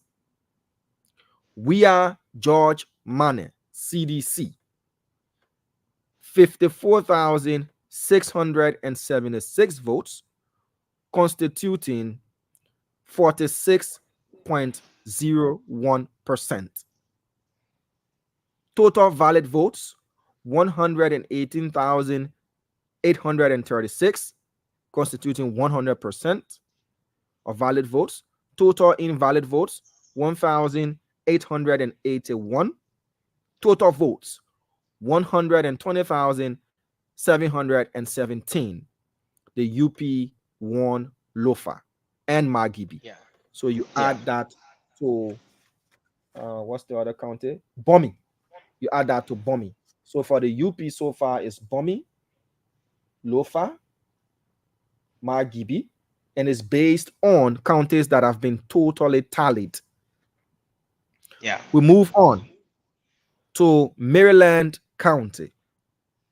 174 polling places out of a total of 175 polling places, constituting 99.43%.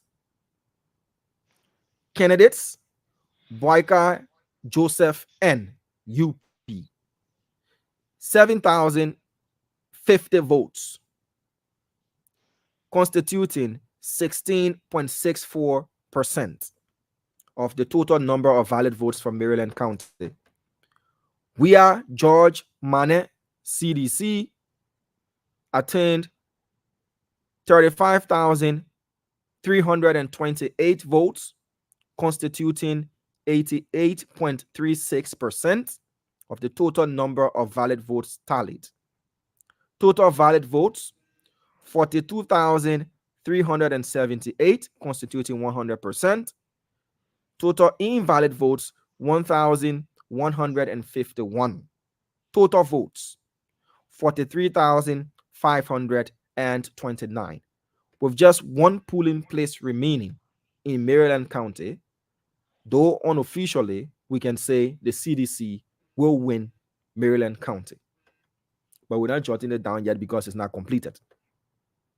So we move to Monserrado County.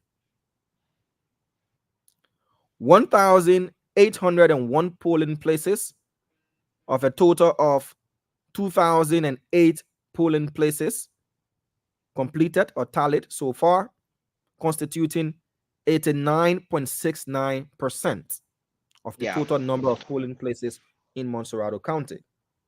Candidates: Boyka Joseph N, UP, attained 299,098 votes, constituting 51.37%. We are George Mane, CDC, attained 283,174 votes, constituting 48.63% of the total number of valid votes.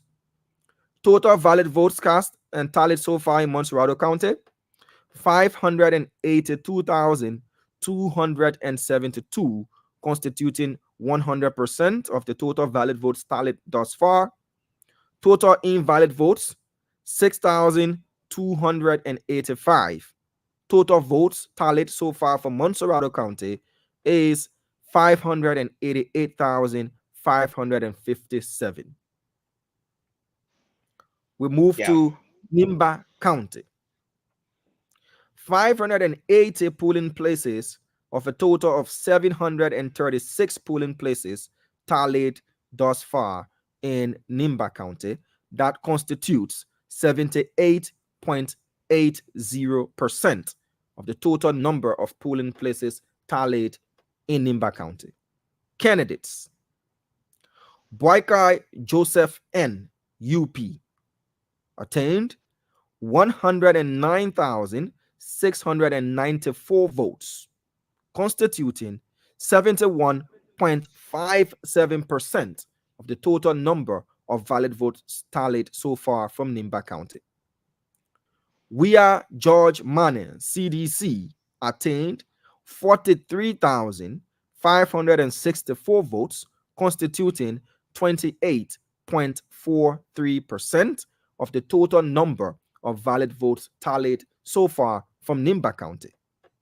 Total valid votes, 153,258, constituting 100% of the total number of valid votes tallied so far. Total invalid votes, 2,887. Total votes, that's the valid plus invalid, 156,145. We now move to Riverside County, where 92 polling places of a total of 105 polling places have been tallied so far, representing 87.62% of the total number of polling places in Riverside County. Candidates: Boyka Joseph N. UP attained 480, that's 4,836, right? 4,836 votes, constituting 26.23%. We are George Mane, CDC, 13,602 votes, constituting 73.77% of the total number of valid votes tallied so far. Total valid votes, 18,438. Total invalid votes, 522. Total votes, 18,960. We then move to Sino County. A total of 114 polling places tallied out of 152 polling places, constituting 75%. Candidates: Boyka Joseph N. Votes obtained 3,968, constituting 16.63%.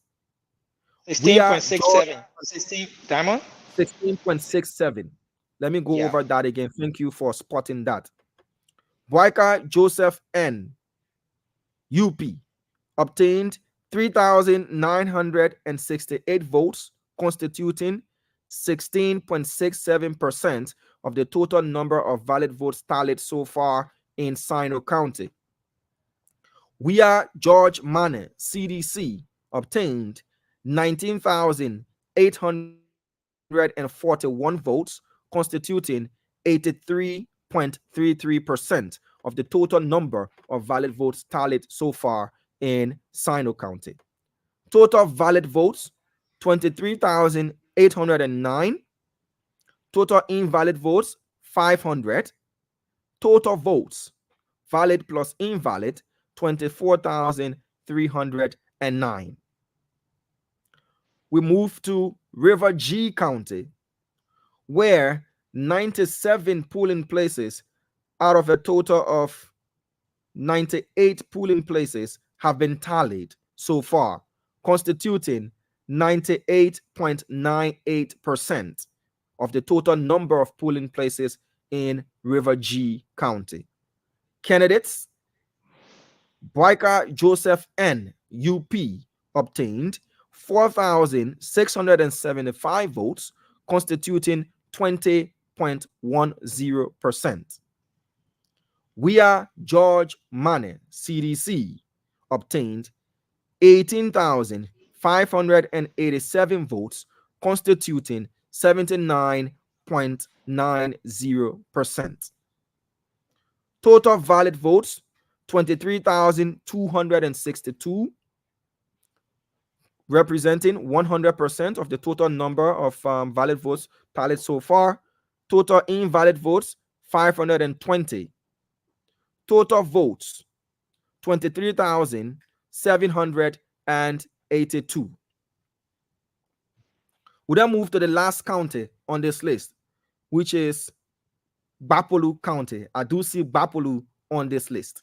Remember, the chairperson said Bapolu had just come in when they were, making their way to address the public. Is it advisable that we read out Bapolu since it's an official? It's an official result, Diamond. And the fact that it's captured in these ones, is official. But again, since the National Elections Commission has not announced that, so we announce it, but we term it as So we are going to read Bapulu. It is record from the NEC, but we are not the official voices, but we'll read it out and you can yeah. jot down these figures. They are going to match as the NEC will do them on tomorrow. The only reason Certainly. the NEC did not read, according to the chairperson, is the fact that it came in as they were walking to address the public. Yeah. Bapolu County, 42 polling places out of 134 polling places, amounting to 31.34%. And again, this could change on tomorrow because they will get more results tallied from Yeah. Bapolu County. Certainly. So we If want if to if make if that you were in the clarity. case, if you were in the Yes, case of 100% of the yes, polling places, then we say it's going to be the exact, the same thing. But yes, given that there are still some polling places remaining, so you're right on that, Damo. You're right on that aspect. yes. So this was what the NEC should have read today. But based on the fact that these tallied results, these consolidated results from Bapolu came in as they were walking out, tomorrow there will be more polling places from Bapolu that will be tallied. So it's only fair, since this number will change on tomorrow, Nelson, as per our better judgment, we wait until tomorrow and the NEC is going to read whatever number that they have coming out of Bapolu County. You concur? Yeah, yeah, I do. I do. All right. So I have to let you go. You have to make your way to the Unity Party war room. You are needed there. You're the darling boy of the broadcast space in Liberia right now. Come on. Come on, They're Damo. jostling for you. I just got a Come on. direct order that you should make your way there. Yeah, I got Yeah, the message as well while we were up here. yeah. So So please let me let you go. Bam, bam, bam. Check go. Yeah. thanks a lot, man. Damo. I appreciate, All right. and we will maybe take off from the war room as we get there. Thanks a lot. All right. So I have to let Nelson Cole go. So you just listened to the numbers being read county by county, but just as additional information, people wondering, oh, so how many polling places left? How many polling places left? Yeah. So let me tell you how many polling places are left to be announced by the NEC. Let me go to my good. So we have 783 polling places remaining. 783 polling places remaining for the NEC to announce across the country. So the NEC is going to announce, they yet to announce 783 polling places. So that is what you have remaining to be announced. 783 polling places by the National Elections Commission. But as per what was announced today, the consolidated numbers announced by the NEC. The UP, Joseph Human Boyka, Jeremiah Pankun, obtained, just give me a minute, okay? For those of you watching, let me put it on the screen so that you can see it for our people that are listening to us all across, the country. We'll read them out for you. So you don't have to worry yourself. The Spoon Network, we've got you covered. That is why we are always and have been dishing out Liberia's best for you. Yep. So this is what you're looking at. This is the dashboard, of the National Elections Commission's website. That's the dashboard there. So as you can see, we already did go through all of this county by county.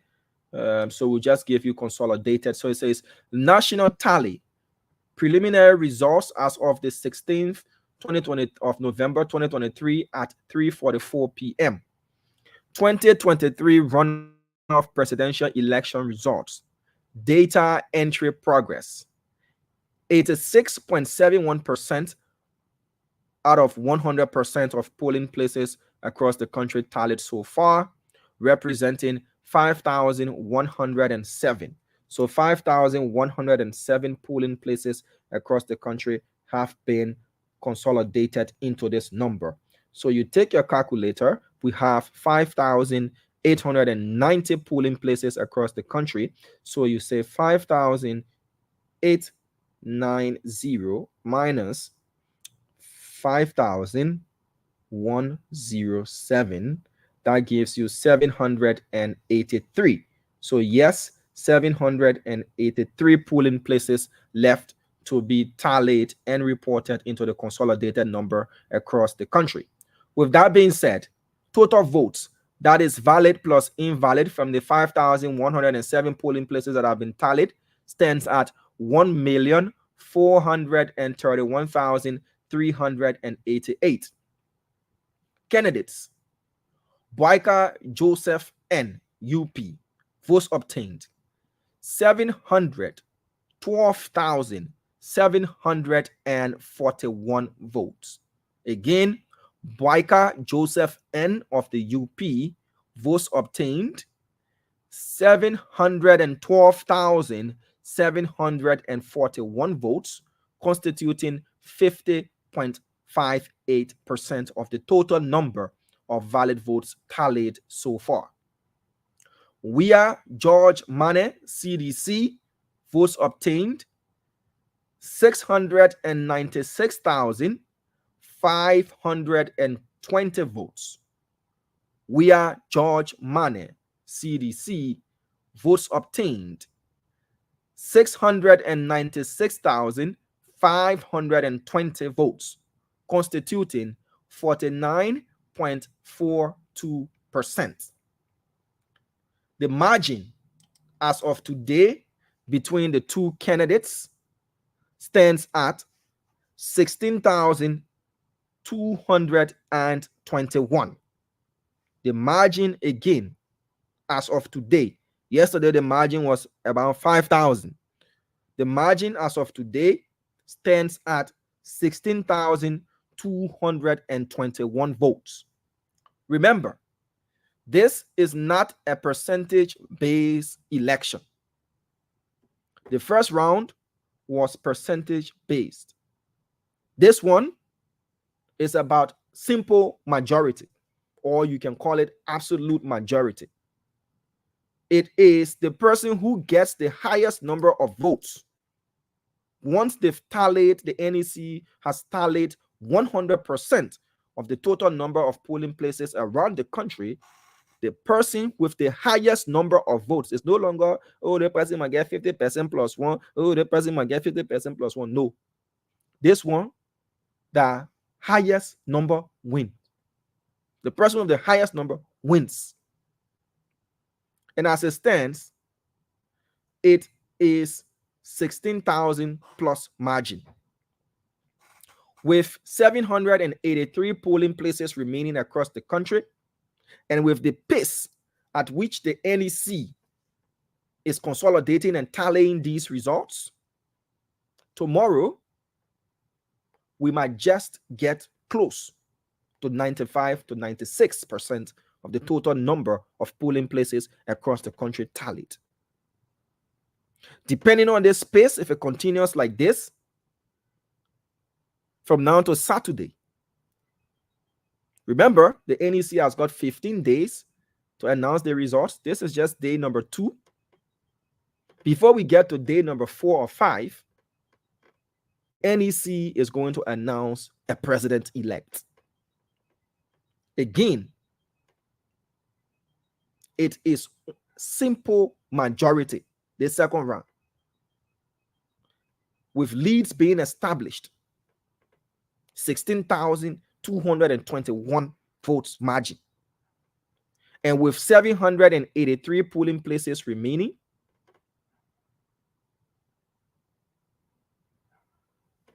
the NEC is going to announce a president-elect at the end of the counting and pronouncement of result period.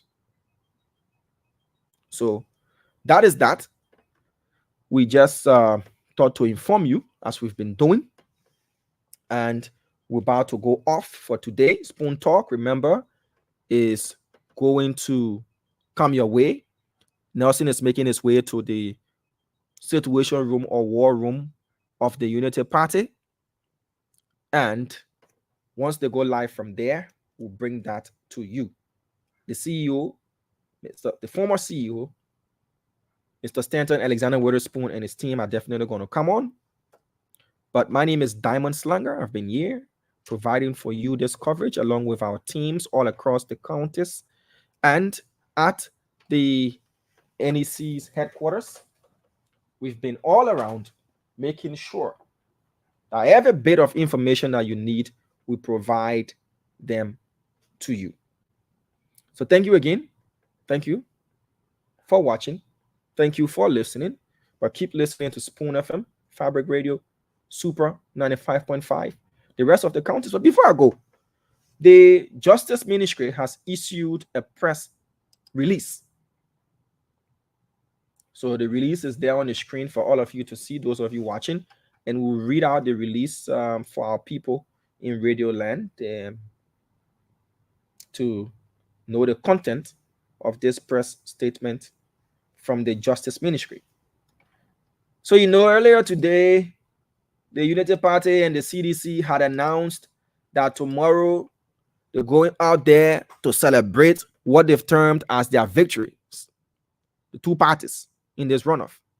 So tomorrow about going to celebrate, we will celebrate, going to enjoy themselves and do a pre-victory, parade and dance and all of that. So the Justice Ministry has said, I'll read it out for you.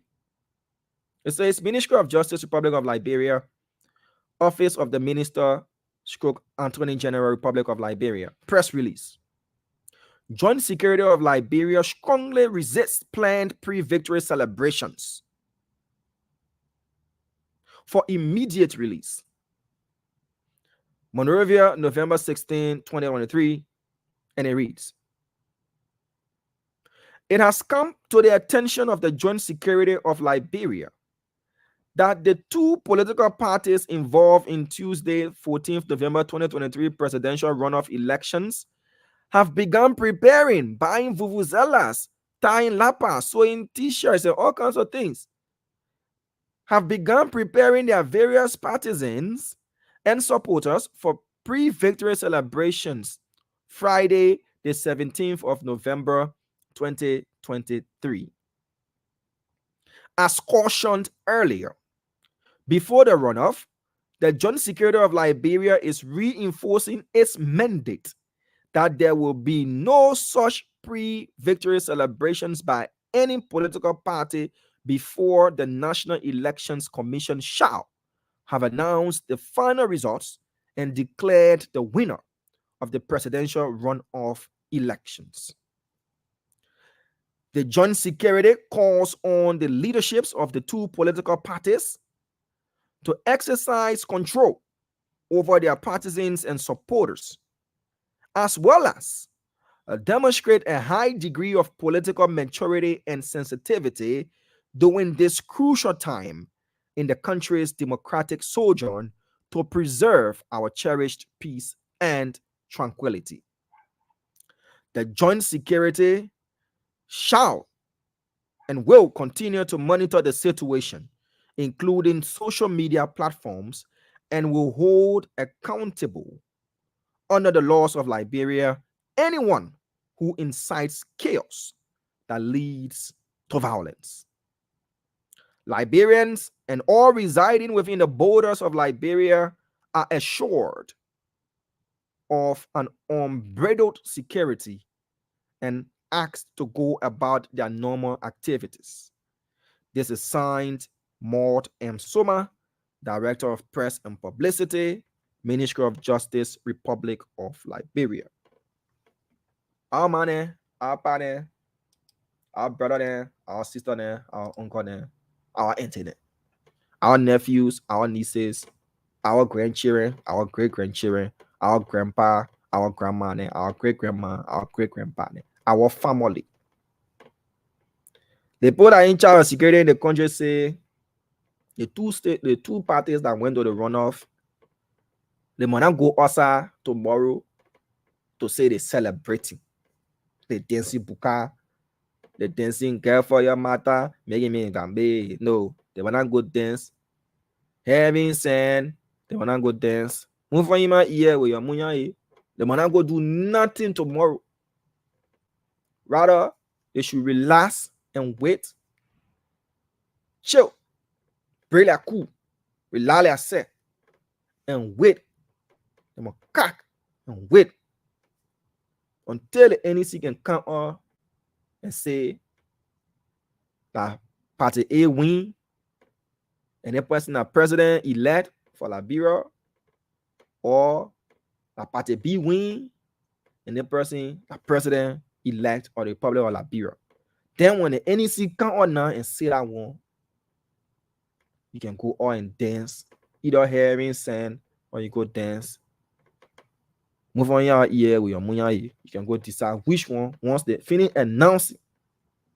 The reason is the sense behind the thing.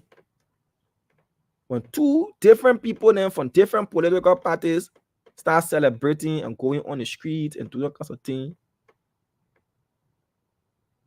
it can lead to wahala, kitty kitty kata kata, can lead to something. So the people say, sit down, enjoy and listen to the result.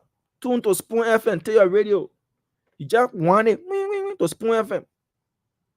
You listen until the B woman to NEC can come up and say that the person win or that the other person win. Then you can go outside and start celebrating and dancing and doing everything. Don't go outside according to the people, the security people. Then don't go outside and say, "Oh, you go and celebrate." Then at the end of the day, something happen, they arrest you. Then you say, "Oh, my man, my child, my daughter, you are just passing around on the street doing nothing." They go catch her, they pour in jail. So that's what the security people say. We won't tell you. So they say they're telling the political party then too. The same people that tell say I'm gonna go outside tomorrow, they telling them say they must all be born and be getting and all they get plenty of sense and hold your back and tell you say no, we don't go outside tomorrow. We'll wait for the NEC. So that there are the message I get from the BB security people. Or I get to tell you. You sit at home, you wait for your result. When they announce it like your person win, you knock your part up, you dance all around, you sweat, you do everything. From there, you sleep. Thank you so much, folks, for listening. That's all the time I have to be here. Remember, Spoon Talk is definitely going to come on tonight. It's going to be, fire burnt, informative as well. Nelson is he's making his way to the war room or data center of the Unity Party. And once he's there, whether or not he'll go live from there, that is going to be broadcast to you live. Remember, the Spoon Network is always your trusted source of unbiased, untainted information that you need. We definitely do dish out Liberia's best. This is where I take my credit dairy and walk away to be back later to produce Spoon Talk. Thank you so much and bye-bye. Leave you with this one. It's a beautiful song. Just listen to it and enjoy it. We don't hear Liberia. EP producer. We don't hear Liberia.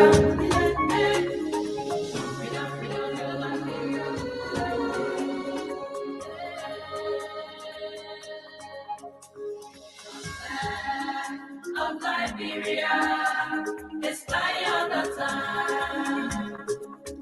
Showing allegiance, showing loyalty to this nation, Liberia. The flag of Liberia is flying all the time. Showing allegiance, showing loyalty to this nation, Liberia. The red on the flag is for bravery. The white on the flag is for purity. The star is for republic. The blue sea is for black people. We know Liberia is our home. The Declaration of Independence was signed in 1847.